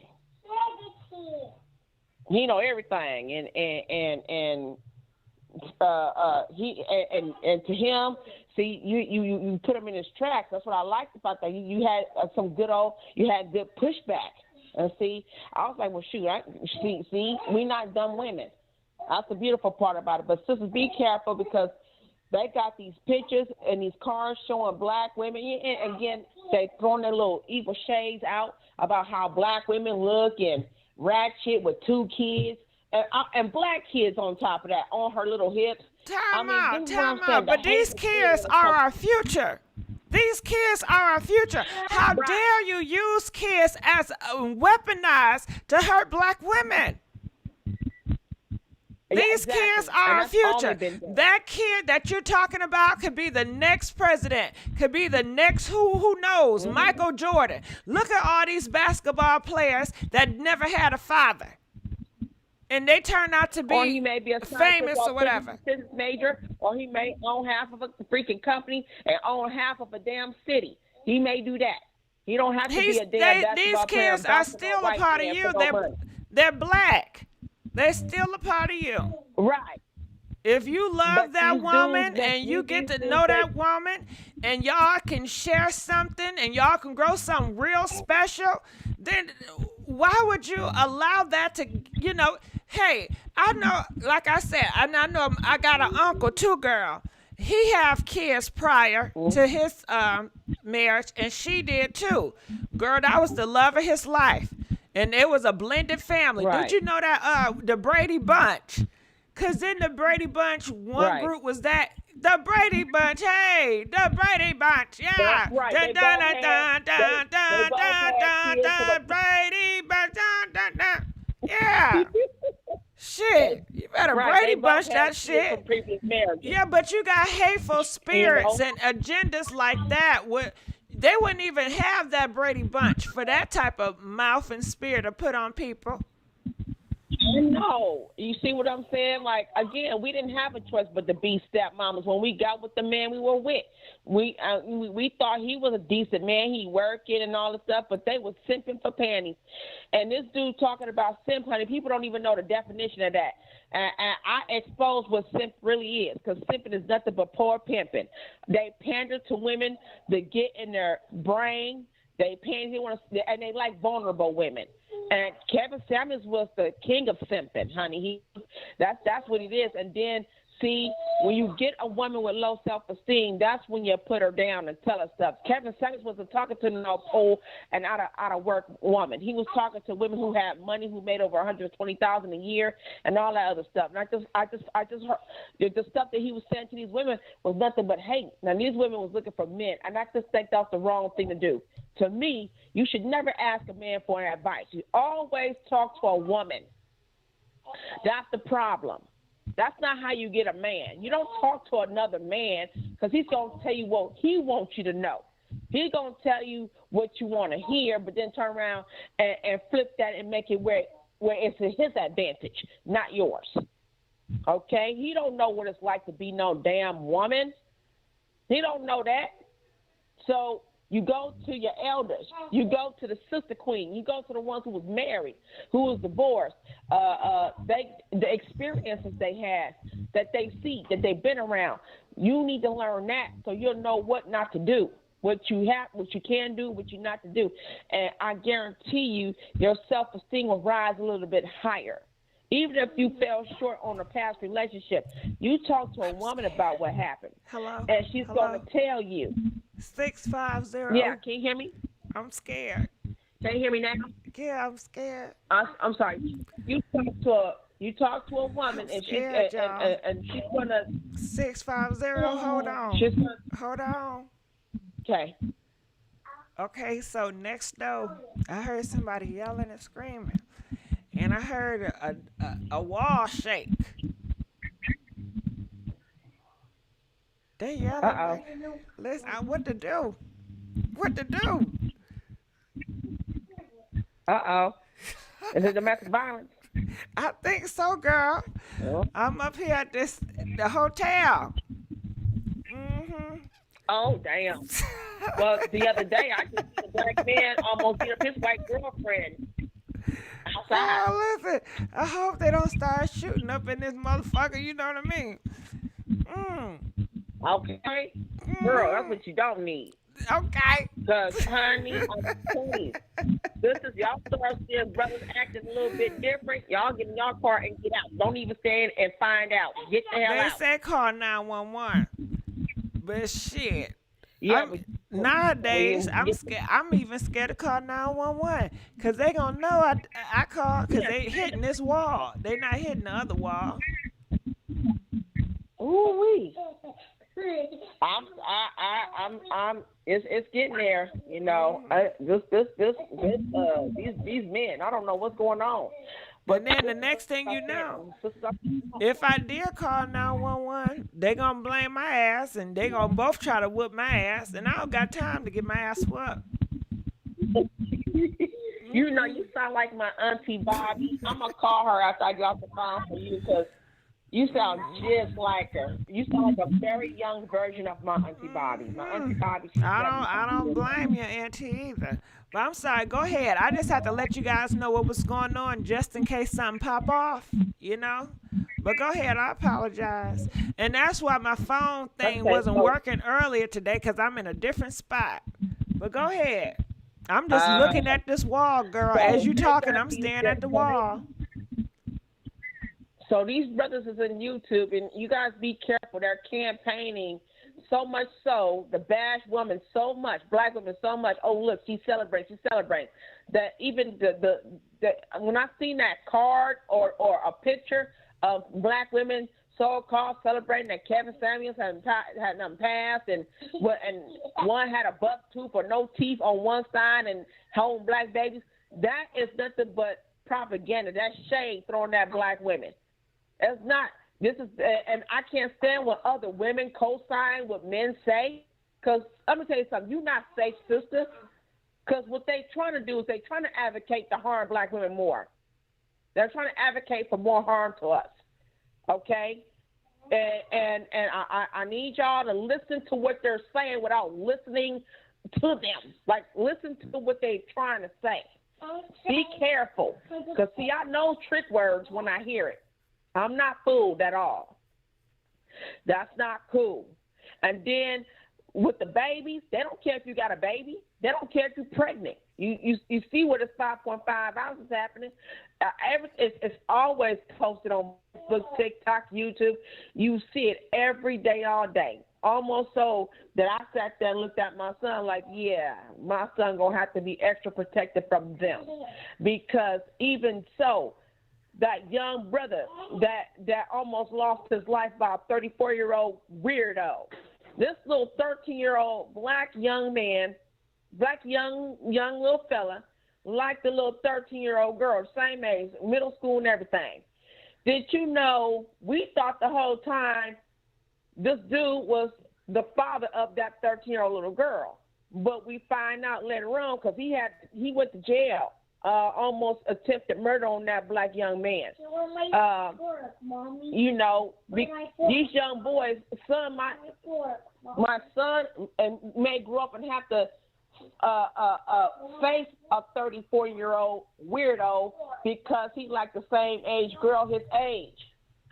And you know, it's going to be a no-no because, see, they want these young girls. But these old dumb dudes, these dudes are so dumb. Don't you know, even after a woman have a baby, don't you know, after breastfeeding and stuff, that the cervix tightens back up extra hard? See, the ones who know and stuck by their woman already know. That's why he gave her 4 or 5 kids, and he stuck by her. But the rest of this stupidness that's going on, these are just dumb niggas. Okay, dumb. Well, after you have one baby, you already done hit the wall. Who said you didn't hit the wall, fool? Who said you didn't hit the wall? And how do you know if any other women want you? And this high value stuff is getting on my damn nerves too.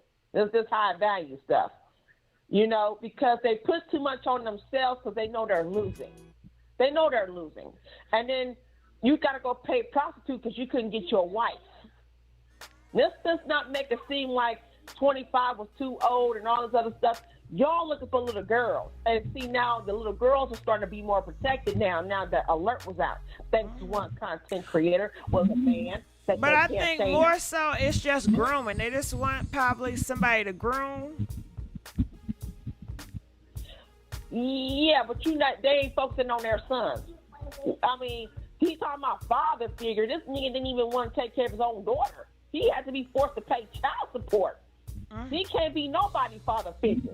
You had 2 failed marriages, and then you was a deadbeat father. The way you treated your daughter, and you mean to tell me these dudes ignored that and started talking about, well, he was a father figure. So who? Not the lady? You wasn't even a good father to your own daughter. How dare you think you could be a father figure to some of these grown women who make more money than you? And they did it on their own. They did it on their own. And that's another thing. Men don't, these dudes, these so-called men, they don't like women who already got their own shit going. Okay? You got your own job. You have your own apartment. You pay your own rent. You have your own car. They jealous as a motherfucker. They're jealous. Because when they get with her, they brag about all this stuff. Oh, I got me a lady, man. She got all her stuff. She got her own house. She got her own this. But you simping for free rent. You're simping for panties. You're simping for food that you ain't finna pay for. She gonna pay for it. You know why? Because you envy her. You don't like her. You really hate her. Because you're not half the man you supposed to be. You're not the man you supposed to be. She making more money than you could ever think of. And you're upset. But you pretend like you love this woman and you putting her through the ringer, probably getting her evicted, got her car repoed, make her lose her job, and it makes you feel better you did that to her. Well, y'all better stop with this struggle, love. And ladies, y'all better wake the hell up and just leave it alone. Sometimes it's better be off by yourself. You know, but girl. Yeah, then behind your back. Right. I appreciate you talking. And I got some other phone calls coming through. But I enjoy you, okay? I'm gonna let you go. All right, so let's go on to the next call. Calling from 601. You're live on the air. Hi, Gigi. How are you this morning? Good morning. Good. I'm okay. I'm just kind of concerned, but I'm good. Keep my mind off of something. Go ahead. I hope I ain't talking too loud where I'm disturbing them. But go ahead. Oh, no, you perfect. You perfect. I just want to say happy Mother's Day to you first. Well, to all the people who got children, if you're a mother or a godmother or, you know, an auntie or a figure in a young lady's life or a young man's life. Happy Mother's Day to everybody. And you know what? Happy Mother's Day to Kevin Samuel's mother. You know, no mother wants to bury their child. You know what I'm saying? Whether their child do right or wrong, I'm sure that's one thing us as parents do not want to do. But since I'm here, I just want to say I pray for Kevin Samuel's spirit. He probably meant well in a lot of ways, but I feel like he was a hurt child that grew into a hurt adult, and he spent a lot of his life probably fighting whatever internal battles he had, you know, and I'm pretty sure he was projecting. You know what I'm saying? He grew up in a single mother home, didn't really have a good relationship with his dad, probably tried to build himself, you know, in life and, you know, do certain things and, you know, just make certain, you know, milestones for himself. And, you know, I'm not trying to nitpick on his death or the way he went out. You know, we all got to go someday, but I just feel like him with his high-value rhetoric, the way he went out, the math is not mathing. You know what I'm saying? And we probably can only say so much, but I don't understand why these men call in and they get offended because by the end of the day, the man was a public figure. So whether you was for him or not, he put himself in the spotlight, even if he was alive. Like, when you're a public figure, you kind of put yourself in a position to be discussed, whether it's warranted or unwarranted. You know what I'm saying?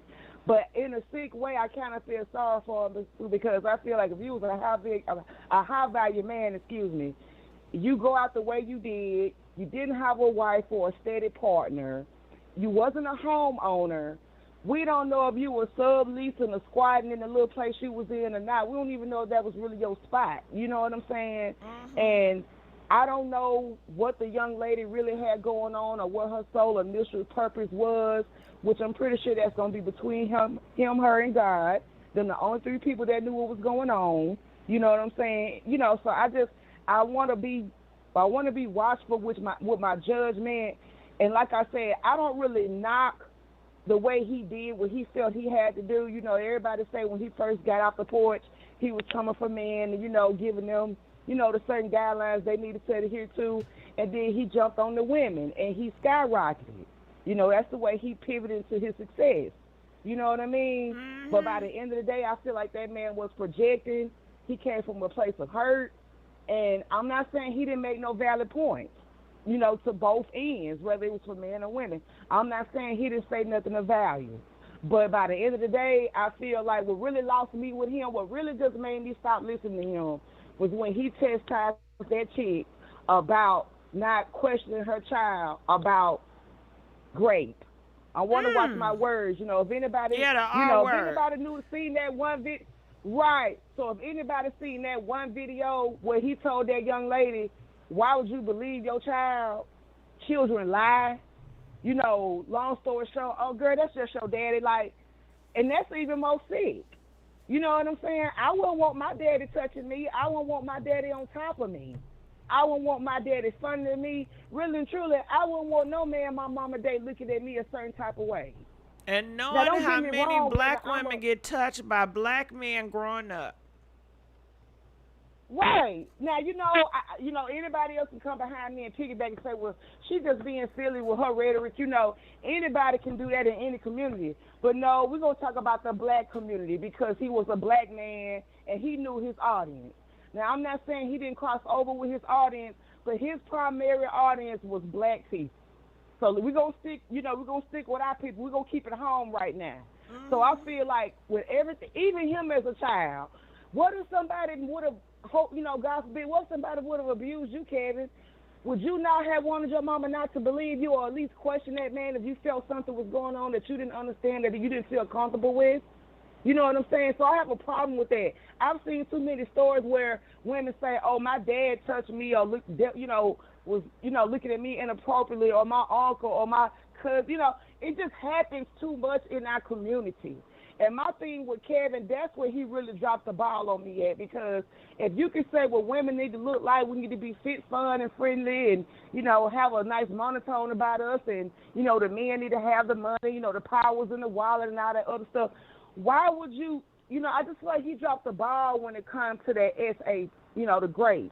He really dropped the ball, and then for him to have a daughter, what?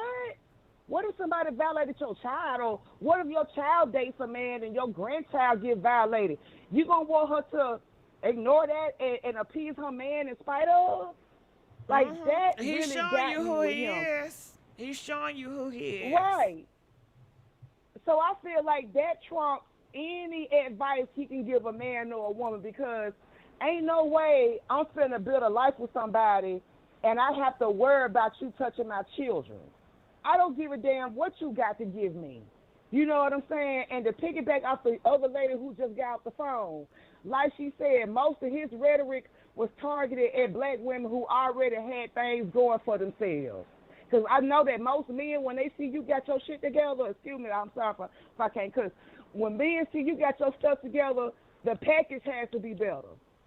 When they see that you got your life locked in, it makes it harder for them to come in and infiltrate what you build.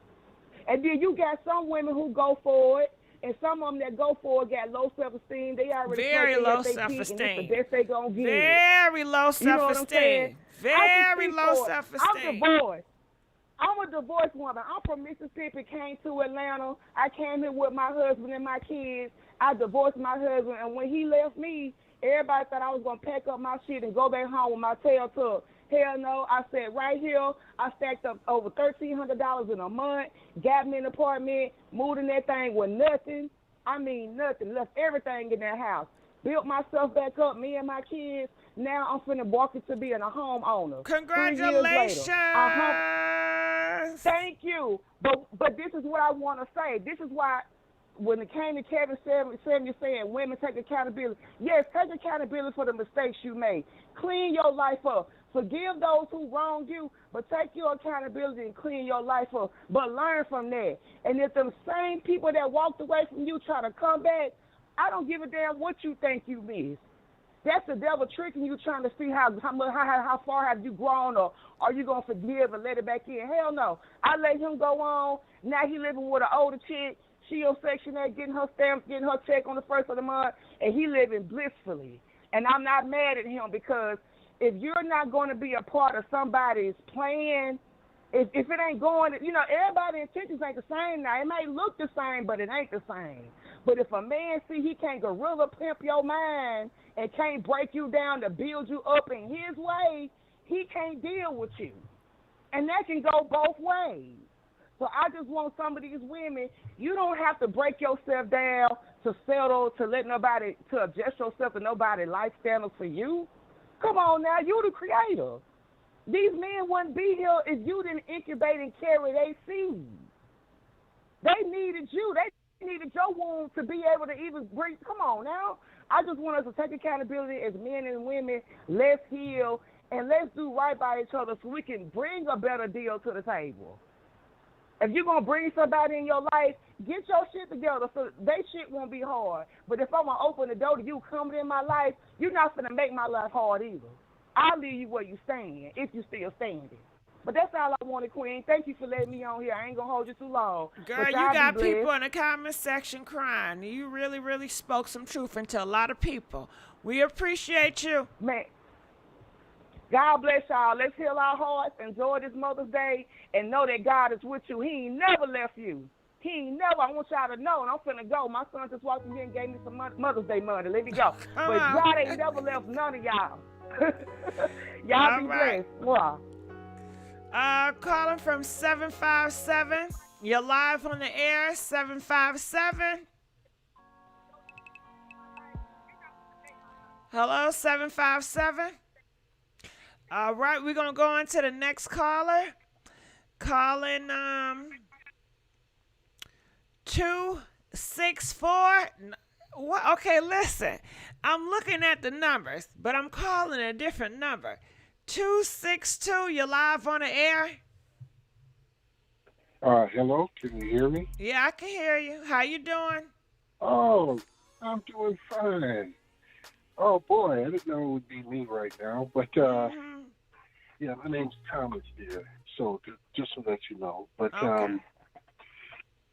well, I've been sitting back patiently listening to a lot of folks. The one lady that came on that was talking about the spirit things, God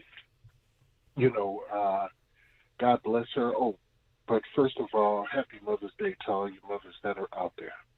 Mm-hmm. And happy Mother's Day to your mothers also. Mm-hmm. And the wonderful lady that just spoke, God bless what she had to say.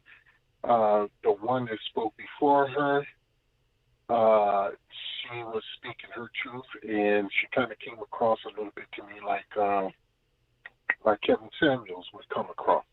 He would say things that you might not necessarily want to hear. So it kind of goes both ways. So, but it's good to get both sides of the story out there. And as far as the Dominican Republic goes, it's right next to Haiti. Haiti is absolutely practices voodoo. So if anyone thinks that people in Dominican Republic, some of that voodoo stuff hasn't ended up over there, you're absolutely wrong. Now, whether Mr. Samuel's passing might not have been directly related to it, but I'm sure there were people that woke up every morning wishing that he was not on this earth. And in that particular sense, there probably were people out there that were practicing voodoo on him. Now, whether that's directly related to his passing, we don't know, nor do we necessarily care. But that is the truth.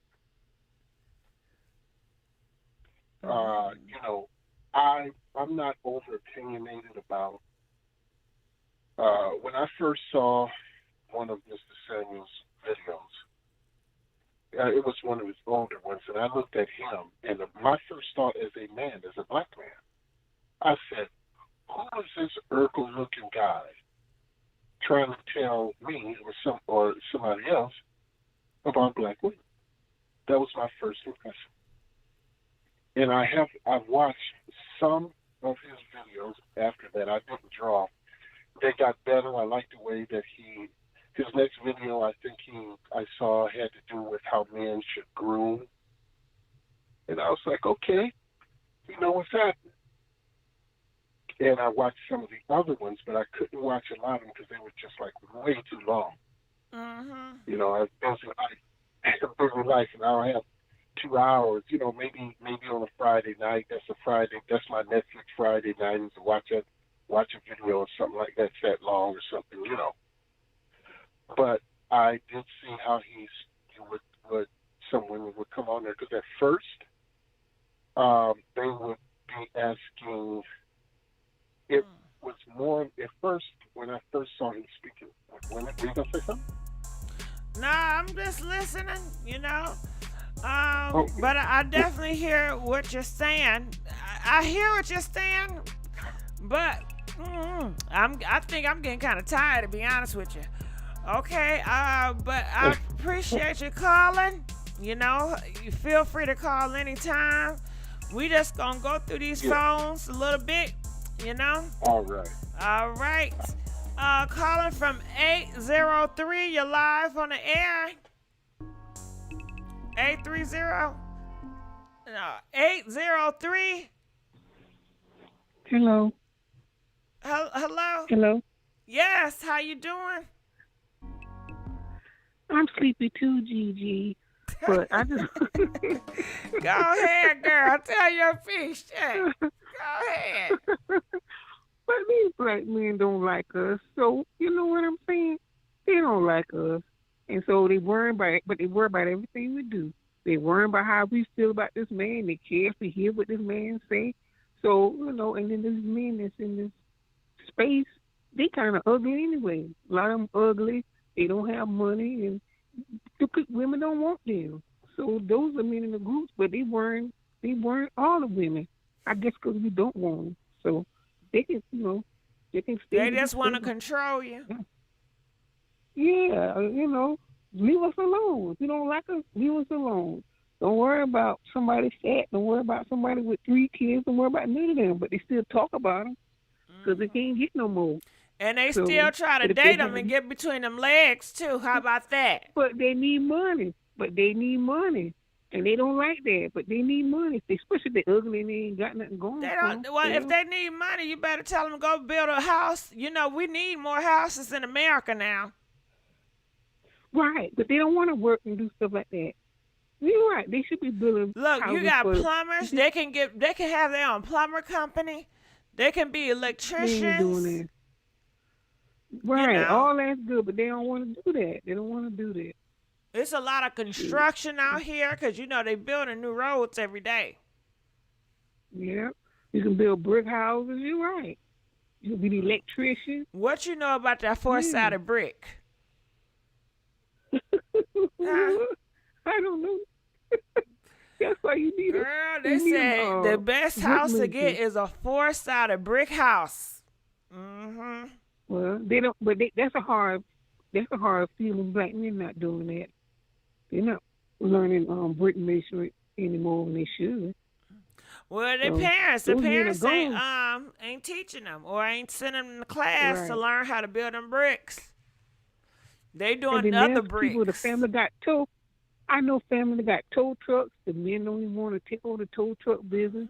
So the tow trucks stay in the yard getting rusty because they don't want to do that stuff. In fact, my cousin got a carpet business. The grandsons don't even want to do it. They're sorry. Just don't care no more. So it's really the men that don't look like nothing or they ain't doing nothing. And we don't want them. So, you know that term incel was inadvertently celibate. Because ain't nobody want to be with them. So they hate you because you don't want them. Yeah. But if they're ugly and got money, then they'll mess with them. But those men that's good looking, got money, and got, like you say, muscles and stuff, they don't have no trouble getting women. They can pick what kind of woman they want. It's these ugly ones that ain't doing nothing. So that's Who all you I want talking? to say. Who you calling ugly? Who you Well, calling the ugly? men that the men that treat women, the men that treat women bad are ugly. Oh. That's what I mean. But they may not be attractive either now. But if you ugly and got personality and some money, you can go a little bit far. But I'm sleepy. That's all I want to say. Girl, me too. Okay, thank you for calling. Okay. All right, let's go on to the next caller. I'm going to get to everybody's phone call now. That's what I'm going to do. I sure is. I ain't going to leave none of my people hanging. Nope, not on my watch. Calling from 323. You're live on the air. Hi, thank you for taking my call. I won't be long because I'm sleepy too, girl. Girl, go ahead. Shit, you here now. You on the stage. You may as well do what you got to do. And I've been waiting. And I apologize, too. Thank you. Yeah, no worries. Listen, I just became familiar with Kevin Samuels about a few months ago. And after listening to a few of his videos, I was automatically turned off. Him and I are the same age. I'll be 58 in June. I have a 29-year-old son. And, you know, after leaving my son's father, and I was like 32, and I decided after I was dating, I would meet men like Kevin that would tell me, oh, you're never going to find nobody like me and this and that. But the thing of it is because the way I was raised, I've always loved myself. And I've always loved myself, and I believe in God, Jesus Christ. So with that said, you know, I used to meet so many people that used to try to bully me. And I say people, I mean men. Oh, you're never going to meet nobody because you got a son and, you know, blah, this and blah, that. And when I used to listen to Kevin a few months ago, I instantly was turned off because it was his character. I'm a woman of base my values on character. His character was totally off, and when he was classifying himself as a high-value man, and a lot of them do, it's like, you know what, leave that for someone else to say. I'm about action. And so I'm like, man, if I had met this dude like in Atlanta, because I've been to Atlanta a few times on business, but I'm just not impressed. You know, I think he was more so into himself as far as the materialistic side, the outer appearance, you know, and I look, like I said, I'm about high character. So it's like, you know what, I think it's really sad because he died the very way that he degraded black women. You know, but don't take nobody home. Don't take nobody home the first night and all the other degrading things. He took somebody home the first night. Thank you. He did the very thing, and to his demise, it was someone that was not black that took him out. And I'm not going to put that on that lady because I wasn't there, but I'm just saying, if she did. But it's just that she was in his presence when it happened, when it went down and he died, between them and whatever. But I'm saying that so we can't put it on a black woman. That's who he was degrading, and I'm a black woman. But it's sad because, first of all, he's not someone that you would take that I would take advice from. When I instantly saw his videos, I never subscribed to his YouTube channel because I was instantly turned off. And I thought, oh wow, it's like in The Godfather. Wow, really? Okay, well, first of all, you don't want to even give advice because you've been divorced twice and you have a daughter. I don't know if he takes care of her or not. I don't know any of this, but I'm saying it's just the fact that why would anyone want to take advice for someone that's been divorced twice? It's like, okay, you need advice yourself. But people have gotten away from God, okay? That's what it boils down to. And at the end of the day, Kevin is dead and gone, and my prayer is that I hope Kevin was ready to meet Jesus because after death, that's what comes next, that period, And when people is telling people, oh, rest in peace, rest in power and all that, they're deceiving themselves. A lot of people that the way that they live their life here on this earth, that's what we're going to be judged for. When I say him, me too, all of them. But that is your belief. Everybody don't believe how you believe, so you can't force your beliefs on, the people. Absolutely right. So if everybody, if people feel right. like, he's in a better place, then whatever gives them peace, just like different religions feel different things, whatever gives them peace, Yeah, well, I agree. But anyway, at the end of the day, girl, life goes on, and you know what? I think that women need to get back to loving themselves for real. And you know what? And stop looking up to men and thinking it's like put your energy. If you have 3 or 4 children, put your life in. That's how I felt when I left my son's father. We never were married. We were engaged. I gave him his little ring back, and I said we might as well focus on co-parenting because it's not going to work. You're not trustworthy, and he wasn't. But people, when I say people, men just don't like women that are can't be controlled. I still can't be controlled, and I won't be. I've been bullied. I've had to get protective orders on certain perverts. They want to continue to bully me. Oh yeah, girl, even married man that's stalking me to this day. I left California, moved her to Texas. I believe you. Who does that? I believe you. Got a full sister, and he's like 10 years older than me. Dude, CEO of his own engineering company. Come here, got my neighbors following me and stalking me and lying and slandering my name. The job I had, he paid my supervisor to let me go. So I'm back on the job hunt. But, you know, that's somebody that's jealous. That's somebody that's envy. There's somebody that don't have a life, even though he has money. He got a whole wife. But I called his wife, you know, some years ago before I left California. I've only been here a year in Texas. But I let her know, you know, hey, you ain't spending enough for that dude's money. Anytime a pervert stalks the women that don't want him because he can't handle rejection and pay people to lie and slander her name and go to truthfindings.com and got me listed as a terrorist threat, things like that, that's just like too much. Who does that? It's a pervert. That's a narcissistic snake. So I tell people, women, love yourself. Don't let no one control you. If you have issues, go to the police. That's what they're for. You know, straight up. But I'm just that way. I'd rather be single and happy with my little money and minding my own business, taking care of doing what I'm doing, and the rest can fly. But, you know, it's just like, it's too much. But Kevin was no one to give nobody no advice. And I was really turned off by his video when he was saying that parents shouldn't listen to their daughters.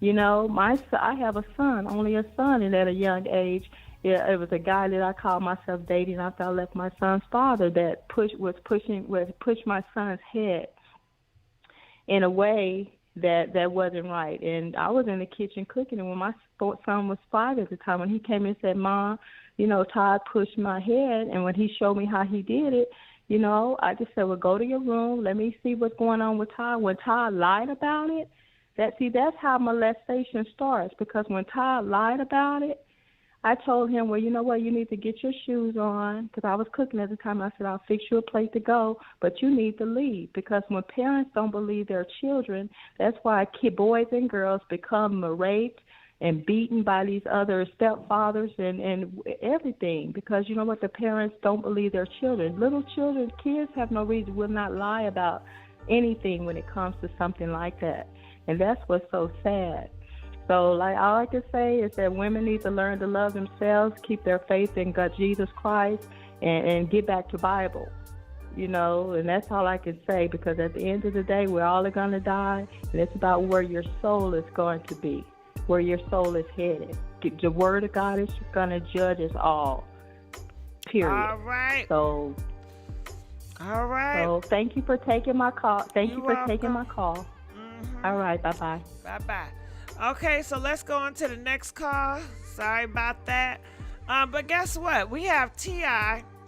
and he got something to say. Check this out.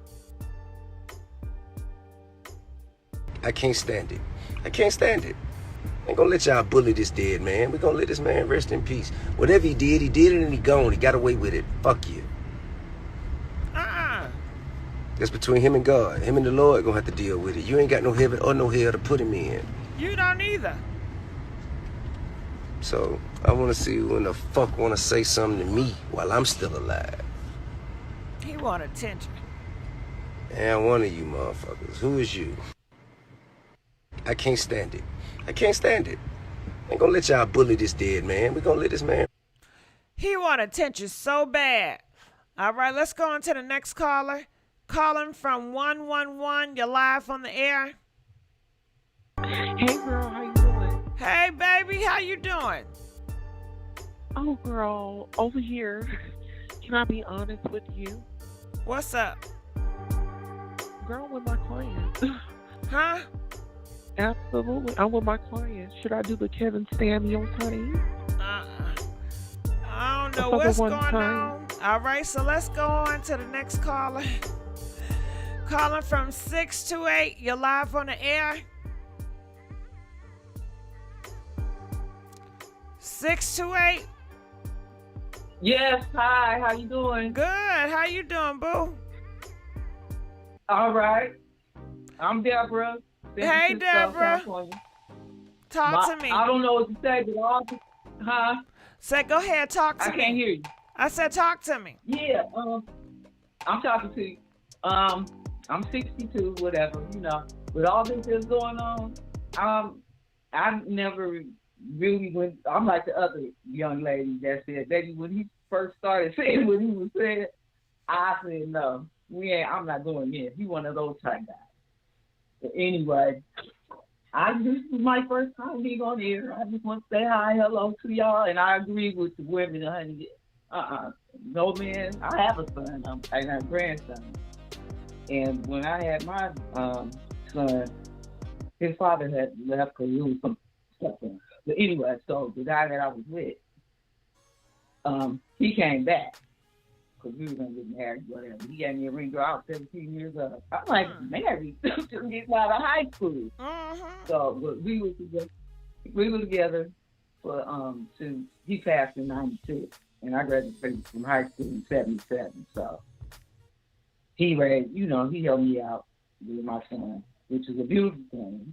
He didn't judge. He was unconditional. And I love that. You know what I'm saying? So anyway, he got a birthday this month on the 22nd too. It's like, wow. Every time around this month, it's like, wow. Things happen, people happen. But these guys is not like when I was kind of growing up. But I never was the type of woman that was, even when I was a little girl, that like, I was picky about the guy that I wanted to be with. It wasn't them choosing me, but it was like, I was choicy. I was a choosy type girl in my days. But anyway, I know that's right, girl. And the one that I thought, but it was cool, good. And there's nothing, it's don't make me know this is what you are, with, what you practice, but I ain't on, that's your thing, and I'm going to stay in my lane. Okay. And anyway, everything is everything. Happy Mother's Day to all the women and mothers out there. Happy Mama Day. I love y'all. Love you too. Love y'all too. All right, let's go on to the next call. Calling from 631. You're live on the air, 631. Hello? Hey, how you doing? Hi, how you doing? Girl. I'm home in bed, and by the way, my name is Passion, and I'm from New Jersey. Hey, Passion. And I just wanted to say real quick that they got the story all wrong. If you do the research, you'll find out that lady is not a nurse. She's actually a prostitute. Yes, I just looked it up, and it's coming out right now. You got to get on that story. The lady is, come to find out, they're lying. They're just trying to change, trying to cover up what it really was. But she's actually a prostitute. Yeah, okay, so get on that and get the information out there. That's just a big lie. Hold on, he did all of this stuff. Hello. Yes. Listen, I got the neighbors. They going to, I don't know what the fuck they got going on next door. And I'm thinking, am I too loud? Like, am I irritating the nigga? You know what I mean? Like, he hear me talking loud and stuff. I hope I'm not, I don't know. Shit, because I just said something loud, right? Next thing I know, I heard some thumping. What the fuck? I'm sorry to cut you off, Jesus. Lord have mercy. It's 2:30 in the morning up here in this hotel. Yes. But hell, you telling me some tea. So, yes. I hope the tea won't be me getting kicked out the hotel. Okay? But, you said she's a prostitute. How long she been tricking? Yes. I don't know, but it just came up. My niece sent me the video. So she lied. And she I said, lied. "Are you serious?" So she lied. Yeah, that's a lie. That's what it was crazy. I didn't believe it from the first place because with the way they said it, a nurse, and they kept saying a nurse, and it's just coincidental. He happened to be with a nurse when he said he's a high, one of those high men. You know what I'm saying? Why would you be with a nurse? Look like you would be with the vice president of the United States or something. You feel me? Like, I knew she wasn't no nurse. He put himself on a high pedestal, so why would you be with a nurse? Ain't no nurse gonna be going to no nigga house late at night and just sleeping over. All these diseases going on. Nurses know all about sickness. Ain't no way. And you in Atlanta, some holes in that you story. in a hot pocket. Ain't no way. But I just want to say something on And behalf he of was women, thick too. black women, I real heard quick, she was a and I'm BBW girl. gonna get off. I heard she was a BBW. I just want to say that we need to stop listening to what these men say about us. If you realize we are the powerful ones, we're working. Who holds the glue to the family? Women. Who's taking care of the family when the men step out on us? Yeah. Excuse me? I said women. Yeah, exactly. Girl, We you hold talking the about some family excuse together. me. When What them men don't want to do nothing, who out there working them raggedy ass jobs? Oh, excuse me, but them raggedy jobs and trying to take care of the family, providing a home, a place to stay, cars and food and stuff. It's always us. So they have no right to ever speak on us. Who can make that good mac and cheese? They have no right to ever degrade us. We the one that. Where they come from, though? Where do these men come from? Men don't come from other men; they come from us, right? Mm-hmm. So I'm tired of them, and these men always wanna. It's just an excuse for them to keep on being the bum ass niggas that they are. That's what it is. They know they ain't shit, and they ain't gonna be shit, and they ain't shit niggas. And they when it comes to us, they jealous of us reaching the top, and they got to find a way to bring us down. Because now we looking for better in life, and if they can't add up to it, what they do? Bring us down. They fear of us. And we need to realize and stop putting each other down and hold it together and become one and take over this thing. Hell with men.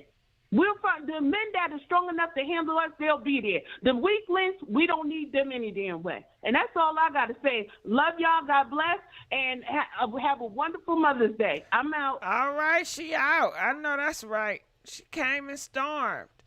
Okay. Y'all making some macaroni and cheese today. Some candy yams, collard greens. Okay. We getting through this phone line. Let me tell you something. I'm so damn sleepy. Okay, I have a mirror in front of me, right? Listen, I lean my head back to fall asleep. I didn't fall asleep, but just to give my eyes some rest. You know how you close your eyes just to rest your eyes, but you ain't sleep. Girl, I woke up and I had to pause for a motherfucking minute. I said, who the fuck is that?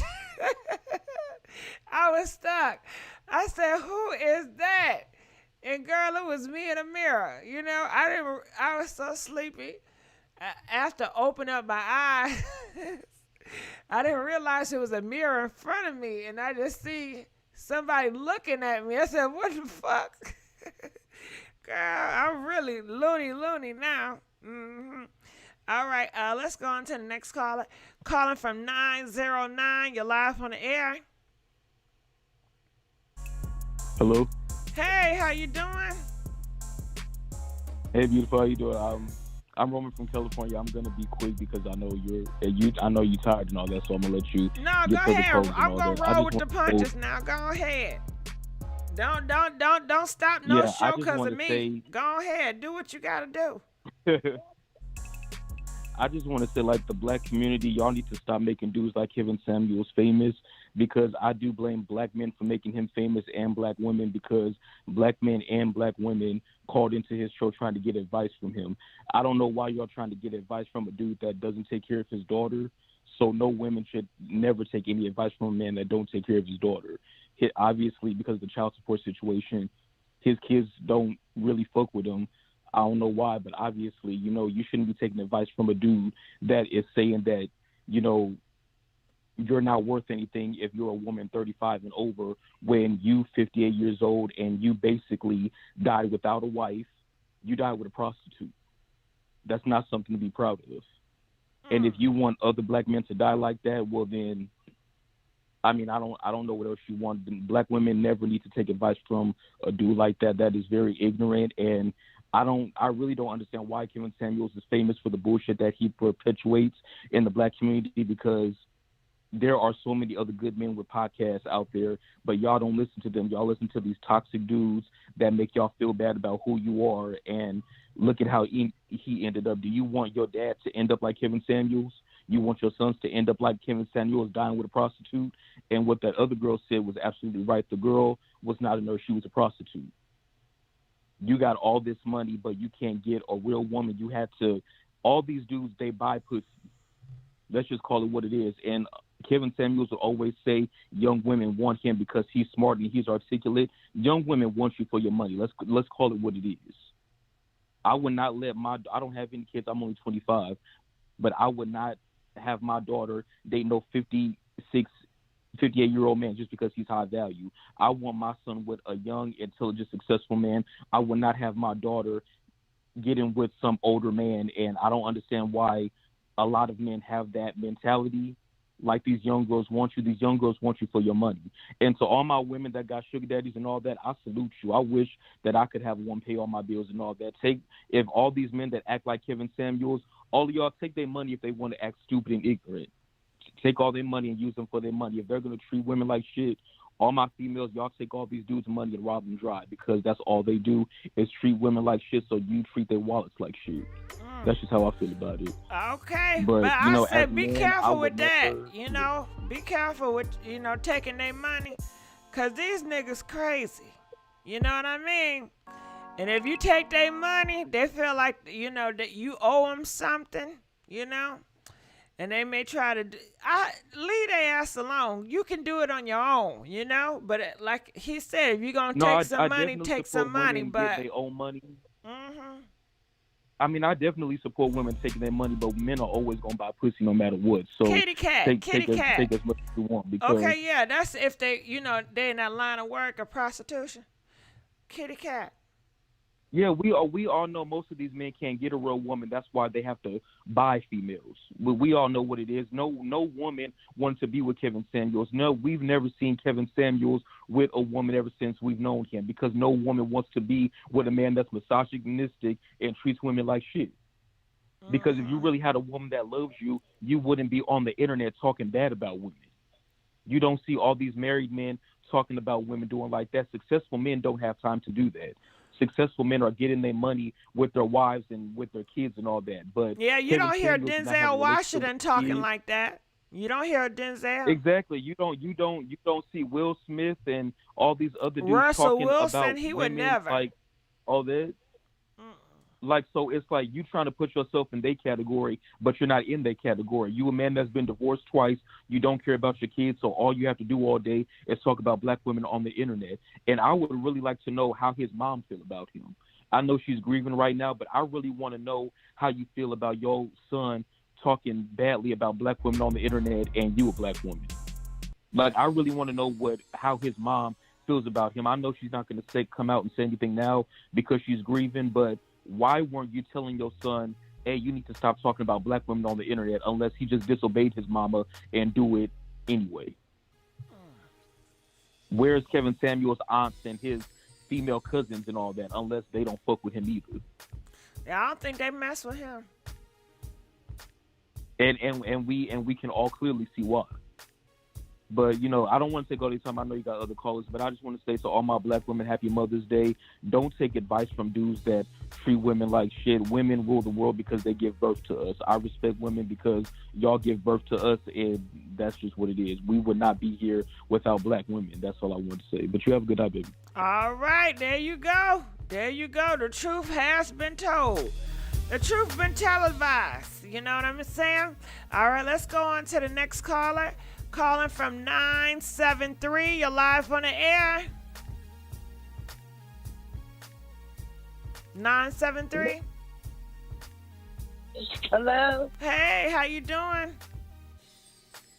Hi, how are you? Good. How you doing? I'm fine. I'm so glad I was able to reach your show. I listen to you every day, and I just love. I Girl, love the let's dance commentary. with it. Let's dance with it now. Hey. Come on, Hey. get down. Oh, girl, do you remember that song? Get down, Yeah, get down. get Get down. down. Dun, dun, Get dun, dun, dun, down, dun. get Get down, down. get down. Hey, get down. Dun, dun, dun, dun. Get down, get down. Do you know the lyrics? My house. Yes. What song is that? Listen, I got her on the phone. Everybody at my house so excited. We were so excited to hear from you. Oh, hey. I So love talk your to show. me. I'm gonna be. Talk to me about Kevin. I don't know a whole lot, but what I do know that right. That's my husband. Die. You know, I mean, he did some bad things in his life, but he don't deserve to die. And so, like, everybody was celebrating his death, and that wasn't good. Right, you heard that? Yeah, he said everybody Yeah. was celebrating his death, and that's not good. I heard him. Right. You know, that's too bad. Did we find out that it was really, really true? I heard something on your show today. Now, maybe you could clear this up for me. Or it might have been somebody else's show. But I heard somebody say Kevin Samuel's mother is very upset over the rumors. Now, what do that mean when she say over the rumors? There was a lot of stuff going on. First of all, she had to hear about her son leaving this earth through social media. Right. And that wasn't right. Y'all shouldn't be out here doing nobody like that. You know? That's right. She didn't know That was how a to take soul. it. She didn't know how to feel. And then she had to read on top of that everybody talking bad about her son, dogging him out, saying this and that, horrible things. And you know she do not be on that internet like that. So 90 all this seconds. is new for her, you know? Right. And Right. it's just so Can you- sad. And then they were talking about him being on them sugar boogers, cocaine. And you know, she's Yeah. upset with that because she don't know her son to be on that stuff. And then they coming Right. out talking about he was with prostitutes and escorts. He's a high value Right. son. Can you give me 60 give me seconds. a little backstory on Kevin? Because I'm really just getting up on him. I seen him in the Nicki Minaj interview, and that was really the first time I heard of him. Well, girl, let me You know, tell what you. was Let his me tell you. platform? He started off working at Neiman Marcus, okay? Right. Trying to make $1 out of 15 cents, okay? I remember that song. Yes, trying to make $1 out of 15 cents. Sing it, girl. 15 cents. Sing it, girl. Sing it. Sing trying to make $1 Yeah. out of 15 cents. Can you sing it? You know, you know the song? Yeah, I know the song, yeah. Can you sing it for me then? I forgot. All I know is it say trying to make $1 out of 10 15. seconds. Hold on. Is it zing, zing, zing like a washing machine? I'm going to rock to the T-trap all day long, huffing and puffing and singing that song. Singing my All little song, birds yeah. on J-Murray Street, huffing and puffing, going tweet-lee-lee. Little robins, tweet, tweet-a-lee.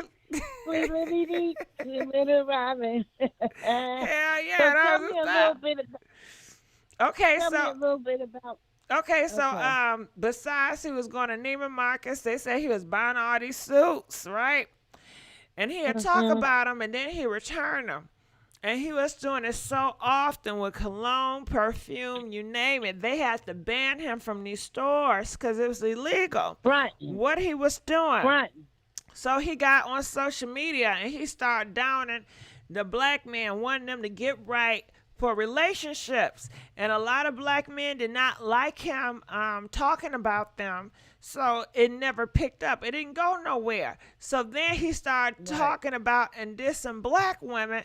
And at first it started off him being, you know, very trying to, I guess, correct black women as far as dating, letting them know you ain't all that. Yeah, your ass think you a 10, girl, but you really a damn 2. You know, you ain't gonna never deserve a Denzel. You gonna deserve a Kodak Black, and you need to settle with him. You know, he was just telling them off and stuff like that. And then it just got worse, and it just progressed worse, where he would hang up on people. He would go out here and tell mothers, don't believe your kids. If your kids say the stepfather didn't touch them, believe the stepfather always. If you don't, you ain't gonna never get a man. And then if you too old, and just being so discouraging and hurtful. You know, and just killing people with his tongue, because you know your mouth is a spirit, and you know you can really do some damage with that mouth. And he was out here slicing and dicing people with that tongue, and just being so discouraging towards so many black women, time after time after time again. And black women tell him, we love you. We want to get with you. And some stuff you're saying right. But just how you going about it, how you tearing us apart, it's not right. It's not cool. You crossing the line. They tell him time and time again. But then he just got way worse and worse and worse. And next thing you know, he got with a prostitute. And that's the last time we heard of him. Right. Let me ask you something. Did you see the call in between him and Nicki Minaj? No, I did not. 'Cause she was waiting. You didn't? Well, no, I didn't watch him and Nicki Minaj. I didn't watch him and Tommy either. Yeah, you should try to pull that up, 'cause you know how he get nasty with all the other regular women, but he gave her flowers. You know, and Nicki was baiting him. She was waiting for him to say something, you know, derogatory about her or this and that. Because she even asked him, she said, Kevin, so how do you feel about me? Oh, he gave her all the accolades and the flowers and I think you're a beautiful person and this and that. And I said to myself, yeah, he only doing that because she's a celebrity, that's all. Or maybe he was a friend, because, you know, a lot of these men, they be singing Nicki song, I got that boom, da boom, boom, boom, da boom, boom bass. Okay, I can see him singing a super bass.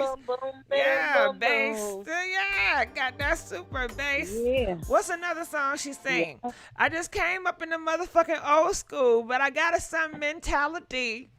And my roof. Yeah. I like her, Chung Lee. They need rappers like me. Really? I don't know no Chung Lee. Oh, you know what I love? That Dirty Money. Good morning. Hey, I just came up in it a little self-centered. Did I kill the queen? A little. Got my wrist gon' go. What the fuck I look like, man? I run this town. Something in the 100,000. Yeah, man, I got 100 some shit. I'm bubbling now, you know? I love her. Yeah, wait. Let me get that there. I got 100 some. Okay, yeah, she does a whole bunch, but yeah. Yeah, I'm a Barb. I'm an old lady Barb. Come on, Barb. Ain't no wrong with it. Yeah, what you like? You like her? You know what? I love this song. You know, I used to. Where was it? I forgot. It was in a video. She'll be like in this castle, and she's talking about having a wish or her dreams coming true. And they put a crown on her head. Oh, and when she's sitting at the mirror singing. Yeah, and it's like a fairy tale lady come. What's that song? I can't think of the song, but it's more of a song. No, that's Rihanna. I forgot the song. Yeah, that's Rihanna. But yeah. I don't know. It's a feel-good song. I like the feel-good songs. Yeah, I'm not really into like the hardcore rap version of her. Like when she, cause the latest song she got is talking about, I guess, her enemies, and what she gonna do to her enemies and stuff. Her ops, she call them. Yeah. Oh yeah, Moment for Life. See, I like Moment for Life. Moment for Life. Yeah, I like songs that make me feel This good. is a moment you know? for life. Yeah, For Moment for life. Life. Yeah.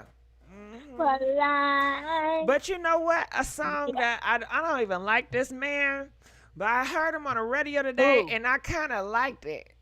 And I felt bad for liking this song. What's the name of it? I forgot the name of it. But it sounds like a damn nursery rhyme.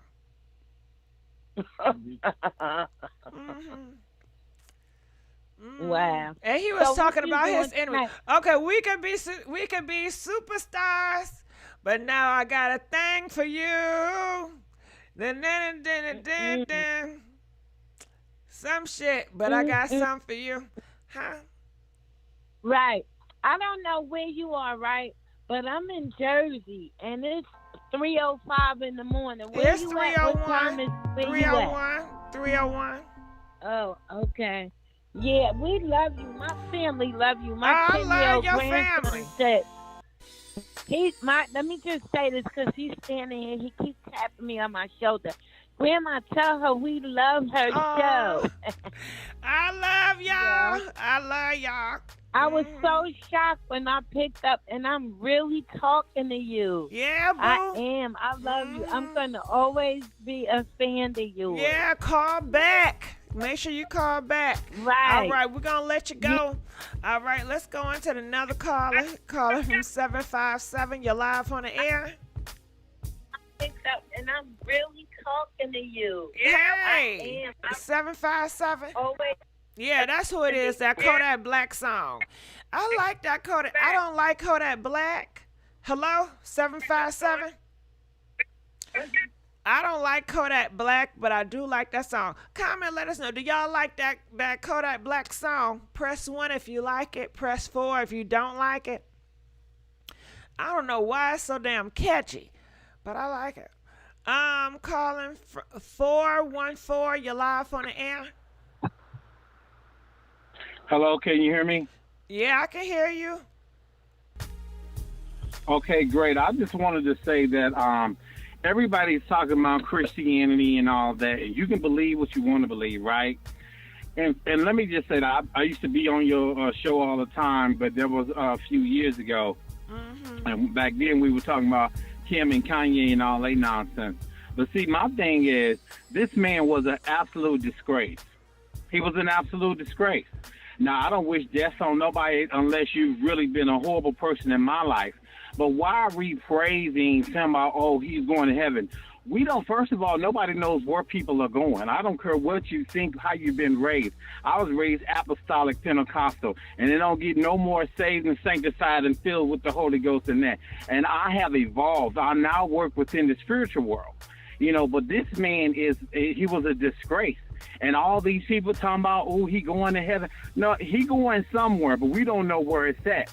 And the fact that he talked about these women, this is the same type of man that would have taken part in probably gay bashing, creating a group to kill gays or anybody that was indifferent. But yet black people will celebrate this man. I just don't understand that. He's sitting there talking about high value men are not, you won't be worthy of one. Meanwhile, you in an apartment with a JCPenney outlet suit looking, you know, wannabe Brooks Brothers. I mean, there was nothing high value about him.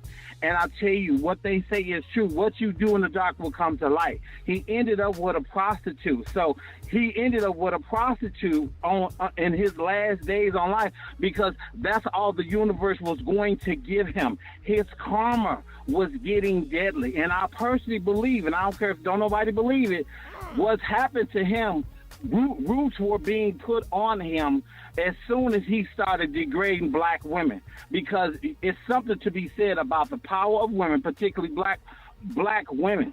And now, being a gay man, people would think that we would have been the one putting down women and stuff like that. No. And a lot of people have said early on, he must be gay. That's why he hurting women. No. Real gay men who love women, who have learned everything in the world from women, we would never be caught dead saying something like that about a woman, because that's who we emulate. That's what we got their power from, particularly me. I've learned so much from a woman growing up. That's all I know. So it takes a lot for me. I mean, a lot for me to degrade a woman. But this man was not gay. He was an evil, low down, and dirty bastard. And a lot of you men and some of you misguided women, y'all fell for the okie doke. This man was no good for society. But just like our society, we love a good celebrity. You black men talk about when somebody's talking about another black man, all of a sudden it's a problem. But the moment they start talking about black women, y'all on board, because he's confirming y'all insecurities, like the other caller said 4 calls ago. About how a lot of men are threatened, and they are. A lot of men are threatened. I'm not threatened by a woman because I understand their power, because I only grew up by women, and they've always motivated me to do my best. And I'm going to say one thing. That last caller that was talking about her son got hit in the head by Tommy, how in the hell are you going to make somebody that just did that to your son a hot place to go? He'd have got something hot. Everything off that goddamn stove would have went right in his face. You know what I'm saying? Ain't no way in the world I would have gave man a hot, but he'd have been gone. He'd have been limping out of there. You know what I'm saying? But that just goes to show, again, people talking about God. A lot of people have died. People have been raped. People have been tortured. Cultures, historical countries have died in the name of Christianity. You can believe in what you want. Why is it that people are all, even this man, this Kevin Samuels, talk about God? He talked about God on the back end, but on the front end, he was degrading another human being. When are we going to stop using God?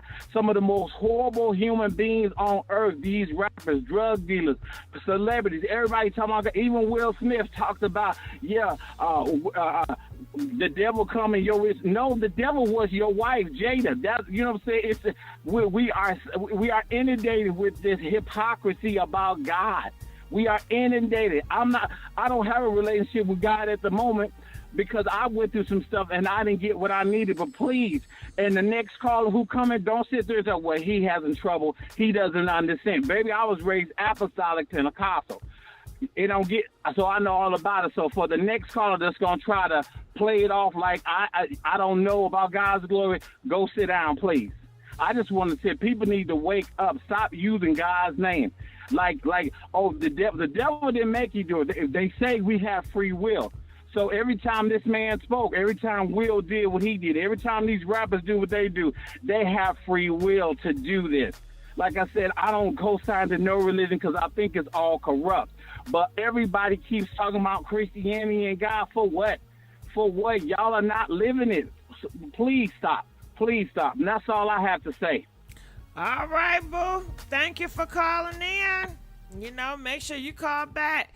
Calling from 213. You're live on the air. 213.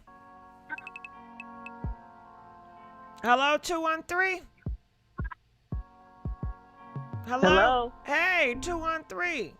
Okay. Oh, okay. I'm sorry. It's Ooh, okay. That last caller, he was great.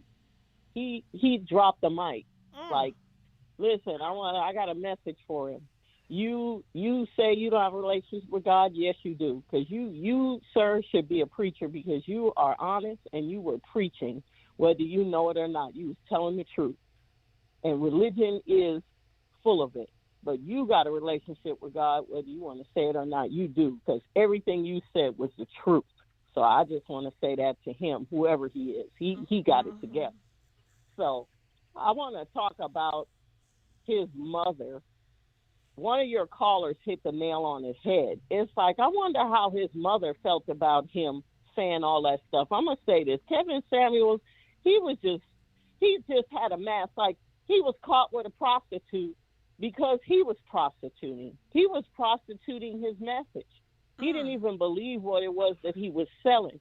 Like you said, and let me say this to you, sister, I've been following you for a long time. I love you. You was the one used to have that fan, right? You used to wave that fan. Yeah, and let's close it not go up. back there. Let's not I've go been back calling there. you back since then. Thank you, that boo. fan and be Thank like, you. Thank you, girl. Okay, let's. I love you. I love you too. I love now you. listen, And this is you what I want to know. beautiful. You need to be showing your face, girl. 'cause Listen, you and are I just say we not going back there. Now listen, let's get to this damn Kevin Samuels team. Okay. So anyway, Kevin Samuels, again, like you said in the beginning, he was bashing men. I think what happened with him, he was trying to see what would work, what would get him popular, what would get him making the money. Because half of that stuff he was saying, he didn't believe that shit himself. I mean, I'm sorry for cursing. He didn't believe that stuff himself. But he started getting all the traction when he started talking about black women, and it stuck. So that's why he just went with it. But he's a phony. Like, to me, he was just trying to do something that could make him money, make him popular. And then when it started working, it just started getting out of control and getting bigger and bigger. That's the way. I didn't watch him myself, but I heard about him. I mean, you know, and I watched him one time. I think he was on Tasha K or something like that. And I was like, okay, this is that dude they talking about. I could see right through him. I'm like, this is a gimmick. Now, that girl, people are saying that she might have, like, killed him or something like that. I don't believe that. I think maybe they was doing something that they shouldn't have been doing. Doing that He cocaine. was drinking them Red Bulls.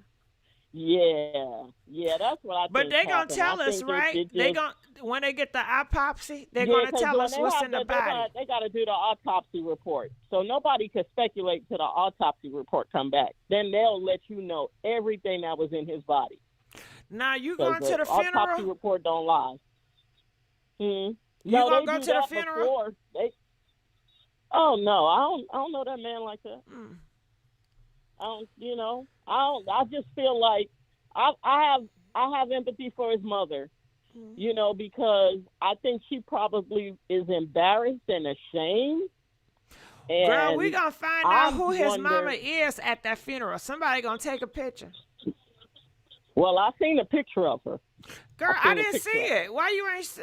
I didn't She see looked no like picture. him. You saw his eyes look kind of. You saw his eyes look kind of droopy a little bit. Where She- you she see looked- that he at? looked Have like you his seen mama. his wife? On it His was ex-wife? another. It was another blogger. Okay, and they well- had a picture of the mama. Now, did He you looked see like his him. He looked like him. ex-wife?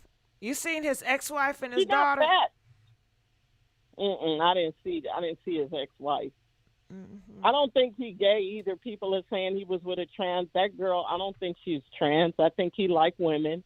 I think that, again, he was just putting on a act, and the act got out of control. But he was making so much money. He like, hey, I'm making money. I'm gonna keep going with it. That's what I think happened. And it made him money, but you know, unfortunately, you know, he had an early demise. But you know, I don't wish nobody. I don't have no hate for him because I don't know him. I think that he's a troubled man. I can see it in his eyes. He had a lot of hurt, a lot of pain, and he found something that stuck. But it caused, you know, he was used by the devil, in my opinion, because it caused friction. But for him, he made money off of it, so he really didn't care. It was about the money for him.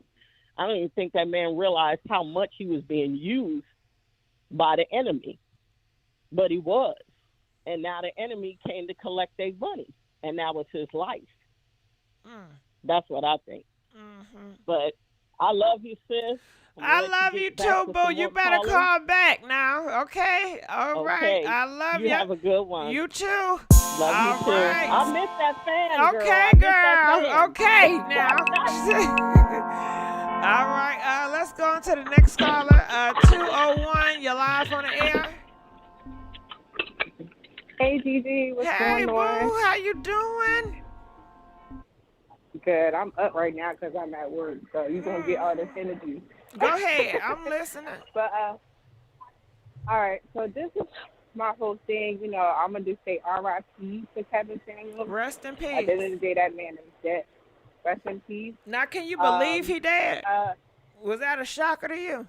Honestly, if you no, it was just he was dividing us way more than we should have. And I can't really blame him. I have to blame these grown men and women who have allowed him to separate from each other. I have to really, like, that makes me think that a lot of these people don't have self-confidence, don't know what self-love is, and haven't really evaluated their life. Because never have I ever watched any of his videos. Yeah, I see the viral clips, and first I think that they know things like that will upset Black women. And I think that it was all for money. We all know it was all for money. And it's just sad. And I think one of the most important things that everybody is missing in this whole thing is about how it's going to impact the future generation kids coming up. And I think that that's where a lot of people is not thinking at this point. He's not a legend. He did not have a legacy. Your legacy did not impact the masses. If your legacy impacts the masses, no one should be rooting and being happy because you died. I wouldn't want that type of legacy attached to me. So I think my biggest concern is, the kids that's going to grow up, the high schoolers, the middle schoolers who are going to be linked to YouTube, they're going to see these type of things. And they're going to have more men having this type of rhetoric. And this is how I know it's like some people just thrive in toxicity at this point. And I don't want to hear, our community no more, because, God, like a lot of people just thriving in it. And no one's thinking about the future. No one has no type of foresight. And I think that's what matters the most. Because we'll be older, he probably can't reach some 30-year-old or some 40-year-old. Some people probably stuck in their ways. But who it really is going to impact is all the Black people that's going to be behind us. And I think that that's just something that you should want your legacy to, that's the type of legacy you want, that you impact in generations, you're not separating. And I just hope, I would just hate to see that happen, So that's my take on this. So I feel you, but they feel like they're doing something good, It's not. It's not, and it's unfortunate. And these are a lot of people that don't have discernment or wisdom. And I'm not talking just from a surety perspective. It's about you got to learn from your lessons and move on. And I said this before, like, it's not that women did not get his message. It's about how you say and how you speak to women. He spoke very nasty about them and to us. And I can't respect no man like that. I'm sorry. If you wanted your message to be impacted, it's about how you talk to people. People are saying women are emotional. You guys know that we're emotional, but you still do you still do stuff to trigger the emotion. So that means that you're purposely doing it. So then you can get a response. And then see they angry, see they bitter, see they this. That's why I just I ain't got no bad words to say about that man. And I just want the ladies, whoever's listening to, don't even have nothing to say bad about that man. Because at the end of the day, they are all going, when it all falls down, they're going to point a finger like, these Black women are rejoicing. Like, you already see it. You already see it. So, that's just my take on it. And I just care about the future more than anything. Right. The future is the key. Well, I appreciate you calling, boo. All right. Thank you for having me. Thank you. Okay, well, that is the phone calls, y'all. We got through it. I enjoyed you guys. I want to say thank you for everybody that have donated through the Cash App and on the chat. I really appreciate it. We got to keep the party going. You know what okay, what happened? We got to keep the party going. So please join me next time on the live. Make sure you guys take this time to subscribe, hit that notification bell so you can get notified every time we go to live. All right, love you guys. DJ, turn me up. I'm so tired, but I'm hungry too. And that's too much. All right.